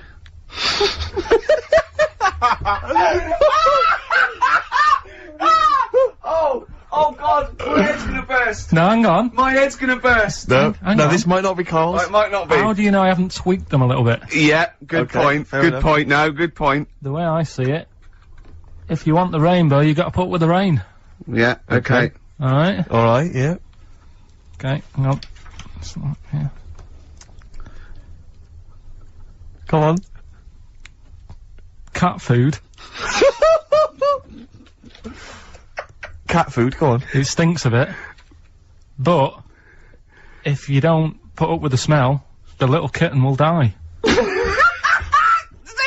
Steve! I don't know what to say! I don't know what to say. Imagine this in faking it. Imagine their faces when he says that, and they're going, "Oh my god." Oh. Carl, play a song, mate. We'll have to confer on this one. Well, that's just amazing, Carl. Just read them again. Two were real, one was fake. Go on then. Right. First one. Nothing is worth more than this day. Excellent. Next one. What does that mean? Well, cherish now, cherish your time. Okay. Because you can't get it back, and you know. That's the way I saw it. Carpe diem, whatever it is, seize the day and all that. Okay. If you want the rainbow, you've got to put up with the rain. Yeah, of course. Yeah, rough with the smooth. You know, it's not all plain sailing, but you know, rainbow's beautiful, but it comes because of the rain, which you might not like. So make the most of everything, and good. Cat food doesn't smell good, but if you don't put up with it, then the little kitten will die. Right, now, Carl, that is a good effort. Now, that one's yours. I mean, obviously, right? Right, no, but it's a good effort, right? I mean, it slipped seamlessly into the others. Yeah. I don't think it didn't. No, but it's good. I mean, we knew it was that one, but, what I will say is, it's good, but what you don't know, maybe subconsciously, is, I mean, it's very similar to, the putting up with the rain and the rainbow, but that's good. Why do you think that? Well... What does mine mean? Well, even though it smells bad, it's good for something. Right, so see, I didn't look at it like that. What did you look at that? I kind of thought... Was yours more specifically about cat food, generally? Because you know, normally it's an analogy. Yeah, or a metaphor for something, you know, much bigger. Well, no, the way I mean, Dolly Parton, who I think did the rain thing, she wasn't specifically concerned about weather conditions. No. It was a sort of general idea. It was all about life. Yeah. Well, that's what I've done. Go on, I've used an everyday thing. Yeah. And put it with today's problems, right? Go on. So, like, my girlfriend, she might like to go shopping for clothes. I hate it. Right. But because I love her, I put up with it. Ah, that's nice. Yeah? Yeah. So, you love that little kitten. You can't stand the smell of the stuff you got to feed it. But because you love it, you go, well, you know, I'll put up with this just for a few minutes, and then I can, like, squeeze its head later and give it a little... Sorry. Can we go back? You know, stroke its head and stuff. Oh, right. Yeah. Sorry, it was a bit of a slip, was it? Squeeze its little head. Yeah. Well, that's just the thing that I do with cats. Put it in a bag and drown it in a lake. I can feed it and then I can throw it against the wall. Exactly. So you didn't see it like that, did you? No, that's very good. So it's about love, is it? It's about putting up with the bad things for something you love. Yeah. Well, that's nice. But Carl, you seem now to be convinced and rather smug that you've tricked us and that you've fooled us and that we didn't understand it. Well, I say that's your fault, not ours. No, it's not though. I mean, look, that man in Forrest Gump, he was a bit of a nutter. And he came up with the life as a box of chocolates thing. Yeah. Now, if that was in this book, you say, oh yeah, brilliant, you know, good bit of work. But if he was sat here doing the show with you, you'd be taking the mickey out of him. Sometimes I feel he is. No, but, Carl, I could, in fact, if people are out there, we're too lazy, could you write down everything Carl's ever said? Because I think we could publish that. Yeah. Talking of, eating knobs. Yeah. Jilly Goulden. Now What's she been up to? Well, you saw it in I'm a Celebrity, Get Me Out of Here. I haven't been watching it. She popped a little kangaroo knob in the mouth. Chewed it up. What, she just found it? Did she line around? No, it was one of the things that she had to eat. eat. One of the challenges. Carol Thatcher, you know, a daughter of, one of our leaders. Sure. She popped a couple of bollocks in the mouth, chewed them up, swallowed them. Oh. And Jilly Goulden, there was a kangaroo, penis there, dried. She couldn't even it was so tough she couldn't even get through it. And then she, eventually she eats it. What was it, like a pepperoni? Yeah, and what do you think of that, Carl? What, eating that sort of stuff? Yeah. I watch it, I like those little trial bits, right? Yeah. But, what I don't think people realise is, right, it is hard eating a little kangaroo knob. Right? Really? How do you know? No, it's just, you know, you think about it and you go, oh, I couldn't do that, right? But what they never mention on the TV programme, which I think takes it to the next level, right? They're eating that at like 7:30 in the morning. Sure. Right. Which is worse, innit? Yeah. Do you know what I mean? If I was there and Ant and Dec said, right, Carl, eat the knob, I'd go, hang on a minute, give us a few hours, let me get some rice and that on my belly, and just sort of fill me up a little bit more. I'll pop back at about 6:30 this evening. Right. Have it ready. And I'd be happier then. It's just that thing of, you know, you don't want to eat animal genitals on an empty stomach. So what are you saying? You could I'm saying, like, I could eat a knob at night, but just cut that there. We'll loop that. If any DJs are listening, just take that quote. I could eat a knob at night by Karl Pilkington. Maybe do a dance remix. Yeah, I think maybe you're sort of a house producer, and you could maybe get some kind of high energy beat going, and then we could just send that out to some of the gay clubs. I'm sure it'd be really popular. Please, anyone, send us, you know, that loop with a nice little, you know, funky house beat. Karl Pilkington saying I could eat a knob at night. No, but do you know what I mean, though? By that. Not really. Well, okay then, right. Okay. Now, I couldn't do it. I could not do it. I couldn't pop a kangaroo testicle in my mouth and chew it. It was disgusting to watch. She was eating witchetty grubs. I mean, good on them because they were doing it. But then again, I think, well, they wanted to go in there. They knew they were up for it. So on the one hand, I think, is that admirable and is that showing sort of like good British metal, or is it, you know, I'll do anything to get on telly for a week? I don't know. You know what I mean? I don't. Where does it stop? You know, I thought Rebecca Lewis went too far when she gave the little pig a tug, but at least she knew where to stop. Yeah. She didn't, you know. Well, it's obvious when you have to stop. Yeah, but you know, the pig tells you that. To pop the Also, again, where's the kangaroo hopping around without a cock? I tell you, here's another question, right? Bit of a spin-off with animals and that. Have you ever, right, Steve, killed a fly? Probably, yes. Right. Well, I was watching David Attenborough. Right. He makes his money out of flies and that, doesn't he? Do you think he's ever killed one, or does he go, well, I can't kill that fly or that spider, because that's how I make my money? I don't know what the question is. I don't know what this question is. Like my mum, right, she said, if a fly is knocking about the house, she never kills it, she always catches it and puts it out and that, and she said she'd never kill one. Who is she, Mr. Miyagi? What do you mean she catches it? How does she catch it? With a pair of chopsticks. No, she... Well, obviously, Carl was out with me last night, and he saw that I'm, you know, he knows I'm a ladies' man, and that was obvious. Carl, you could see the vibe around me, couldn't you? When the chicks were talking to me. And just remembered recently, actually, I was on a train coming back from hometown Bristol, and I was on the train, and this girl walks on, good-looking girl. I thought, hey up, largely empty carriage. I'm thinking, my luck's in, you know, because I take every opportunity, Carl. That's the thing about me, you know. I don't choose. She was a good-looking girl. She sat down. I thought she sat down right near me. I thought, brilliant. As this guy comes up behind her, and she's, I think it's probably a boyfriend or something. Sits down next to her. And I listened in on the conversation, you know, because I'm pretending to read. It was very clever. I read the same page for hours, so I was pretending to listen. I was listening, but pretending to read. And I realised that it's not her boyfriend or anything, it's just some guy she's met on the platform. And I'm thinking, brilliant. If she's the kind of girl who's just going to start talking to someone, you know, on a platform, on a train, brilliant, I'm going to be in here. Because he was only going one stop. So I'm thinking, what's the worst that can happen? He'll nick off, you know, I'll get chatting to her, you know, and who knows, I could join the... is there a train equivalent? Foot High Club. The Foot High Club, brilliant. And so I'm excited, you know, I'm listening in.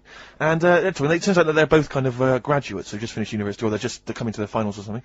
And they're chatting away, you know, and he's making a couple of witticisms, you know. And she's kind of tittering at his jokes. I'm thinking, well, I'll tell you this, if she's laughing at this kind of material, I am going to blow her away, you know, with my kind of anecdotes and wry observations, you know. Yeah. It was weak stuff, I got to be honest. Really? He was coming out with nothing. He was running on empty, as far as I'm concerned. Yeah. And she was loving it. So I'm thinking, brilliant, I'm going to be right in here. And then they get moving on to higher brow things, you know, and I think she was going to study kind of Marxism or something like that, or communism, something. And she was asking him, you know, by way of conversation, she was asking him what he knew about Marxism, you know.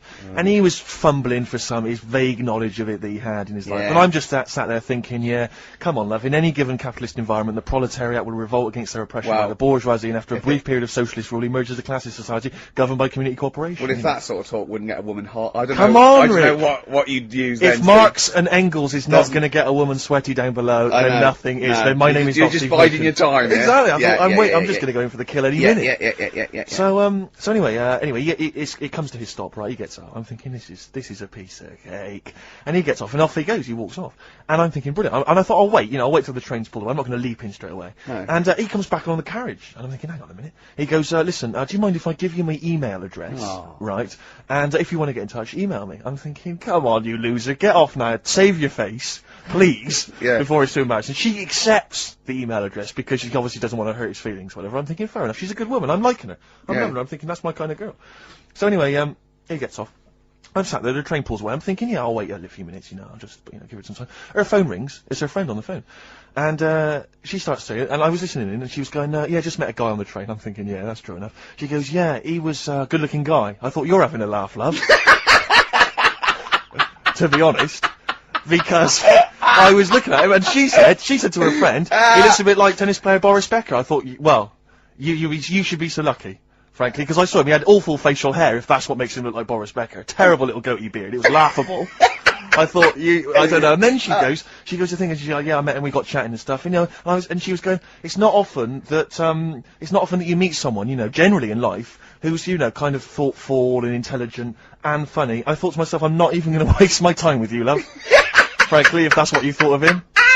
You just walked away. And I'll be honest with you, I didn't even bother talking to her. No, you were just didn't even above waste it. my time with If her. she thinks that bloke is not If only she as thought great he was looking, funny, but great funny looking- and intelligent, and she got on well, and he was polite, and it was a chance meeting, and he thought, and she thought that you were like a freaky looking dork who didn't even have the nerve to If speak. that is what if that's she what was she thinks, thinking, then I she's don't not- want to know her. I couldn't. You walked away, and good luck to you. And I have my dignity intact. Yes, and she's nothing. There was a man on the radio doing poetry, says Karl in his diary. I thought I'd have a go at doing a poem about today.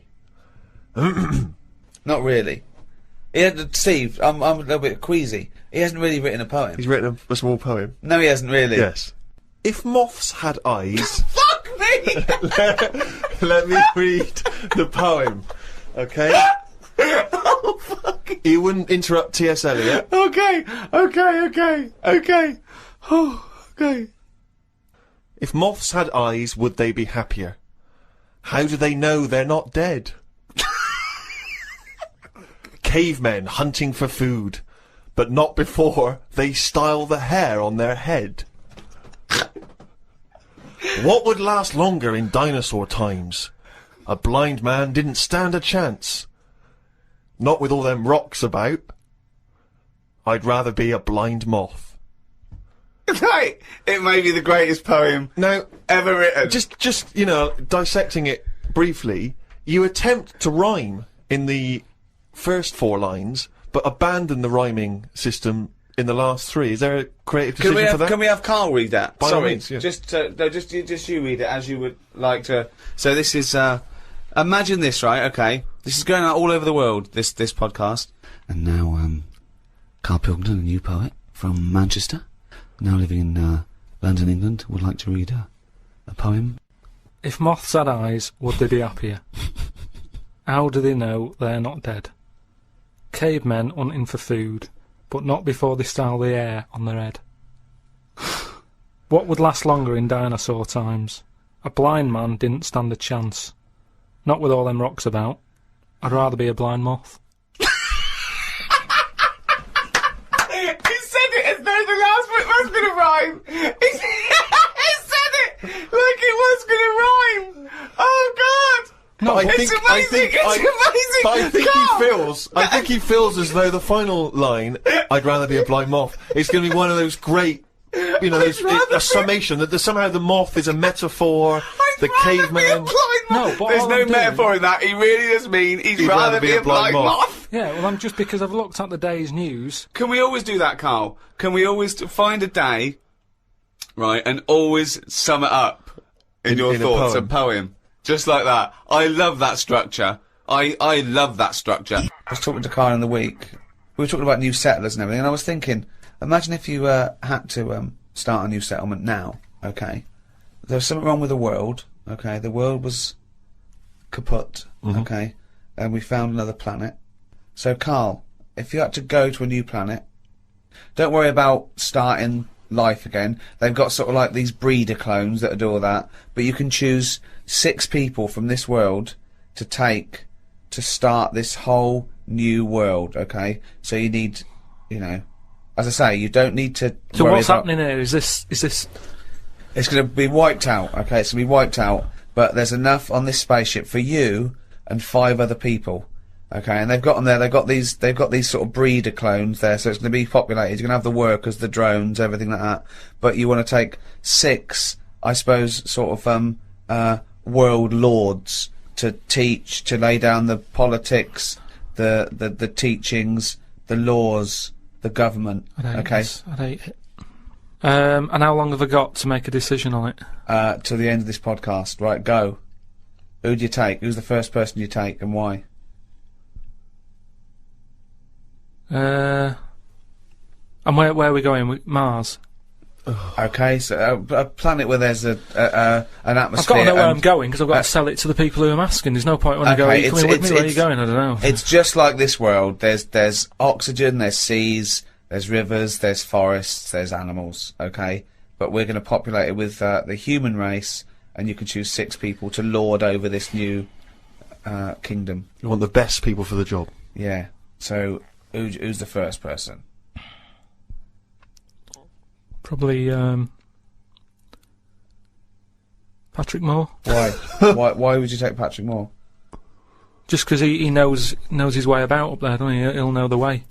So just have him. I think that will, whoever I pick next, if they see that he's going, they'll go, right, you know, it's going to be a long Moore's journey as on it board. is. You don't want someone who's going to be going, is it left here?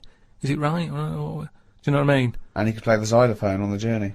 But Carl, Right. is Moore the most useful person to have if you've only got 6? Because he may be very useful getting to the planet. No, but I've once always you got wanted there, to meet him as well. I've always wanted a chat, and that'd be a good chance, wouldn't it, when I'm in a rocket? How long's it taking to get to Mars? I don't know, a year. That's what I mean. No, it's so, not Mars, it's somewhere else. Okay, so it's a year to get there, and then... yeah, well, that's what I mean. So it's a good chance to have a chat with him Okay. about stuff.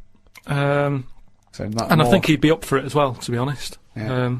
I think you know. it's just- why do you think that? Just because he's spent his whole life talking about what's going on up there, isn't it? And yet he's never been. And I feel sorry for him. You know, most people when they're into something, they get to go to a place, don't they? Sure. People who don't know who Patrick Moore is, he's an 80-year-old astronomer. Yeah, that's what I mean. So let him have a bit of a good life. So Moore's on board. Yeah, Patrick Moore. He's on. Right, out of 5 others. 4 others now. Jamie Oliver. Why would you take Jamie Oliver? Just food and that. You need someone, because they say that like you can feel down if you don't eat. He couldn't convince 8-year-olds to eat a carrot. What's he going to do in this brave new world? They're all going to be on turkey Twizzlers. I think he's got the right attitude. He wouldn't be faffing about. Remember, we've landed now on this new world. Yeah. I don't know what it's like. The people who've Listen, made I me love Jamie Oliver. I think he's great. Yeah. But he wouldn't be in my 5 people to start a new world. That's all I'm saying. Nor would Patrick Moore, because he knew the way. Well, what chef would you pick? I wouldn't pick a chef. Why would I pick a chef? Because you want someone who's going to, like I say, food's important. When you're low, there's nothing better. If you're a bit fed up, there's nothing better than having a good... But Carl, I don't think you've quite grasped that these people have to start civilization again. They have to be wise people who can make the laws. Yeah, and before you do all that, you need a good meal. So Jamie Oliver, that's his job. It's like when we get there, that's when he kicks in. Right. He's the first one, really, Can I who suggest gets something? going. Just to save 2 places on Patrick Moore and Jamie Oliver, take a map and a cookbook. Okay, who's number 3? What sort of state is this world in? Does it need... Oh, he's going to take a fucking gardener. It's like It's the world, but new. It's that exactly. It's the world but new, untouched by humans. There've been no fossil fuels burnt, no machinery, no wars. Just this Garden of Eden. And you, Patrick Moore and Jamie Oliver pitch up. Plus, who else, Carl? Go now. First thought. Attenborough. Oh God! Again, he's a genius, and he's a bit of a hero of mine. But I don't know if we need Attenborough.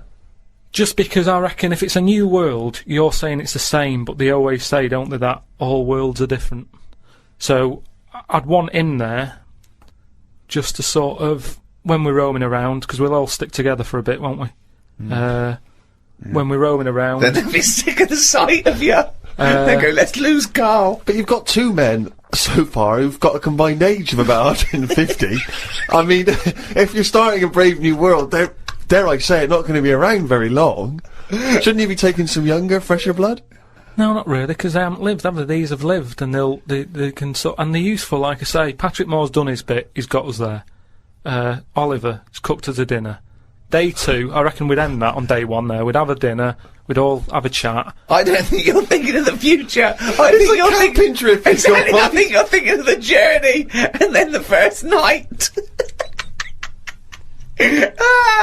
Okay. So you've got day David 2. Attenborough, Yeah. you've got Patrick Morton, you've got Jamie Oliver, you've got 2 other places. I get the feeling that you're not so much recruiting people for a new world as I'm a celebrity, get me out of here.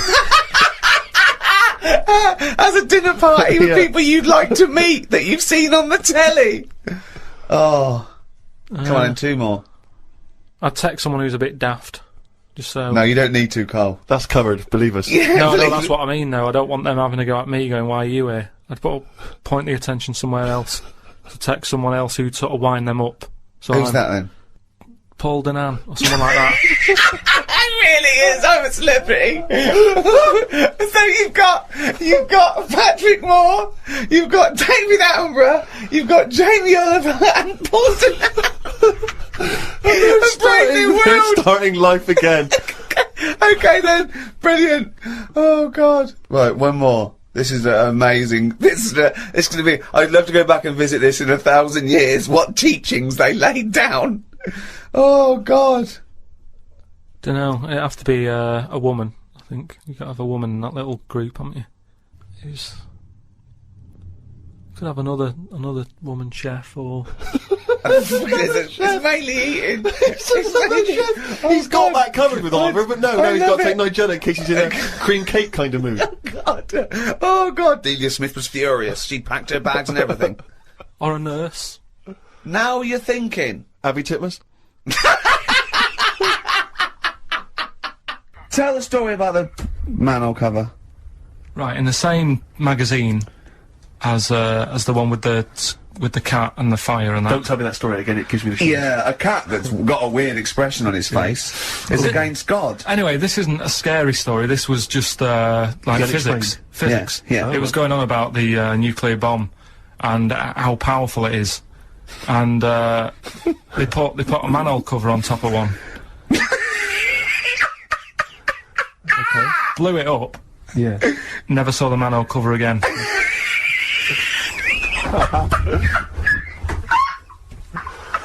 Man alive, Carl. Unexplained. What's going on there? Something weird is happening there. Oh. If anyone has ever seen that manhole cover, please get in touch. We'd love to know where it is. Oh, that's fantastic. What sort of experiment is that? I imagine all these scientists on multi-billion-pound research budgets, they're going, we test everything.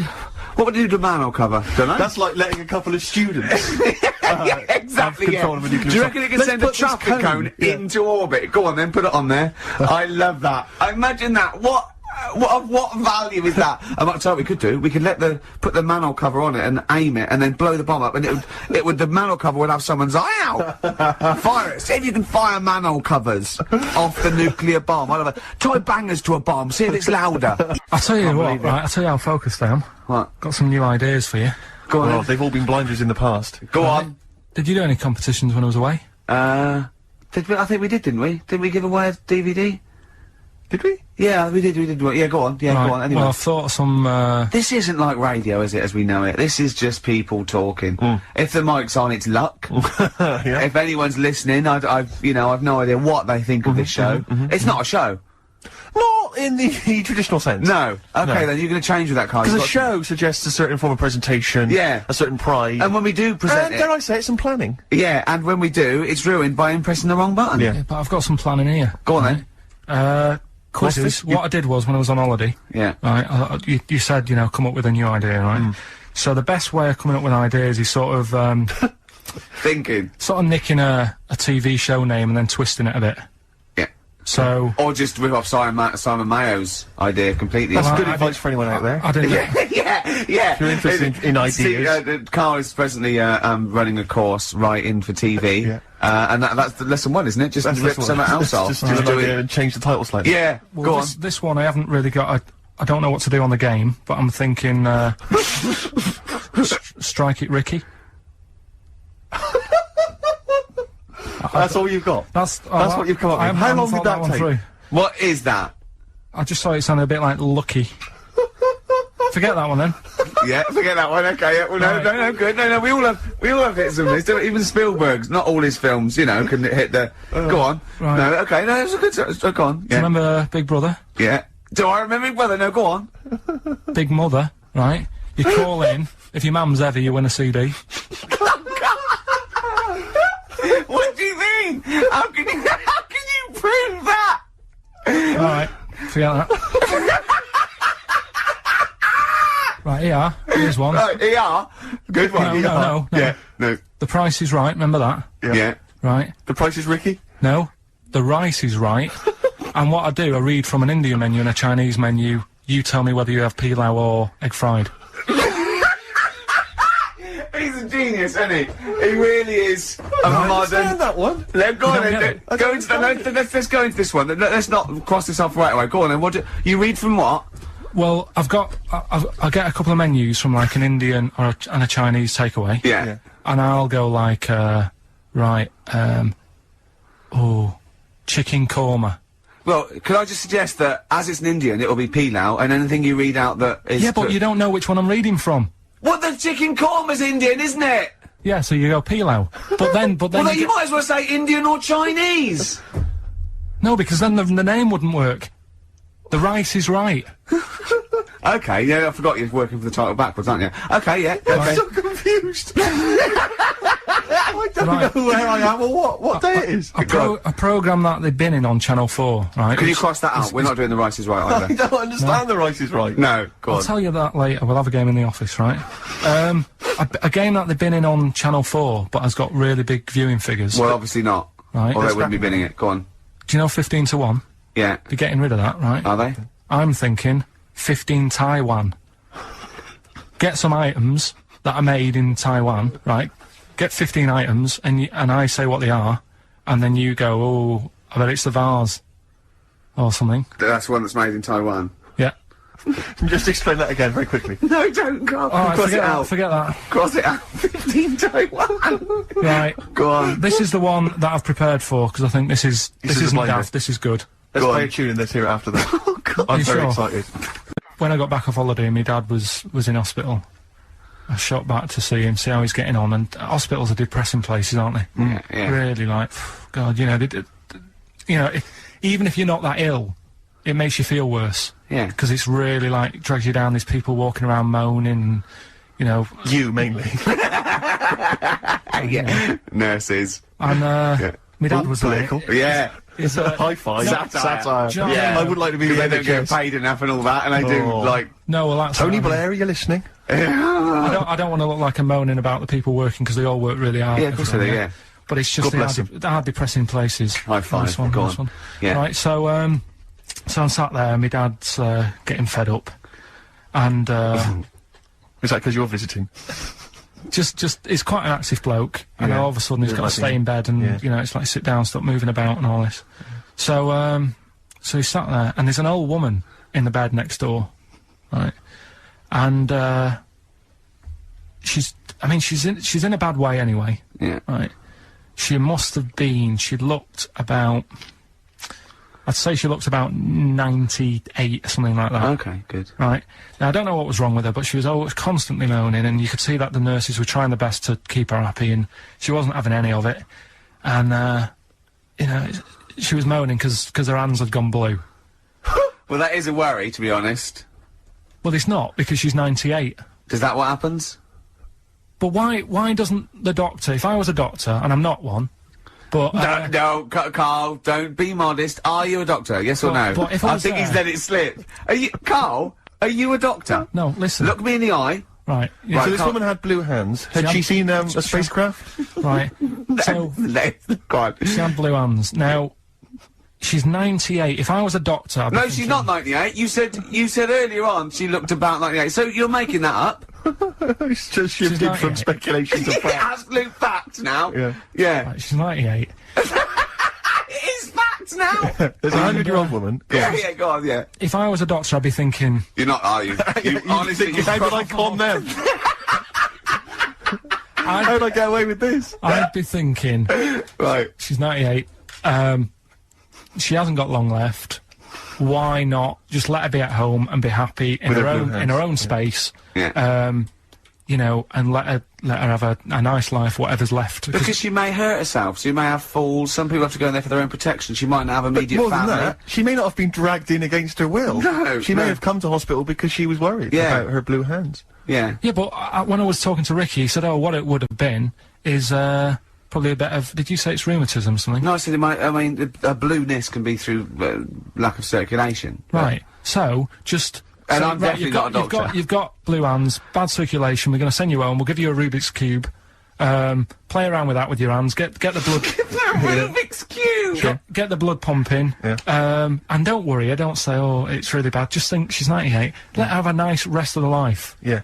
But instead, she was there, and the annoying thing was, and they do this with a lot of people in hospital, they pump you with drugs, try to sort it out. They don't, you know, there's probably a bit of guesswork going on. Maybe. A little bit. Not as much as you, but go on. Right? And because of that, they sort of break wind a lot.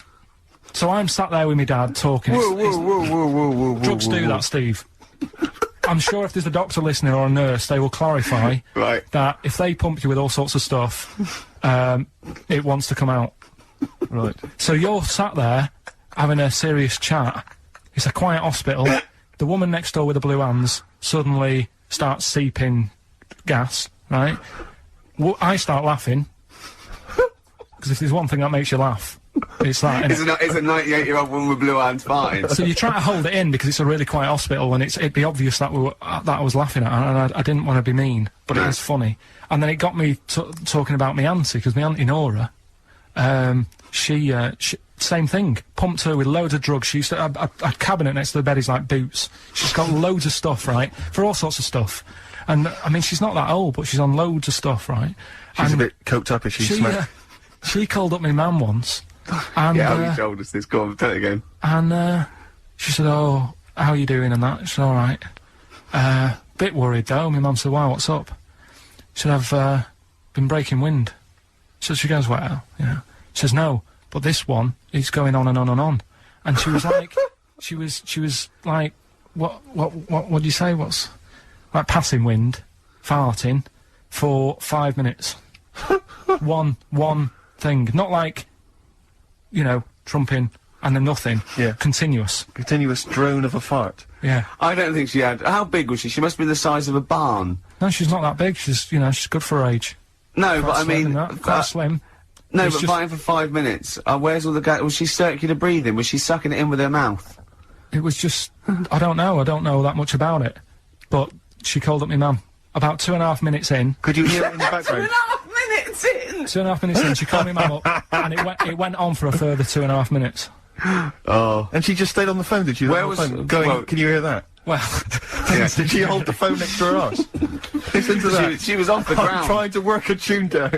she was actually hovering. She was 4 Yeah. foot off the ground Yeah. when they found her, the ambulance Yeah, men. the cat's dead. Don't light a match! Don't light that cigarette! Yeah, it's like that advert. The kids come home from school, switch on the lights. Yeah. There they see Granny Yeah. hovering, turn the light on. Be careful if you have an elderly woman at home. Yeah. Drugs make you fart. so that's what I'm saying, you know, just let these people... What are you saying? No, wait a minute, what are you saying? I'm saying let people enjoy the life they've got left. No, you're not. You're saying don't put them in hospital, leave them at home to die. No, I'm not. Give them a Rubik's Cube and let them die. I'll tell That's what you're something- saying. Yeah, I'll tell you something now, right? Steve, Right. I'll tell you something. I didn't want to do it because it'd bring the show down. But she did die. Who, the blue-handed lady? Yeah. How do you know? Because I said to my dad, how's the woman next door? How's She said, farting? oh, she went last night. They've got an old fella in there now. God. So, there you go. So, wouldn't it have been better to leave her at home where her friends and family can call and speak to her, even nip that round if they want, you know, with a cat, I imagine. No, it's definitely a cat now. What was that cat's called that you imagine? Probably, I'm seeing like a big ginger one, so I don't know, something like, I don't know, maybe ginger or whatever. Maybe I had a budgie. But that's what I'm saying, just let him enjoy this life, because dying in hospital, I wouldn't like to do it. If I went to the doctors and they said, you haven't got long life left, I'd say, well, I'll stay at home. Yeah. And that's the point I'm getting at. Yeah. Right? If you can't do anything for them, let them enjoy their life. Right, one more chance. What's happened in the last couple of weeks? Just one more chance to... What have you seen in the last couple of weeks? Well, like I say, I don't really watch the news and that, so Right. I can't tell them about that. But in a way, I think they're better off not knowing. I think that's the only good thing about being out there, isn't it? Not knowing about the bad stuff going on. Yeah. So I can't help them there. They don't need to look at the weather, do they? No, not enough. No. But tell you about the Pope and that. Yeah, pretty extensive. What about the EU Constitution and the no votes? What do you make of that? What are your views? What's the problem there? Oh, this isn't not knowing. broadcasting It's though, better is not it? This is knowing. nothing. Come up with something. Well, the fat baby then, the fat baby that they found, that was on the telly. Right. Well, what was that? It's just a little fat baby. That, I don't know what, it's just a little fat kid and that. What? Tell what? It was on the telly and But that. what was on the telly? You just said fat baby, fat baby, fat baby, fat baby on telly, fat baby on telly. Do you meant to be telling them what's happened in the world? Tell me about the fat baby on telly. It's just they've found some, there's this illness called Momo, right? And, they've just got this woman had a kid. It's really sad. It was on Channel 4 and that, right? And, kid's born. You sure it wasn't Jimmy Carr? Kid's born and that, right? Momo? It's called Momo, Isn't that yeah. a Black Music Award? No, right, little fat baby and that. And, there's only 3 of them in the world. These little fat babies. Right. And, one of them... They're in danger. How fat? Are you not telling what do you mean? How fat are they? 6 stone it was only 2. And, there's 3 of them in the world, and there was this one, and there was one in Brazil. Are they, like, endangered? Is that the problem? Because there's only 3 of them in the world. I'll be worried. This is like a conservation campaign. Hunted for their flesh. No, it's sad. I know, it's easy to joke and that, but if you've seen it, you'd go, oh, it's a bit sad and that. See, there's always other things going on in my mind when I'm in that pub quiz. For me, it's just a little bit of fun. Sure. It's a night out. Do you know what I mean? Suzanne enjoys it. Yeah. It's a bit of a get-together. We have a chat beforehand. Yeah. We have a bit of fun. Yeah. But there was other things on my mind. Carl, I could do that here. I don't have to lose a tenner. Wait, what were you thinking during the quiz then, when the questions were coming out? What were you thinking of? Well, what it was, right, just before the quiz started, I had to go to the toilet, right, because the rule is, right, people who don't go to it, once it starts, phones off, no more toilet, they take it dead serious, don't they, right? Yeah. So, I went to the toilet. Now, I'm not being out of order here, it just got me thinking, right? I went to the toilet, the gay fella in there, right? There was a gay fella in there. Gay fella in the toilet. Now, How could you tell? How did you know? Just typical, you know, everything about it, right? Everything about it, right, yeah. Oh. What, Just large large- handlebar moustache, What- leather what- cap. Butt plugs, amyl nitrate. Could I just say that these views do not reflect the views of the management of XFM or me and Steve. Or most of the people in this country. Go on, Carl. What's your problem? Yeah, but this is what I'm worried about, really. But this is why I only got Danny Minogue right.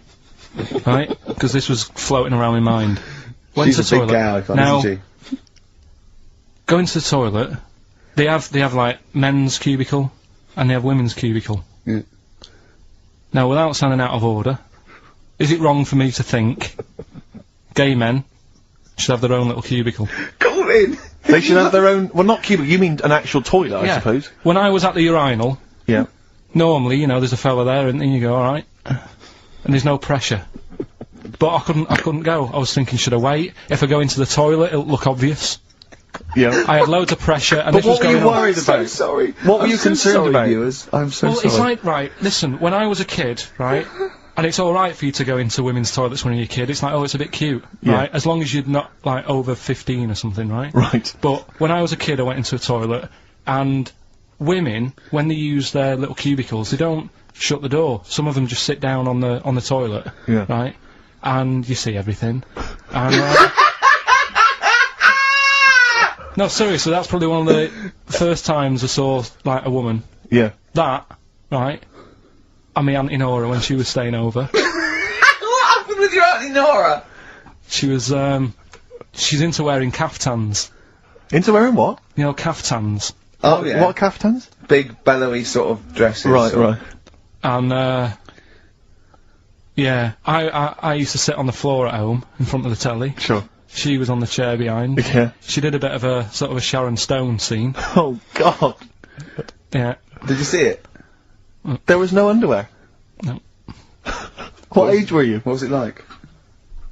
What age were It you? was like a ripped tennis ball. So. What? Right, we're off air. We're off air. Either that or put us in for the Sonys. Tell us about this monkey, Carl. You're gonna love this one, Steve, Go right? Yeah, so last week we were talking about how, like, a lad left his family because there was problems at home and that. He went and lived in the wood, he got airy. Right? No. Leave it there, Rick. We haven't got time to go into Right, it. so... That's what happened. And that's what happened, he lived with the monkeys, he went airy. That's Anyway, what happened. That's what happened. looked into some other stuff about, like, airy kids and all that. Yeah. Came across this story about a bloke, right, who worked in a zoo, Oh, dear. right? So, Trouble's brewing. loving his job and that, but it's quite a lonely sort of job because you don't see many people, you're just dealing with animals all the time, right? So, anyway, he gets a bit pally with a monkey because it's the closest thing to a human. Well, that ape is. Right. Yeah, but you can't really go that close to apes. Well, They're dangerous. what do you mean? What type was it? What, do you Just mean it was let a him tell the Was it story. a chimpanzee? I reckon it was a chimp, yeah. Yeah, it Oh, was you a don't chimp. even know, so It it's was a an chimp. ape. It was a Okay. chimp. Yeah, but it doesn't matter, does So it? he It's the gets story. pally with him. Right, so he gets pally with What, him. did they and go on he's- holiday together? Well, no, I mean, it starts On the off. pool It together. starts off just checking each other out and you know, probably sharing lunch and that together. Yeah. Right. Anyway, this goes on for a while. Is you know, they're getting on well on that, and then after a while, right, the monkey starts sort of imitating him a bit more and sort of walking upright. Oh, God. Yeah. Right. So he thinks, oh, that's a bit weird. Anyway, they get on really better and what have you. So he thinks he could live at home with me. This, Yeah. because we're getting on a storm. Yeah. Right. So he takes him home, and before Is you this the know it, beginning of Beneath the Planet of the Apes? I think it is. I think you've seen this on video. I'm worried, because he's already imitating him and they're moving in together. I'm thinking it's maybe a bit like single white female. Single white zookeeper. Oh, brilliant. right. So Go on. anyway, so it's moving in, and it's getting used to sort of the normal human life. It's having a cup of tea in the morning. Yeah. Piggy tips. As a it finishes the day off with Oh, dear. Finishes the day off with what? It, with does, a it little doesn't have to brandy. move a piano at one point, does He it? finishes the day off with a little brandy. Yeah. He pours himself a... Is he wearing a smoking jacket? Yeah, I'll tell you what, Carl. You're Listen, a maniac, listen, mate. no, this is why it attracted me. It's amazing, right? So he's having his brandy and that, loving his life. Next thing you know, he sort of I don't know if he loses it or he gets shaved, but the top half of his body is Becomes hairless, hairless. right? Apart from his head, right? So he's got a Right. nice. So it's the opposite of the kid. Well, Yeah, this is what but I'm saying. that would happen. Right? Well, hang on, but so you don't know if You he don't was even shaved know. or if How it's did it say? Then the hairless. What? I'll bring it in for you, the story, and then you Alright, can well, see if okay, I've gone keep wrong. going. So anyway, so Wow. so this is going on, and he's having a great life. Then the zookeeper starts getting a bit annoyed because he's having a better life than the zookeeper. The zookeeper's in the This zoo. is such So the rubbish. zookeeper's still got to do a day's work. The monkey's at home, he's partying. Well, he's it gets got to a his other point when he chipmates says round. there's no point you coming in to the zoo because the whole reason of you being there was because you're being kept there. Right. And he didn't want to bring the memories back, so he said, you stay at home. So You are you're talking such. Just let him finish. God, I don't know if I can sit here and listen to this drivel. Let me. I'm fascinated. it's It nearly sounds over anyway, amazing. right? It sounds extraordinary. Carl. So he's walking up right, he's having a tea in the morning, finishing the day off with brandy. Gets a bit out of hand, only tries it on with the zookeeper's wife.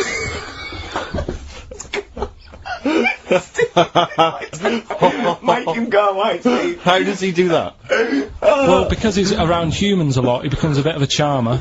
And, But what is it that he could do to seduce her? Pick fleas out of her?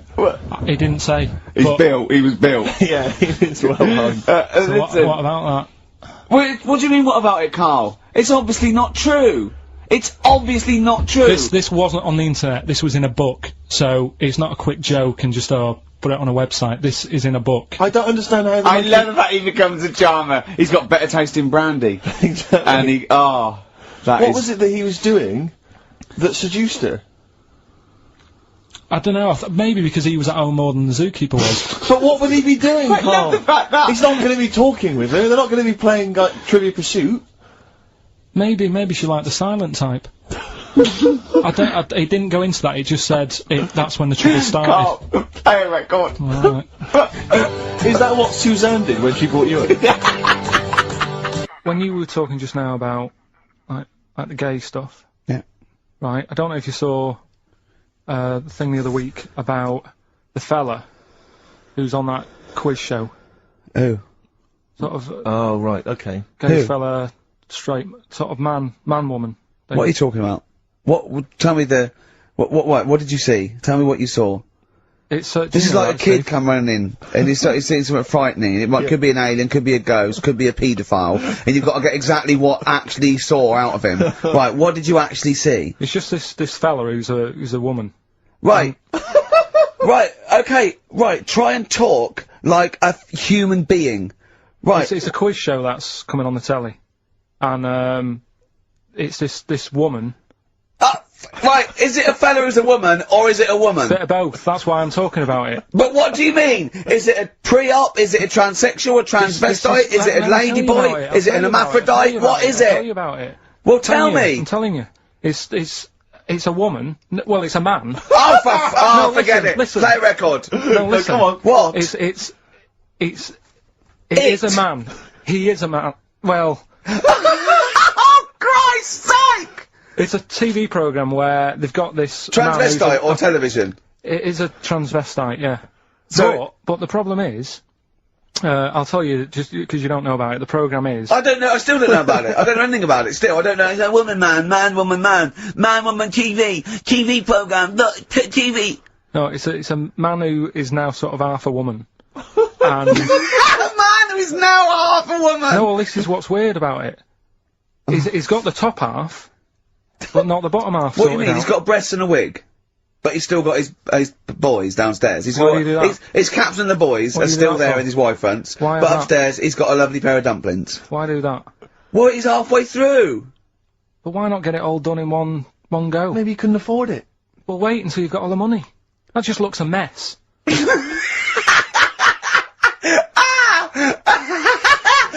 And who's he pleasing there? Well, he wakes up in the morning and pleases himself. He can't believe his luck. He doesn't know where to start. No, but what I don't understand, I mean, you know, I don't want to see him... Well, can I just finish that sentence? What you don't understand is just about everything. Yeah. Right, what... I find it weird, right? I sort of get... I understand the gay thing, right? But... Do you? What do you mean? Well, you know, I know... Well, tell me the gay thing. Explain the gay I thing. just know if you're a fella, you like men. I don't know much more than that. What do you mean you don't know? But what I mean is, with a transvestite, what's going on there? What do they want? Now, transvestite is a cross-dresser. See, I don't get that either. Because... You mean a transsexual? That's a man who likes to dress in women's clothing. It's not necessarily... They're not necessarily gay. They're not gay. They're often not gay. They just happen to like wearing women's clothes, aren't yeah. But then why not wear women's clothes that could be seen as a bloke's... Like Suzanne wears jeans. No, but they... Yeah, just but that's buy the women's thing. jeans. But that's their problem, is it? They like being seen as a woman. They like being seen as a woman. It's not just that it's more comfortable, or they'd wear a kilt. They like being seen as a woman. They feel more comfortable. Alright, and what's the deal with this fella who's got... We don't know who this fella is. No. We don't know this man who's half a woman. He's called Miriam. Oh, that's helped. yeah. Brilliant. I love this scientific basis. No, I So think... all he's done, he's had the tits done, he's probably had the hormones, probably lived as a woman for a while. The last step, because you can probably reverse the breasts anyway, because they're probably implants and hormonal things, and whereas you chop your knob and boys off, that's, you come back the next day and go, sorry, I didn't mean that, I wanted my ears pierced. It's a bit more of a bigger operation to put them back. So doctors are probably making sure that he's just up to... If you've had the top half done, you're not going to go back on what you've said.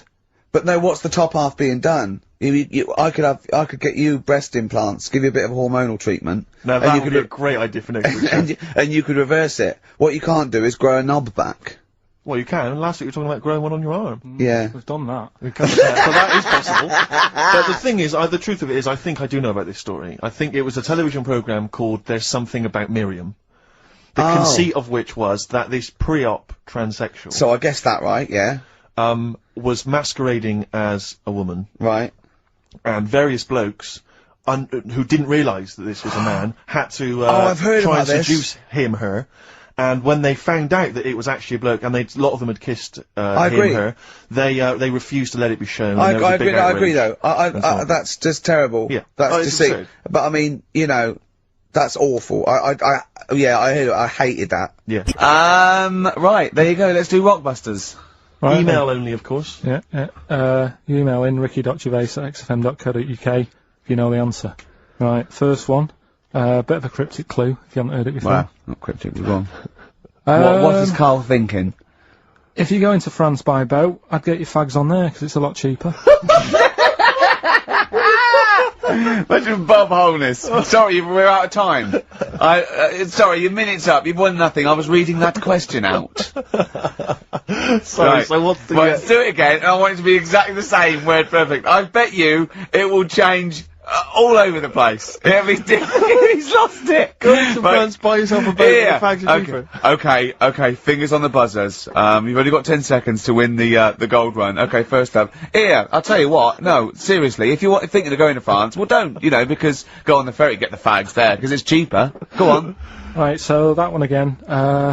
If you want to buy some fags, you're going over to France on the boat, get them on there because you'll save a few quid. BF. BF. Right? BF. Okay. Right, the second one. This little foreign cafe's growing its own steak. This little foreign cafe is growing its own steak. Yeah. This little foreign cafe's growing its own steak. Go on. D. All right. Right? Okay. And the last one, Is that part of it? hang on.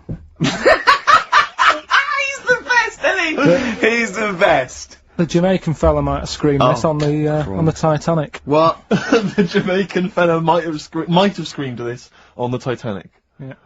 What's it start with? It's CD, that one. Jamaican fellow might have screamed this on the Titanic. Ricky.gervais@xfm.co.uk. Please don't phone in. If you can get those, we just don't want to talk to you. We'll get Rockbusters out of the way. Have we got a winner? Yeah, come on in. See, it worries me that we've had very few entries. I think that even your mental fans aren't getting these, which is really worrying. They must be terrible clues this week. Alright, well... Has anyone got on right, Steve? I think there's just one guy, yeah, who I suspect has won in the past. but Well, there we are. so what? Right, the first one. If you go out of France by boat, you might as well buy your fags when you're on that, because you'll get them a lot cheaper. Brilliant. Right? Yeah. BF. Yeah. Buy it ferry. Right? That's like, What? buy on ferry. What? Buy on What's Brian Ferry? What's that? Is that a band? What? What is it? I don't know what it is. Brian Ferry. Brian Ferry? What's that got to do with buying on a ferry, though? Just because it's quite close to it. Buy on. Buy on ferry. What? Buy on ferry.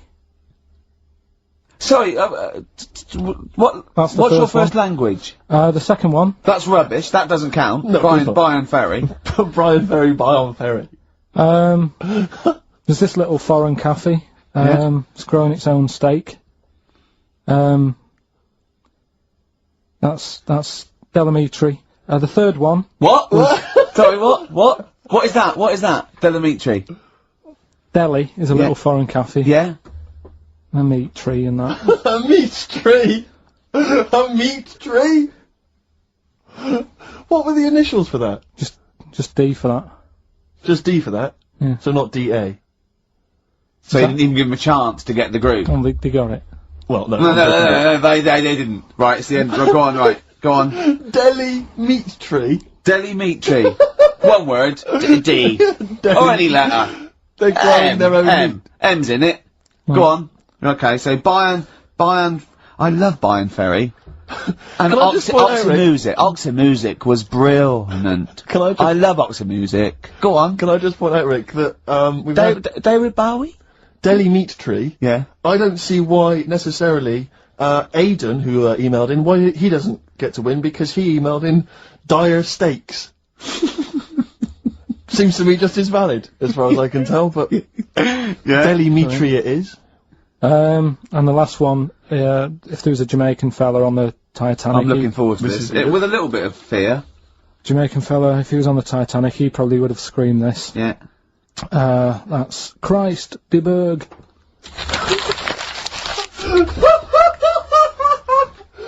Oh, I don't know what to do. Stunning. So who's the winner? I'm not going to give it to anyone. I just don't. I So think what's the Jamaican bit got to do with it? It's the D. Just Christ de Burgh. Say it again. No, I think they've worked it out now. Say it again. Christ de Burgh. And who's that? What? Who's that? Who's what? Who's Christ de Burgh? Chris de Burgh. Who's the winner, Steve? do you know what? I'm going to give it to Aidan because he just treated you with nothing but contempt. Steve Martin emailed in again. He got the first two, and then the last one he just emailed. I neither know nor care about this answer. I'm tempted to give him. Do you know what you've done there, don't you? Go on. You've put the nail in the coffin of Rockbusters. I warned you for 3 weeks, and you sort of bucked your ideas up for a little while. But Christ de Those Burgh, are the worst you've ever done. the worst. Delimitri. So and didn't just put D, and then Bayern Ferry. Bayern Ferry. Bayern Ferry. So, is that it then? Aren't we doing it Play anymore? record. Aren't we doing it anymore? I'm ashamed. You're an idiot. Are we doing it anymore? I'm just going to keep saying you're an idiot. Play a are record. we doing Carl, it have anymore? you learnt nothing from Dr. Fox? Yeah. That's not a Sony out the window. Huh? Aren't we doing it anymore? What, you need to start working on it now, because they're so good. You need to start working now for next Saturday. Aren't we doing it anymore? Just, I don't know. Aren't we doing it? What's weird about it? What's strange about an octopus with all the things that could... Why is it any weirder than a dog? Because it couldn't be further away from us. A dog has got human eyes. If a jellyfish had a pair of eyes like ours, I probably wouldn't worry about him that much. But like I said to you, it's that way that they haven't got eyes, they're floating about. I can handle some fish. They look like us. They've got eyes. You can make eye-to-eye contact with them. A jellyfish, what are you looking at? It's a snidey thing, like I've said to you. You can see a lot in eyes. Do you know what I mean? You say, don't trust him. Why? It's his eyes. Jellyfish haven't even got any, and I don't trust them. Whereas if Adam, maybe there'd be the odd one that I'd go, oh, that one's all right. Okay, Carl, I'm just going to throw an animal at you. Tell me how weird it is, what bits annoy you, how you'd change it. Okay? A crab. How would I change it? Yeah. Does it annoy you? Do you think it's weird? They are weird, but they're at that size where they can get away with it. Yeah, it suits them. Okay, good. Would I change anything? In a way, you know, what you're saying about things not working, he can't walk forwards. So why hasn't something happened? Why haven't they said, you know what, these arms are too clumsy.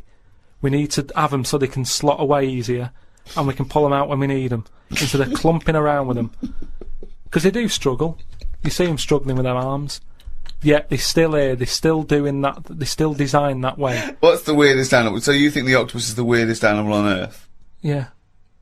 In terms of design and everything, and if you lined everything up, say if I'd come from another planet, and everything was lined up in a row, and they said, right, we're going to give you a crash course in what's knocking about on this planet. Yeah. And you go, right, go on then. And you go, this is man, here's a woman, here's a dog, here's a cat. Here's an octopus, here's a... I go, hang on a minute, what is this?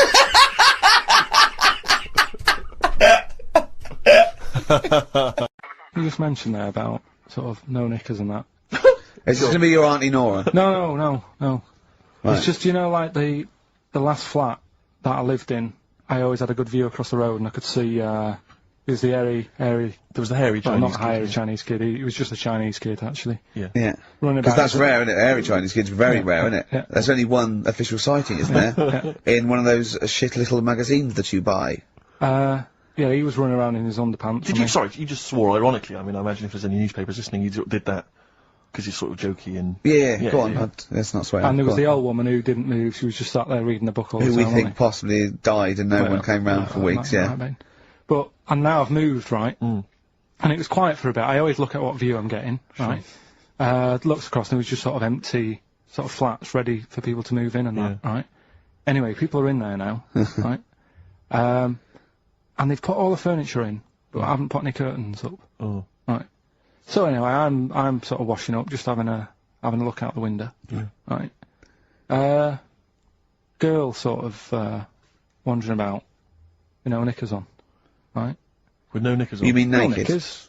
Well, she had a bra on. Right, but- okay. But, She's no probably knickers. looking for a knicker. So I thought, oh. And I don't know how long I was looking. No. Right. But anyway, she looks across. God. I think she spotted me. Yeah. I think, oh, God. I felt really bad. Yeah. I said to Suzanne, Sorry, is this some sort of Peeping Tom confession while the Telegraph are listening? I've no idea. well, it's not, that's the thing though. Peepington. If I was peeping, she was peeping as well, because she was looking over. Works both ways, doesn't it? Yeah, but yeah, all she could see of you was your bald head. Yeah. No, but And your this hands is it. moving as you were washing up.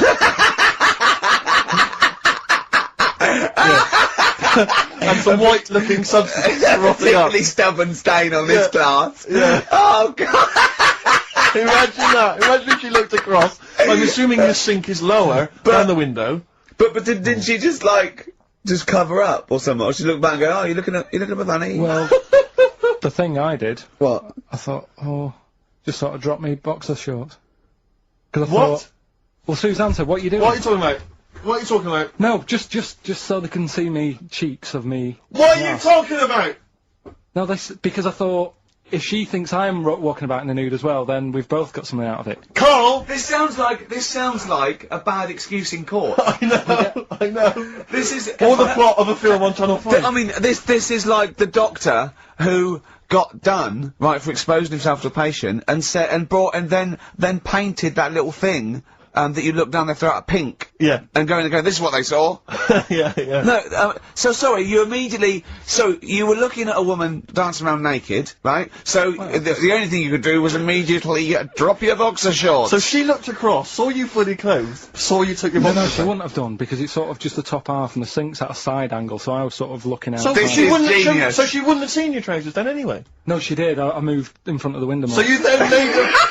You actually climbed in front of the. Oh, this is amazing! So you climbed in front of the window to show off No, your it wasn't your naked obvious. lower half. Suzanne said, what are you doing? And I I said, bet she did. What are you looking at? I sent you in here to What clean are up. you doing? I'm just taking my trousers down, standing over the window. Why? Because there's a naked woman across the road. What do you think I'm doing, Suzanne? I'm exposing myself while looking at some free funny. leave it. What's up with you, Suzanne? leave it then, leave it. Christ. Are we doing Rockbusters or what? Yeah. Oh, she sent you in there to read up on Einstein. She comes in and finds out. Oh, brilliant! Anyway. Wait a minute, can I just check? A final question. What did the woman across the way? What happened? What was her I reaction? didn't look again. I just thought Oh. you've seen a bit of action as well. We're both happy. Let's leave it. Brilliant. So were you waddling around like a penguin with your trousers around your ankles? I just was walking about. There's loads of things that have happened where people go, oh, that's weird. That goes to show that we've been around before, or. No, it doesn't. There's none. I have no evidence for that. Of Well, I reincarnation. told you that time when it happened to me when I was younger. Go on. Your life flashed before your eyes. Well, it wasn't like a flashback, but it was close. It's the next thing next to flashbacks. It was I was having a bath, right, and my mum had run the bath and that, and she said, "Is that too warm?" And I said something like, "No, it's all right. It's a lot better than when I used to have a bath in that wooden bath in front of the fire." And she was like, "What?" And I said, "Well, it happened years ago." And she was a bit like, "Oh," and I can't remember that now, but she talks about it, and. That just goes to show that... Because I was at an age when I wouldn't have known about wooden baths years ago in front of fires. No, but you talk rubbish now. So all you were doing, you were talking rubbish from an early age. Where's the problem? No, but you can only talk rubbish if you're aware of knowledge. Well, I didn't know about wooden baths, so why would I have But invented Carl, that? we've only got your mother's word on this, and she thought you might one day be a doctor. Yeah. So, She put a rock with a feather on it to keep a parrot company. lest we forget. Yeah, but I'm just saying. Well, it's all bollocks. So have you researched this? You've tried to find out when little Karl Mark I and his wooden bath, when he was No, I around? don't want to go there, because that's when you start digging out all sorts It's of trouble, rubbish. innit? It's rubbish. No, it's not rubbish. Well, it is what rubbish. sort of stuff might There's you no discover? scientific evidence. No, for just like I've said about family trees and that, don't be looking at them, because you're only going to find stuff you don't really want to know about. It's the same as that, innit? Leave it, let it be. Do you know what I mean? If your granddad was Einstein, you'd know about it because your family would be shouting about it. If he was a bad 'un, you'd go, oh, keep that quiet. So don't look at family trees, and it's the same. Don't be looking back in your past lives. Because no God knows past what you've been up lives. to. Well, Carl and the Wooden Bath. Proof. If Karl proof we needed. Pilkington, live on air, talking shit again. There was one. Here we go. There was one about a woman whose husband died, and she had him cremated. Yeah. And made like a little egg timer out of him. Right. And she said, I did that so it can still help around the kitchen. Well, that might be true. That might be a joke. That's quite sweet. That might be That true. is a true story, again. It was all No, not related- again, because the ones I just told weren't. Nor is the boiling the brains in a bag curry microwave. Head story, true. Yeah. They're too convenient. Will They- you be buried or cremated? What? Will you be buried or cremated? I don't know. Cremated. there was a thing on about Dracula, Right. What, Dracula? and I found a flaw in it. Go on. Not the fact that he's the living dead and his No. and drinks blood to stay alive and he doesn't reflect. And he can in turn into a mirrors. bat. Well, And you can go on. the mirror thing, you can't look in mirrors, can he? Well, he can look in mirrors, but he can't see himself in a mirror. Yeah. Like that still doesn't work. Go Okay, on. go on. It doesn't work at all, Carl. It doesn't work. Go anyway. on. No, Well, Centre parting's always really neat. his centre parting's always really how neat. does he do it if he can't look in the mirror? Blood on the floor or something it was called. Rubbish. I love the flaw in the Dracula film is that his centre parting's too neat. How did he do it without a mirror? Ah. Was it a documentary about Dracula? No, Yeah, it was the real it's Dracula. The real called- Dracula. bit. Yeah, the real Dracula, the It's true just a Dracula. film. It had blood on the floor or something. It's called. Yeah. It's rubbish. From 1970. Yeah. Right, but you know- say that and watch that. You know there aren't Yeah, really that's right. vampires in that sense. Yeah. Yeah, but it still annoys you that his centre parting was too neat. Well, if you're going to do it, do you know what I mean? I'd like to see him with a fringe sort of pushed forward and maybe a hood up, alright? Come to stop your blood and that, alright? Yeah, just bits of tissue paper all over his face where he's cut himself shaving. I can't see it. Bloody mirrors annoying me, alright? I'd love to see that. A little mank Drac. That'd be great, wouldn't it? Well, that might be a film that we do in our movie. Mancula. Just getting onto that. Mancula. Count Mancula. Alright? You got any rave? You got any rave music, huh? Got any Oasis like that? That'd be brilliant.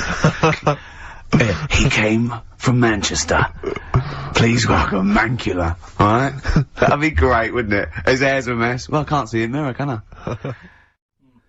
You saw something about the Bermuda Triangle, didn't you? That Yeah, when I talked about Ghost, you sort of just, because you don't believe in it. Well, I think it's because you're scared of it, to be honest, and you can't admit to understanding it and Sure. actually believing in it. Sure.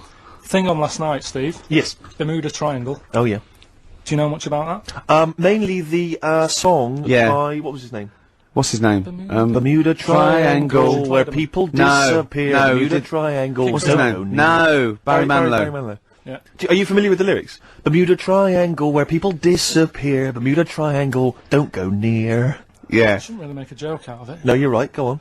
But, what it is, right, there's a programme saying what it's about. What do you know about it? As I say, mainly from what Barry's told me, but certainly planes and various boats have gone missing within the Bermuda Triangle. Planes. Yeah, but obviously that documentary didn't explore He it. learned a lot about that. For that. I learned a lot about American history through "We Didn't Start the Fire" by Billy Joel. Again, most So- of my knowledge of the sort of Tsarist Russia comes from Rasputin by Boney M. Well, listen. Yeah, he was the lover of the Russian queen. They put You know some poison into his wine. Yeah, yeah. They shot him till he was dead. Yeah. Which is, go on. Right, well, this, those right, Russians. sort of, bit of an earthquake in the sea, Sure. lets out methane gas. Okay. Yeah. And apparently, if methane gas, if you were swimming out in the sea, Yeah. and there was like an earthquake and some methane came out, you can't swim in it, you just sink. Okay.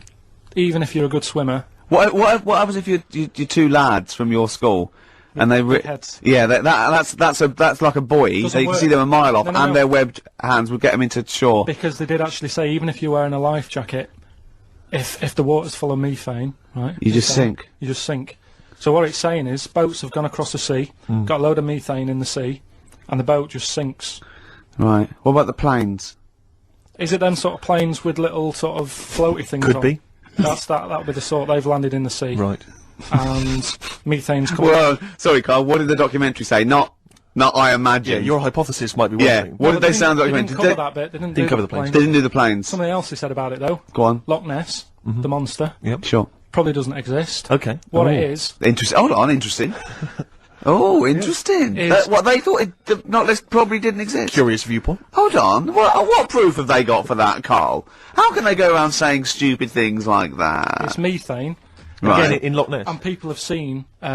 What's the lake it's in? Loch Loch Ness. Yeah. It being the Loch Ness monster. Yeah. Yeah. That's where it lives. That's how it finds its way home. That's certainly the You're clue. never gonna Yeah, if you Get again, Carl. That's the clue. Yeah, if you go, and it's if it's wondering, it goes, excuse me, would you know where I'm being the Loch Ness monster? Where would I be going? Oh, you'd be going to the Loch Ness if that's your home. It's away over there, you So big anyway, monster, you. So the bubbles from the Sure. methane bubble up out of the water. Yeah. People think, oh god, it's a monster's head. But it's not, it's just water sort of shooting up because of the bubbles. Well, that's two of the great mysteries of the universe solved by Karl P on a Saturday afternoon. That is fantastic. So that makes me think a lot of things. So you know when mediums are sort of like going, oh, I've got something coming through. Do you think they are exhaling a lot of methane gas, and thus making them not think straight? Do you think everything's down to methane gas? Do you think that all the mysteries of the universe are down to methane gas, Carl? What did it say in the documentary you saw? About what? What was the budgie happy? We know that budgie was sad. Was it in a room? Because they used to take canaries down the mines, didn't they? They used to take canaries down the mines, they'd smell the methane, and then the budgie would be happy. I'm not going to teach you anymore. Play a record. Absolutely, as always. If you, oh, excuse me, and don't be alarmed. I look quite frightening, but I'm merely a nice monster. I seem to have lost my way home. Could you direct me in the right direction? Nice to meet you. Yeah, Karl Pilkington. Hi. What's your name? Why do you need to know my name? Well, it might help me to find out where you come from. Oh, my name's the Loch Ness Monster. Okay, all right. Give me a second. What was your name again? Loch Ness Monster. See, this is what I mean. When you came in, you're all over me. Like a rash. Being nice to you. Yeah. Gets towards the end. It's just that the death thing, right? Yeah. There was an argument on there about, do you know that Twilight Zone or whatever it was, Tales of the Unexpected? Oh, yeah. Where the woman got buried alive. Yeah. They were saying how, like, years ago, they'd bury people thinking they're dead, Yeah. and they've recently, like, dug coffins up, and then the people who were in the coffin weren't dead, they might have just been, like, in some sort of deep sleep or whatever. Catatonic. And they've lifted the lid off, Yeah. and there's scratch marks on the thing. Yeah. And that's pretty scary. And Makes you think. I mean, I hope they check these days. See, I don't know where. I thought you'd sort of learned a little bit, Carl. What is an interesting fact, and what might just be a mentalist online. Do you know what I mean? Do you know what point we're making here? Why the truth is so much more even a little bit, even something that's just, you know, mild, but is definitely the truth, is so much more interesting than just wish fulfillment of truth. To me, if it starts with there was this ghost, right, it's not interesting. You could say anything. There was this ghost that could turn custard into wine. It doesn't matter. There was this ghost that had 9 heads. Doesn't matter. Doesn't matter. There was this You know, Carl's looking at you going, there's a ghost that can turn custard into wine. Yeah, it doesn't matter what you say after that. There's a ghost that can swallow alligators whole. The premise means it's not true to me. Do you know what I mean? It's like people say, you know what, God, right? He's incredible. I gotta stop you there. The fact that you can make the earth in 7 days, well, you've lost me already. Do you know what I mean? Whereas someone says something like, you know, a cockroach can live 5 days without a head, that's interesting. That's interesting. Right. Do you think when you die, they say, you're a ghost, this is going to amaze you. You can go and you can spook people out. Yeah. Do you like custard? Come over here. No. Well, if you don't, you don't. Do you like wine? Of course I do. Oh, you are going to love it. You're going to love being You're dead. gonna I'm a love bit it, annoyed. yeah. I've lost all my loved ones. Yeah. Do you see what I mean? It's what your sort of beliefs are based on. Mine are sort of on, I suppose, logic and science, and So but I'm what- amazed by the world and So the Iceman, why does that amaze you? What's like, ooh. well, they found some part of our preserved past. You know, it's interesting. Again, I'm amazed by anthropology and evolution. Yeah. Go It's on. just that lying on its own like that. You know, they found an Iceman is great, but then it went on, and it's going on about, you know, they've had to get different people involved to find out how old it was. Because first of all, the story started off, right, an old fellow on holiday somewhere. Where did they find it? In Sweden or something? And he was walking in the hills. And He was walking in the hills. in heels. Was he a transvestite? In the mountains. Oh, right. In the hills. Yeah. Yeah. So he's walking about, and he sees this body in the snow, and he thinks, oh. So he calls the police up, and they come and have a look, and he goes, oh yeah, it's probably a murder. So then they dig it up and find out he's got hold of a spear in his hand. Right, and he's dressed like Fred Flintstone. Yeah. Right. Then they realise it's probably not a recent murder. Right. His knuckles are dragging on the floor. He's Yeah. a Neanderthal man. They Yeah. think, hang on, Karl Pilkington. But when they found out, hang on, it's an old thing. It's an old thing! Can it? If it was a murder recent, then you'd go, hang on, how did this happen? Who does he belong to? Yeah. But the chances are whoever murdered him is also dead. 5,000 years ago, probably, yeah. So leave it. Just bury it. I don't think it's a murder investigation. No, but they are. It's not Quincy going, this was before my time. It's not a murder investigation. Yeah, just one thing bothers me, sir. Just one final thing. My wife loves you, but this guy. That's how they were Why treating would he it. have a spear Yeah. and a leopard skin? I just can't. I can't get over this. What are you talking about? That's what I'm saying. What are you saying? Right, shut up, everybody. What are you saying? You've got one chance now. You've got to ask me a question, and I will answer it the best way. But what are you saying? I'm What is your saying, question? Right, he probably spent a load of money. That's trying not to a sort it question. out. That's not a Yeah, question. but let me tell you what I'm saying, right? They're probably spending a load of money finding out stuff about this fella who died. And even if he wasn't murdered, he'd be dead by now anyway. So get over it, right? 3,000 years ago, he died, right? So then they start messing about with it, saying, well, how did he die? Well, it doesn't matter. It was ages ago. Then they start digging his belly open, seeing last meal that he ate. Yeah. Oh, he ate seeds and leaves. Well, no surprise, really. There's now else around. Again, spending more money. Someone's been paid money to sort that out. Then they bury him, and then said, hang on a minute, are you sure that he died by, like, a spear? Let's dig him up again. So they dig him up again, and find some splinter or Sorry, something. I don't believe they buried him. They did. Well, in some sort of fancy coffin so everyone can see him. But for me, that is more wasteful than sorting out something that's, you know, like someone who's ill. Sort something out, you know. No, sorry, it's not either or. They didn't pull a doctor out of surgery. Exactly. It's not an old man in a bed in a corridor somewhere. Yeah, going, Ted, what are you doing? stomach." I'm just giving this bloke a stat clear. No, look, we found an old fellow in a skit. Okay, okay, you take over. It's not either or, Carl. What are you talking about? It's scientific research. But don't you see why this is fascinating? It gives us an insight into how we lived 3,000, 5,000 years ago. That's an incredible historical document. I wonder if it was your equivalent. I wonder if he was like the Carl of the time, and there's people, you know, ghosts now through there going, "Oh God, you don't believe? I don't believe it. They've dug up Carl. They think we're all like that. Oh no, don't. Oh no, they're going into his brain now. They're looking at how his brain works. We're going to get such a bad rep. Oh well, dear. each to their own. If you like it, I just thought it was a bit of a waste of money. a little bit of a waste. Yeah. Okay. But there you go. Anyway, we'll give out the answers to Rockbusters next. If we must. Yeah. It sometimes stuns me. Sometimes I'm taken aback. Do you know what I mean? But what worries me is if one day aliens do visit, I'd love and that. they come down. Yeah. But what worries me is they might bump in. What if they bump into you? What if they bump into you and they think that you represent mankind? And they go up and they start another planet. They can they say, we'll ask you 3 questions, and if you answer them correctly. Do you know what he said to me the other day? This is unbelievable. This is one of the most stupid, incredible things I've ever heard. He was talking, and he suddenly stopped, and he was thinking about it, and he went, oh, I went, what? He went, you'd never see a black ghost. Extraordinary. True, though, isn't it? I've never seen a ghost, full stop. There are no ghosts. There aren't ghosts. No, but I mean when you just see them in, like, magazines and that. Play a record! There's a shadow somewhere. It's already good, isn't it? I'm loving it No, already. right. There's a shadow. I think it was in America. Yeah. And it's on a quiet road. I'm guessing somewhere like Boston. That's what he mentioned. Okay. Right. No. Somewhere like Boston. And people at night used to see this shadow moving about. And they'd go, what's that? Right, and it got known, the town, the little local town got known for this shadow, but it didn't cause any problems. People What are you talking about? Well, it was like, You've lost me. What are you talking no, about? do you know, like, some places get famous, like, Scotland's got the Loch Ness Monster and that, but No, it doesn't go cause on, any, yeah. but it doesn't cause any problems. It doesn't exist, go on. Right, so there's this shadow walking about on the road. And, What do you mean? No, what's he, again? Rubbish. Right, so it's walking Nonsense. about, Where did you read this? Where did you it's see walking this? about, this was on the internet, and I'm sure... sorry!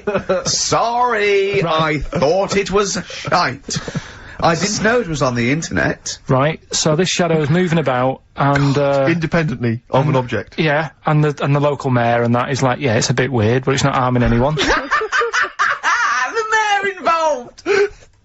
Was he elected to that post? Hey, Mayor, we got a problem down here. Seems like a shadow. Well, it's not causing any. No, it's Is just it causing any problems? Yeah, go on. But that's the thing, it was left for years, and then it did start causing problems. I see, that's it. If you leave these shadows to go unchecked, Rick, they go crazy. Yeah. You let them run amok in the Yeah. city. Yeah. You've got to stand What down did it do? on What did it Roman do? shadows. What did the shadow do? It was pushing people off the bikes. It was what? It was pushing people off the bikes. Oh! I'll find out more for that next week. Right, that'll tease Oh, them. you're a maniac! We'll do more on that. We haven't had time for educating. Please never have children. Right, listen. You're Just promise me now you'll never have kids. I was in St Ives, and just, you know, it was a nice day and that. There was no telly in the place. It was a horrible house. It was haunted, actually. No, honestly. No, not honestly. It wasn't haunted. There's no such thing as ghosts. So you saying honestly it was haunted means fuck all. It's the weirdest place and weirdest sensation I've ever had. I spoke to a woman called Mrs. Battersby, Right. who sat on my bed keeping me up all night. My mum came up, she said, "You look shattered." I said, "Yeah, I haven't had a kip all night." She said, "Why?" I said, "I've been talking to Mrs. Battersby." She said, "Who's that?" I said, "No, some old woman." Now, I can't remember it now, but that's what I did then. And then, Sorry. So Mrs. Battersby didn't exist. Is that what you're saying? She was the ghost. yeah. Wasn't the landlady. No, there's no landlady. It's a big house, about 12 bedrooms in it. Right. Dead cheap to stay there because it was a wreck. My Were mum you and dad ill? went Were out you one ill? night. Did you have flu at the No, time? I had nothing like that. I just... So you were sitting up, but you were awake, and you were having a conversation with Mrs. Battersby. What did she look like? I can't remember. I can't even remember having the chat now. Right, But so- at the time, I was like, oh, she just doesn't shut up. Chatting all night. So you don't remember this happening? Or you do remember it happening? No, I remember that, like, if I see my mum now and I mention St. Ives, she'll go, "Oh, yeah, Mrs. Battersby." She remembers coming in, because she was older than me, wasn't she? So, to Who? her, my mum. Was she? Yeah. How old was Mrs. Battersby? She was older than both She of you. was old because I'm calling her Mrs. Battersby. If she was my age, I'd probably say, "Oh, it's Susan" or whatever. Right, sure, You Miss call older Miss people Battersby. by the surname, don't you? Yeah. Anyway, so she kept How me old up all were you? night. Don't know. I'm thinking of pictures at the wedding. Why do you have to go through other things to just have a memory? How old do you reckon you were? I don't understand why you haven't got direct access to your memories. How old do you reckon you were? Your mum was older though, yeah? You must have a vague idea of when this event Thinking was. about it now, I'm thinking. I'm Okay. picturing the picture of myself at this wedding. Okay. And how old are you? What are you doing? How tall were I'd say I you? look about. How were you? I'd say I look about 7 or 8, looking at the picture. Right, okay. Right, okay. So Mrs. Battersby is chatting away to you. You don't remember what she said, but you do remember having the conversation. No, he doesn't remember it I at don't all. remember the chat now. Well, then So- why are you telling us? It's You not must your remember it memory. because you're telling us about It's not it. your Because it's a memory. memory. My mum's reminded me of it. Yeah, but all it says is, this is so far removed. This is hearsay that your mum said you spoke to a ghost once, and you don't even remember the ghost. Mrs. Battersby. Yeah, you no, but you remember don't the name, remember not because her. your mum reminded you of In a it. court of law, if there was a ghost court, they go hearsay, thrown out of court. Right. You yeah. don't have a memory of Mrs. No, Battersby. look, I know that when I was a kid, Yeah. I ate a beetle. I ate a beetle because I thought it was licorice. Now, I can't remember that now. You can't remember that, but you know it happened because your mother told you it happened. Exactly. Right. But the fundamental thing is that we can believe we can believe you ate a beetle, right? Because that is something that could happen in real life. But- what we're questioning is that you spoke to a ghost. What sort of beetle was it? Just one of them standard beetles, just a little black shiny one. Thing is, right, a couple of years ago, we were in the Ivy, and the food came, and there's a big blob of wasabi, right? It was like called an Oriental hors d'oeuvre, right? And I looked over at Carl, and he started going, drinking water. I said, what have you done? He said, I had that. I said, that was a blob of wasabi. He said, I thought it was one mushy pea. That's a classy restaurant. They're serving one mushy pea. Well, they do that, don't they? Wow. Small portions. It's all trendy, isn't it? Yeah, I love the fact that it's exactly the same thing, but they've swapped beetle for wasabi and licorice for pea. You see things, you see something. You It's a good job you remembered that anecdote though, because he doesn't. Exactly, yeah. In years to come, we'll be going. Ate some wasabi once, did you? Yeah. Well, according to Ricky, I did. Yeah, I was in the ivy. I thought it were mushy pea. So hang on, I just want to go back to Mrs. Battersby because you confidently said it was haunted, so it's haunted place. Yeah. But you've got no real evidence for it because even you claim you had this encounter, you don't even remember it. Yeah, but you don't remember everything in life, But you do you? supposedly had a conversation with a ghost. I know, but I didn't know. When I was younger, I But you didn't think remember that the was a specifics ghost. of an ant walking around. Yeah, so you thought, so I see. If you'd have had the memory, it would just be a nice old lady on the end of your bed all night. Right. And then... Then, when I mentioned it, my mum was saying, what do you mean, Mrs. Battersby? Who's Mrs. Battersby? Right. When you're a kid, you're not terrified, are you? No. Nothing scares you. I'm beginning to think who the fuck is Mrs. Battersby, I must admit. But So, yeah, that was, but it was a weird place. I mean, there was no telly. All they had for sort of company was a calculator. Carl, you are the strangest little man that's ever lived. Company, he had a company. No. There goes Carl with his friend. What's his friend? Oh, it's a little... It's a Sanyo 4197G. I love that. That's amazing. Oh, calculator, do that boobs thing again. My mum and dad used to go out. I stayed in there. Just shots of him with his calculator on the beach. It's sunlit. Maybe beautiful and the 4 air. plus 16, what will it be? My only friend. What was that one you told me and it was completely wrong? About the... It was, oh yeah, right, it's years ago. Oh yeah. Some In olden days, Oh, sure. when Some ghosts roamed the earth. Once upon a time, you mean? Yeah. some doctor or something who was into like the way bodies work. They got their head cut off. Who did? The doctor? Yeah, he was doing a bit of an experiment. And he cut his own head off. Yeah, Okay. and it was about. He said, when my head's in the basket, I'm gonna blink my eyes, Right. Okay, sorry, hang on, let him finish. and So the doctor has chopped his own head off, and he's told everyone, I'm going to blink my eyes to prove that he's there's in the life after basket, death. and he goes like, right, I'm gonna blink my eyes about, as many times as I can, to quick count them, and they count, and he got to like 15 before he Right. died. Now this is how Carl told me that. Till Nick Frost explained that, Carl told he said, right, well a bloke, right, he had his head cut off, and when his head was in the basket, he went, count how many times I can blink. And I went, well, that's rubbish. He went, no. And Nick went, well, no, he actually said, when my head's in the basket. He went, and Carl went, all right. I said, Carl, do you know the subtle difference? Do you see the subtle difference? I have to say, though, guys, I still don't really understand what went on there. You've both lost me. The story is that a bloke who'd been found doing, You mean that Carl just explained it and that was a clear version? Because I still don't know what you're talking about, Carl. Well, this bloke had his head cut off for experiments against God. He was a doctor in the, in olden times. Yeah. And when they cut his head off... Why did they cut his head off? Because it was... He was executed. Crimes against... Exactly, he was executed, yeah. And, he said to his assistant, when my head's in the basket, I'm gonna blink, count how many times I blink, and write it down as an experiment, right? Carl told it to me, like, his head was cut off and he went in the basket, and when his head was in the basket, he looked up and said, count how many times I blink. Yeah. I love that. I love the difference in that story. Yeah, yeah. Both rubbish, Yeah. but, one's possible and one isn't. You believe anything that you're told, except when we tell you the truth. Right, Yeah. here's one. Christ. Ghosts and that we got talking about. Sure. And Nick said, right, he said, you'll like this one. He said, my auntie, was having loads of problems. Why are you whispering? It's not illegal to talk about ghosts on the radio. No, but It's hearing this. so, the auntie's in the house and that, and, furniture's moving about all the time. Oh, God. And they were like, no, this is... Steve, you told me this one. This is such rubbish, mate. No, come on, let's listen. I'm gonna leave it to you. I'm gonna sit back and enjoy it. I'm just gonna watch your face, Steve. Right. Sorry, so I missed the beginning there, Carl. There's an auntie in the house. Basically, Nick's auntie, Right. in the house, things moving around all the time, and it was just annoying every time she tidied up. It was like, It's just annoying. making a mess. It was one part annoying to 2 parts scary. Yeah. So, So stuff was moving around all the time, and they said, right, rather than we need an housekeeper. rather than having the house a mess, until we sort this out. I've got the vicar coming round. Stop moving stuff around. Oh, yeah, go on. They said, That shouldn't be in the pants drawer. let's put all the furniture in one room, right? So just have one room that's a mess, and have all the others empty. Because I love the poltergeist can't really... it can move wardrobes around, but it can't open the door to put it in another room. Yeah. Poltergeist going, oh, I'm just making this room messy. I wish someone would open the door so I could...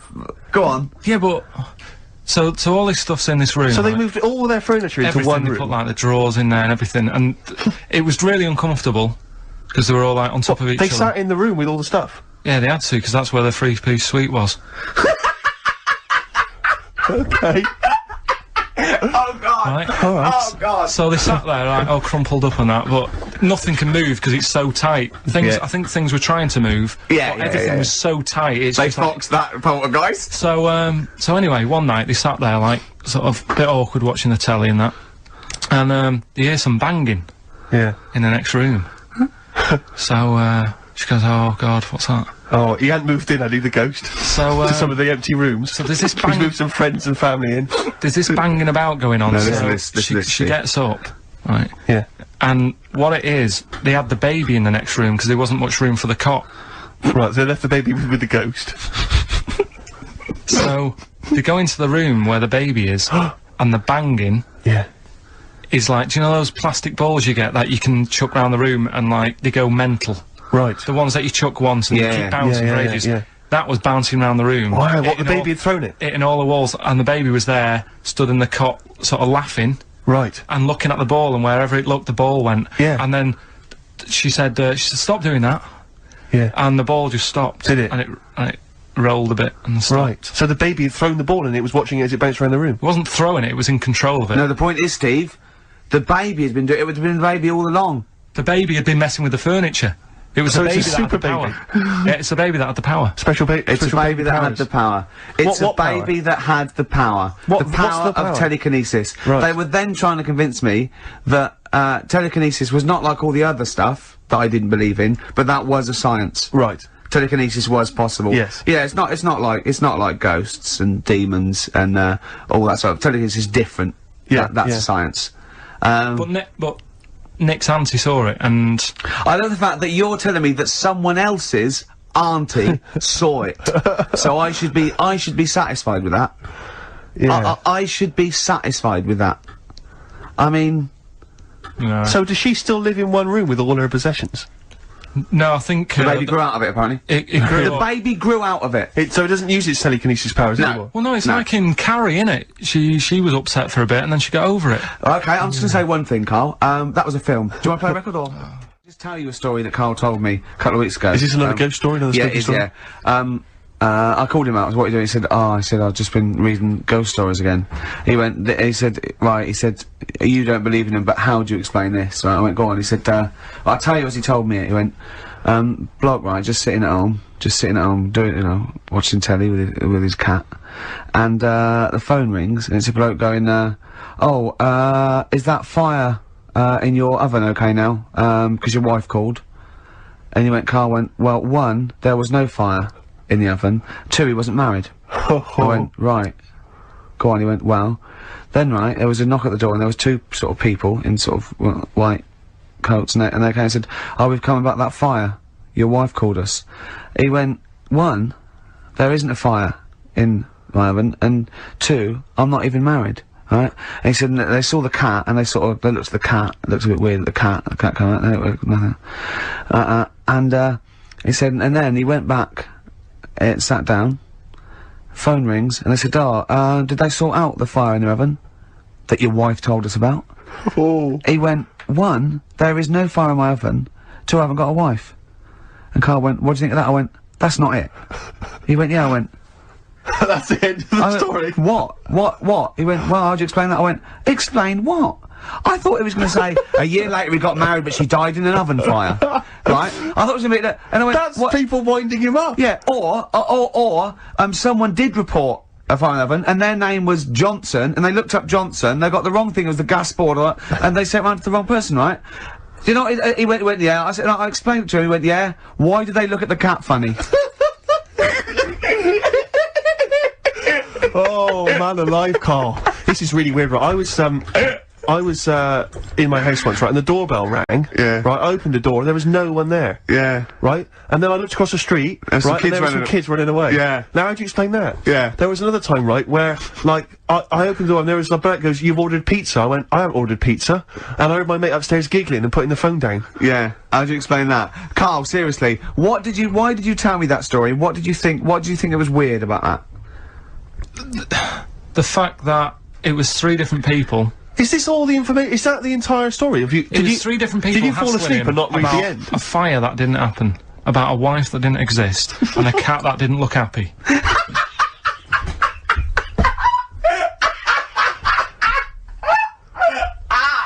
Oh, I'm gonna have a heart attack, Carl. What? I mean, why did they look at the cat funny? Because cats don't like spirits, do they? What? The other blokes were ghosts? Yeah. Yeah, that's it. So these are kind of beetle about type ghosts. These are ghosts who walk the earth as the undead, just winding people up slightly. That's lovely. That is lovely. seriously, And a cat Carl- that did not look happy. But seriously, why would ghosts wander around just like winding people up? Oh. Maybe something did happen there years ago. Some fire, some woman might have died in a house of a fire or something. Yeah. And it sort of all happened again. Bit of a- Yeah, it's certainly a mystery. It's I mean, if you certainly don't- It's a mystery. I mean, I can't. What's this book you were reading? You were reading a book, which is interesting enough. It was the for tea and Times. Oh, Carl. Yeah. Well, I don't know. alive. I don't know what to say. Do you believe in? I think lycanthropy. Is it not called What's that, sorry? lycanthropy? What's lycanthropy? Isn't that werewolfism? Really? Isn't it? Do you believe in that, Carl? They've found stuff, haven't they? They've found kids walking about who are all hairy because they've sort of grew up with wolves and that. Yeah. So No. You see, 2 things there. Right. You cannot take on acquired characteristics genetically. So if you grew up with wolves, it wouldn't suddenly make you hairy. there's been pictures, there's been stories on it, and I reckon most people have, or a lot of people have seen the stories. It's a popular thing. You mean the kids that are born hairy? No, there's kids who've been born hairy, right? Yeah, that's it. No, but listen, and they walk around on all 4s, and they drink milk from a saucer. Steve, this is No, too remember, easy. remember that time with the maggot in the head? And getting out with bacon, and you were like laughing, and then people called up and said, "Yeah, I've seen that, I've read about that." Yeah, this but is the same thing. Have you seen an XFM listener up close? Have you ever looked? They studied? drink milk from a saucer. Yeah, they've got to be kept on leads. People who listen to this show. There's no point me telling you about stuff. There is. It's comedy See, gold. when you were at school, did you keep arguing with the teacher saying you're talking rubbish there? Teachers didn't teach us about werewolf boys and ghosts. They taught us maths. God, right. Tell the story about the manhole cover. Right, in the same magazine as the one with the cat and the fire and that. Don't tell me that story again, it gives me the shivers. Yeah, a cat that's got a weird expression on its face is against God. Anyway, this isn't a scary story. This was just like physics. Unexplained. Physics. Yeah. It was going on about the nuclear bomb and how powerful it is. And they put a manhole cover on top of one. Okay. Blew it up. Yeah. Never saw the manhole cover again.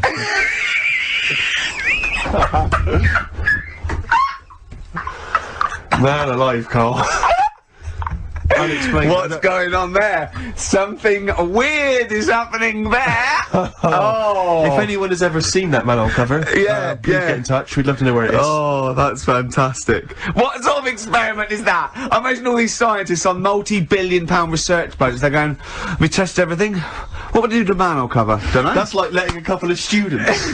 Yeah, exactly, yeah. control of a nuclear Do you bomb. reckon it can Let's send a put this traffic cone yeah. into orbit? Go on then, put it on there. I love that. Imagine that. What value is that? I might tell you what we could do. We could put the manhole cover on it and aim it and then blow the bomb up, and the manhole cover would have someone's eye out. Fire it. See if you can fire manhole covers off the nuclear bomb. Whatever. Try bangers to a bomb. See if it's louder. Oh God. Right, there's this fella, I think it happened in America, and he saw a bright light in the sky. And, God, if you're bored. and he stood there. This is a true story, is it? Yeah. He stood there, Yes, of course it isn't, Steve. and he saw this bright light, and it came closer and closer, and it was a UFO, right? Yep. And he looked at it, and it disappeared, right? And he gets back in his car, He looks in the mirror. and he looks in the mirror. Yep. He's only got a beard, He has. right? What? And it turned out, Yeah. he got home and said to his wife or his girlfriend, it's a bit weird. So I just got out of the car to look at a bright light, and I got back in the car and I grew a beard, and she said, never mind your beard, where have you been for 3 days? And what had happened is, He passed out because he was pissed. no, the UFO had taken him for 3 days, Yeah. but he'd only thought that he'd only looked at it and it went away. Yeah. But what had happened is, he yeah. took him, and Yeah. he grew a beard because he hasn't had a shave. Right, okay. I mean, was Will Smith or Tommy Lee Jones anything to do with this at all? Did you see this on a video, maybe, and thought it was an educational film? No, it's from a book that some kind person sent in to me. Here. Can I just ask again, just again, I'm just throwing this right back at you. Do you think there's any other possible answer here? Right? A man is absent for 3 days from home. He's the grown a length of beard. time that it could take to grow a beard, lest we forget. What if he hadn't actually seen a bright light in the sky? What if he he'd was been lying? What if drunk? he was lying? He'd got knocked unconscious. He'd had a car crash. Just any number lying. of other No, things. just lying. Or he was just lying. Yeah, he'd been on a bender, getting pissed for 3 Yeah, days and that with was his his mates. excuse to his wife. And they went, Dennis, what are you gonna tell your wife? Well, wait a minute. Wait a minute, wait a minute, Oh, wait a minute, wait a minute, wait a minute, wait a minute. She's not going to believe I was out with you, lads. Just say you're only away for a minute. No, I wasn't away from it because of the beard. Oh yeah, look, it looks like you've been out for 3 days. Well, we have, that's... Exactly. Right, okay, we've got to cover that then. Alien abduction? Great one.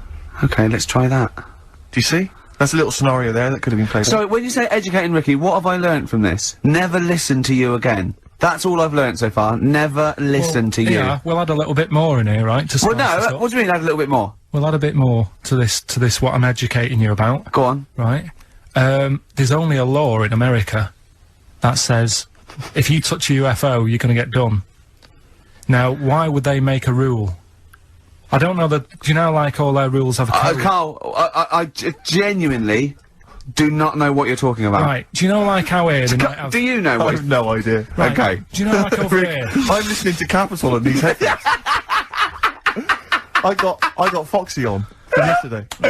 Right, let's bin that. No.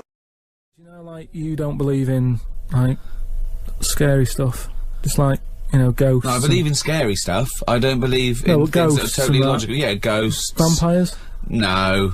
Anything made up by man. Well, there Anything. was something in the paper the other day about a vampire. How they found one. They dug something up. It was in the paper. And, Oh, it's true then. It's definitely true. But we'll definitely leave true that. then. But we'll leave that because you're just going to do that, so it doesn't matter. No, come on, No, listen, Go come on, on. quickly tell us. Come on. You No, found it's just that they found a body in a coffin Yeah. with a bit weird. of wood through its heart and a knife in its mouth. But if you don't believe it, It was a then what's the vampire point? pirate. It was a vampire pirate. But that's definitely proof of a vampire then, and of course, and not some grotesque murder.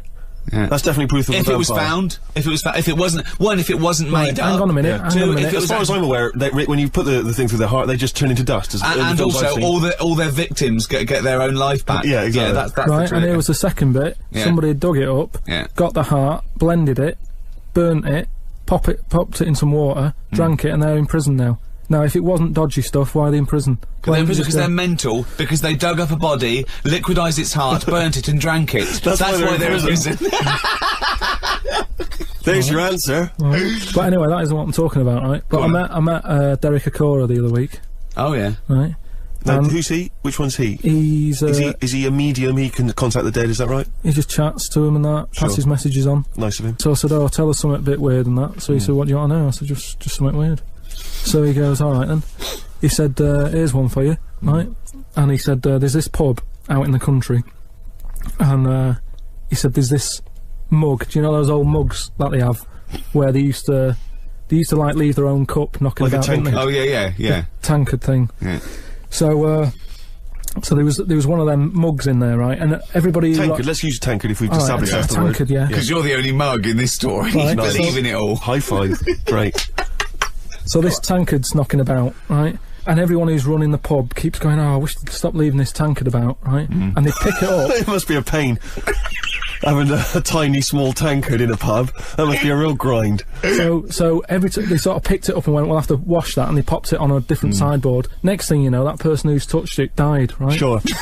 So They must have been getting through bar staff. So they kept getting in new staff and that, and they were like, oh, what's the connection here? Right? What's the connection here? Oh, God. So anyway, Call Australia, we've run out. So they sort of, someone notices and they go, you know, it's a bit weird, it's that cup, right? So they get Tankard. So it's that tankard and that. So they get a vicar in. Of course they do. And they go, look, there's a lot of weird stuff going on here. This tankard, every time someone touches it, they die. So he said, leave it with me. He gets his special water out and what have you. He comes round, does a little prayer, sprinkles it. He goes, right, not a problem, don't worry about it. He picks it up, chucks it in the bin. Guess what? What? Dies in a crash on the way home. Because he picked it up. Well, but Carl, you're telling me this like it's fact, and I'm meant to go, that's amazing. Cora, he told me. Carl, I have no opinion of that story, other than I'm pretty sure there was absolutely no connection between touching the tankard and him dying. That's all I'm sure of. It's not just him though, is it? I'm not going to even contest the chain of events. All I'm saying is there is no connection. There is no connection possible because I believe in logic and the laws of the universe. So when you're telling me miracles and strange things outside coincidence, you may as well be telling me about the Tooth Fairy and the Easter Bunny, because they're equal to me. That it's ludicrous. It's absolutely ludicrous. So what would it take though for you to go, oh, I'm actually a believer now? But what you're saying is I can't answer that question because I'd have to base my beliefs on some of your premises, which I can't do. It's like you saying, but what if you found out that 2 and 2 equaled 5? I can't. It's a necessary truth that it doesn't. I'd have to go back and fundamentally disagree with what I think twoism is, two-ness and fiveness. And you've never been in a situation though where you've gone, this room feels a bit weird. Could be something, do you know what I mean? Could be something knocking about, or.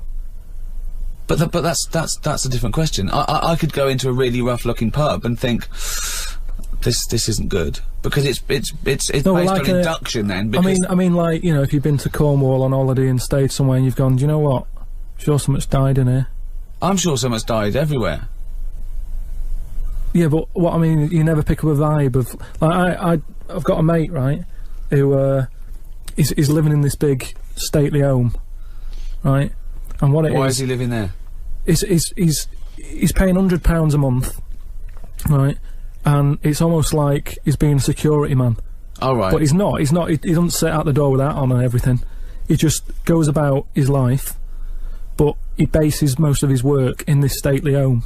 So what is it, like a housekeeper, like he's sort of house sitting? A little bit, yeah. I mean, it's massive. It's bigger than Buckingham Palace, this place, right? So what is it, a billionaire that's gone away or something? I think it's some sort of, I think he said something about a viscount or something, right? He said he owns this place.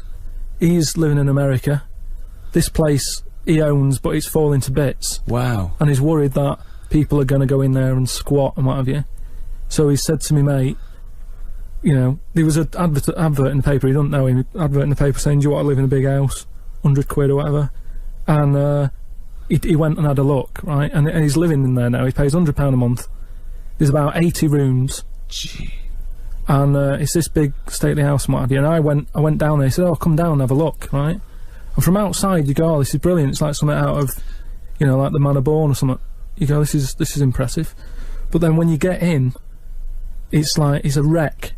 It's just falling apart because they can't afford... Well, it's just been left. No one's doing any vacuuming up or anything. There's like rat poison everywhere. Like windows are smashed, doors kicked in. That's a real shame. Why is it? Is it? I don't think he's doing his job, is he? Is it because it would cost like millions to do up or something? Well, apparently it'd be like I think they're going to have it done up, but it's going to cost like 80 million, right? So anyway, that's a big house. That's a big house. So we go to the pub and what have you. I've got like a little torch, and we're wandering around looking in all these different rooms, right? And I'm asking him, how's it got in this state? Do you know what I mean? If someone's had it, why have they let it get to this state? And he was saying how, you know, it was like a mental home at one point, and it was like a drug thing as well. People who had problems with drugs, they popped them out there because it's in the middle of nowhere. Do you know what I mean? If you needed drugs or anything, forget it. It's not going to happen. Do you know what I mean?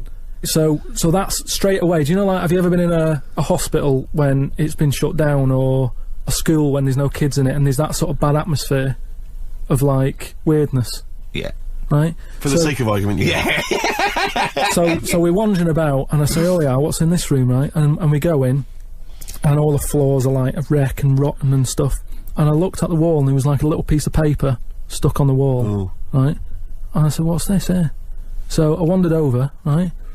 Got right up close to it, and somebody had roted. Somebody had roted? Oh.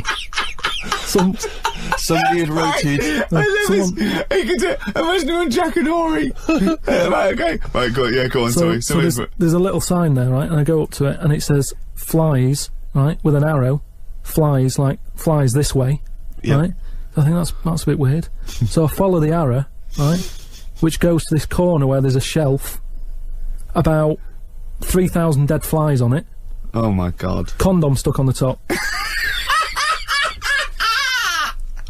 That's weird, isn't it? That is weird. That is weird. Right? So I'm looking at that, and there's loads of stuff on the floor and that, bits of paper. Picked up this bit of paper, right? And it had, like, in biro and that, it looked really old, like it'd been there years. And it had, something like, need nappies, dummy, right? Blankets, blah, blah, all this, like, all stuff for, like, and I turned it over, right, and it said, none of this now needed, baby dead. Right. Now that's weird, isn't it? Now that's what I'm talking about when you get a bad vibe, you go, that's who's been in here. So, I don't actually understand what point you're trying to make, Carl. Just because who's written that? Who's been in that room? Who's been in that state? And then straight away your mind starts going, oh, I'm getting bad vibes in here. But Carl, didn't you just tell us that this was once occupied by drug addicts and mentals, to use your word? Yeah. So haven't you put two and two together and thought that was probably who wrote it? That doesn't mean it's paranormal or ghostly. You walk into a building, it's a big, terrifying, empty house. It's terrifying in as much as it's cold and dark and drafty and a little bit spooky in this sort of illustrative sense. And insecure. Yeah, you're a bit nervous because you know, it's got this sort of, it's got its bad vibe. It's just based on the fact that your mate's in charge. Yeah, that's terrifying. I mean, yes, so it's like saying, are we scared of the dark? Yes, I understand why people are scared of the dark. I'm a little bit scared of the dark. You're walking along. Because you don't know what's in it. Yeah, you don't know what's in the darkness. That's why people get nervous. It doesn't mean you have to make the leap then that you've got some paranormal sense. Oh my God, I'm Karl Pilkington, and hang on, just like Derek Acora, I have sensed something strange and evil in this room. Wait a minute, there's some flies in a condom. I was right all along. That is weird. Flies in a Johnny equals badness. the flies in the condom was weird. It's weird. I don't know. But the note. Yeah. I just think of his face when he saw that, reading it by torchlight. He must have been terrified. Again, I broke the rules in the week. I met up with Carl. I had lunch with him, and we were chatting and having a cup of tea, and it got onto one of Carl's favourite programmes, was the Tales of the Unexpected. Ah, of course. And all I can think is that he's probably the only person in Britain where they were unexpected. I mean, to him, when that twist came in, and he'd go, gee, I can't... Yeah. Oh, God. Can't believe so it was the tree that did it. I mean, he was probably the only... And we were telling all these stories of horror, and he liked horror stories. And I told him this story, and I don't know if this had come across the radio, but I told him this story. It was a short. It was a horror short. This was a film you saw, was it? Yeah, yeah. And, what it was, it started off, just there'd been a car crash. You see, it's a horrendous wreck. And you saw it from the point of view of the person in the car. And he was calling for his mate, and he was going, Dave. And he sort of looked over and saw a body without a head that had been thrown at. He goes, oh no, Dave, Dave. And then into the field of view came Dave, his mate, and looked at him with a look of horror. And then it sort of went black, and you realised that he was just a head, and it had been his body. Oh, wow. Right? Yeah. And I said, then it came up at the end, at the, executions in the French Revolution, people experience consciousness for, you know, and he went, oh, No, he said, it wouldn't be for that long. And then he went, if it was a chicken, it would work. Imagine remaking that film, but it's two chickens in horrendous car crash. Their own fault for driving. It would work. No, he wasn't having that. Yeah. No, it was too long. I think he said, how long was this film? Went, 5 minutes. He went, no. It would work if it was a chicken. I like the way that Carl in something like, when you relate an incident like that, he's appalled and offended and annoyed by the people that made it, even though he's never seen it. Oh, he's annoyed, yeah. Like, I want to see it. I think it's a good idea. Yeah. But they should have thought it through a bit more. Yeah. Do you have a favourite Tales of the Unexpected, one that you remember particularly that shook you up? Yeah, we were talking about the one on, where, there's some woman in prison. Have you seen that one? No, I can't remember them all. Right. This woman's in prison. Yeah. And, she gets a bit friendly with the guy who takes the dead bodies out. Right. And, he said, I can get you out of here. He said, what you've got to do, right? You've got to, I don't know, at midnight. When you hear the bell toll, Yeah, that means there's been a dead body, Yeah, there's been a dead body. So what you got to do is go into, like, the, place where all the dead bodies are, get in the first coffin on the right, and then I'll come along and carry you out and you can run away and escape, right? So she goes, yeah, alright then. So she hears the bell go. I'll bury you, right? And then I'll come back later and dig you up. Right. Yeah, but that's the point. It doesn't matter. It does matter. Trust me, Carl, it really matters. Listen, I don't know if I'm going to ruin this for people at home. Yeah. Can I just skip to the end? I would imagine that she gets buried and he doesn't come back, and she has to get buried alive. Better than that. Okay. Yeah, she does it. She gets into the coffin. Yeah, shh. Go on. Right. So she gets in the coffin, and she's lying there for ages. She's She buried. can feel a bit of movement going on, so she's obviously, you know, being carried somewhere. So she's thinking, this is it, I'm getting out. And she's lying there for ages and thinking, why ain't someone coming and lifting the lid off this? Do you know what I mean? Letting me get out. So she's really bored. She gets a lighter out, right? Lights it to have a look at who she's lying on. It's only the fella who said he'd help escape. Oh. How bad is that? That is... How bad is that? So it is quite important that she's buried alive then, isn't it? In retrospect, you realise that the jeopardy is that she's buried alive and can't get out. Yeah. Yeah. It makes it so much worse, doesn't it, than just like lying in the morgue and going, actually, I'm getting out of here. Yeah. This isn't gonna work. Look at Carl's face. Having told that, he's so pleased. His face is lit up. He's beaming like a child. Have you seen any? Is that your favourite horror thing ever? That's a good one. And Let's see if anyone knows what the finger is. When that bloke was under the ground, wiggling his finger. We're talking about one with some fella who's stuck in the ground or something. This is a motif I noticed in your particular favourite ones. Yeah. Right. People stuck in the ground. Go on. Right. So it's a fella, is it? Yeah, a fella stuck. Now, I seem to remember it just being his foot, to be honest, being stuck in a hole. And No, he was under the ground and he got a little thing out of the pavement and he put his finger up and wiggled it to try and attract attention. Then you see a woman come along and her stiletto heel just knocks his finger off. You see, I'm wondering whether it's the same one as I saw. Yeah, it could be two like that, couldn't there? It's a... They were running out of ideas by the last series. It's a big theme in Hollywood. Or, what was that one you told me about with the porn? That was a good one. Oh, this was fantastic, right? Right.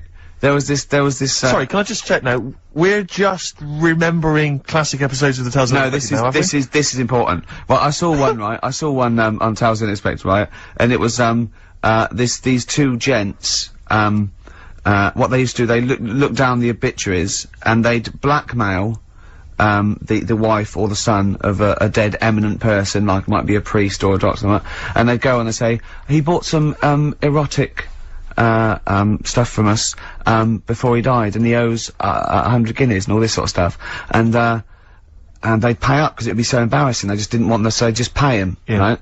And this one bloke said, who are these people? I'll meet with them. And he goes round there, and he goes round, and, they go, your father, he goes, my father could not have bought any erotic material from you. No, he did, he goes, he couldn't have, he's blind. Right, and that was the twist. And Carl went, so it was magazines, not videos then.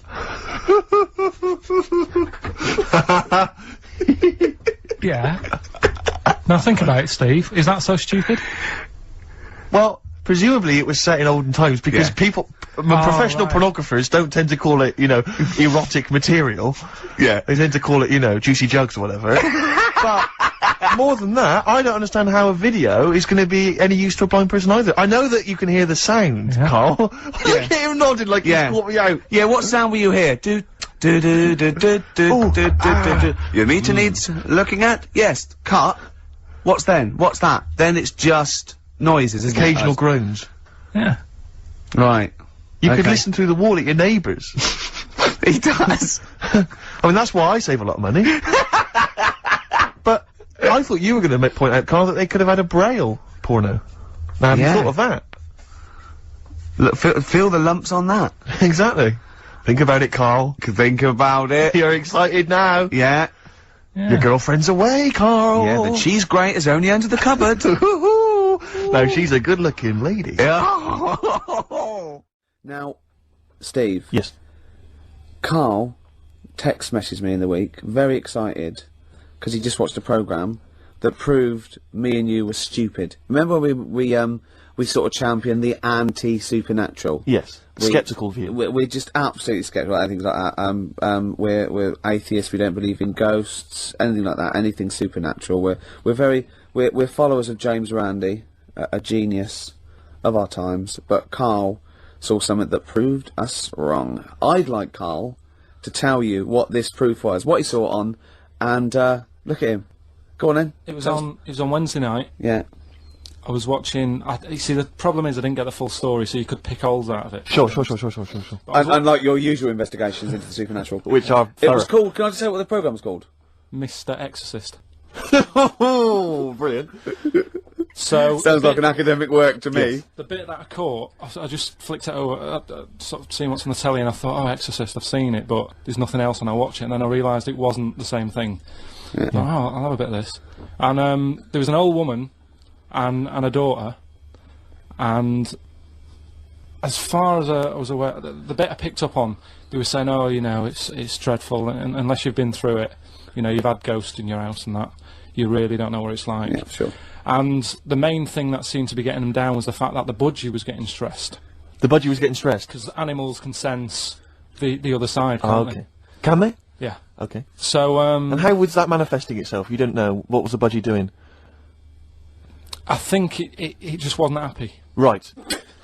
Did it explain that to people, or No, how do you did it know, express that? budgies are known for being chirpy, aren't they? I see, and it And wasn't chirping. It normally swings on its little perch and that. And Just depressed because it was Right. possessed. It was just sat around in its pajamas. so No, come on, So Steve. the- Come on, Steve. You're making this a mockery. So the budgie was depressed because he could sense the ghost. yeah, Yeah. and then this guy, this Mr. Exorcist, came round. Was that his name? Yeah, Was he a priest or something? yeah, he might have been. Yeah. Yeah. Like I picked up Did he on have like a black coat with a little white collar? That's usually the. He had his coat on, so you couldn't tell. No, sure. Okay. But so he came round and he sort of did his thing, and then And was the he trying? next shot, Was he trying to exorcise the budgie? No, no, the ghost. house. Right. The So house, it yeah, wasn't that the budgie had a Just demon or clearing the anything. house No. out. Okay. No, this So- wasn't a possession, was it? This was a straightforward. It wasn't a poltergeist or anything. It was just a. Well, he's- a haunted house. Yeah, but Sure. that's the thing he was saying. He was saying you can have like your ghouls and that aren't that bad, that aren't going to cause you any problems. Yeah, but obviously the budgie, they've got weak hearts and that, haven't they? And Sure. I So don't so know. he go on. So how? so anyway, basically he sorted it out, did whatever he did, and the next shot you see is like the budgie making a noise and swinging It's it out. happy It's again. over the moon again, and the old woman was like happy because she was She couldn't getting believe her luck. stressed. Yeah. And that's The priest didn't come in and go, well, you should feed that bird. Give it a bit of millet. It was happy. He goes, right. No, See you it's- later. No. It was a. So It's budgies are. My mum's got a budgie, and they're fairly happy all the time, aren't they? So it's got to be something fairly odd. you never see a budgie sitting down going, I feel like topping myself, to be honest. Yeah. Do you know what I mean? Though? No. Do you know you can have like a moody dog? You can see a dog when it's unhappy if it's walking down the street. You can have a moody canary, can't you? And what they do is they often tell the police what you've been doing. They're known for that. Yeah. So basically, so that for you is proof that the supernatural exists. A bird in a cage got a little bit annoyed, wasn't chirping as much as it normally did. Who knows why? There could have been a little draft up its you know, and Cloaca. exactly. That's Anyway, a medical term. Anyway, a man came in and did whatever he did. Yeah. And used your friend. Mr. Exorcist, though, Steve. Yeah. This wasn't any bloke off the street. This was Mr. Exorcist. Yeah. Yeah. So And for you, that's the proof that there's. Just because, like, if it was a person, you go, oh, they're playing up for the camera. yeah, you know, a budgie could possibly act like that, Steve. Yeah, I see what you mean. You're saying a budgie would not be trying to. It wouldn't be trying to become famous. or No, trying to get not on the like telly. not like Lassie. No, sure. It was sure. basically a show off. Yeah, or Champion the Wonder Horse. Yeah. What do you think? I think I've changed my tune, Rick. I don't know about you. I have, and I think we should play a record.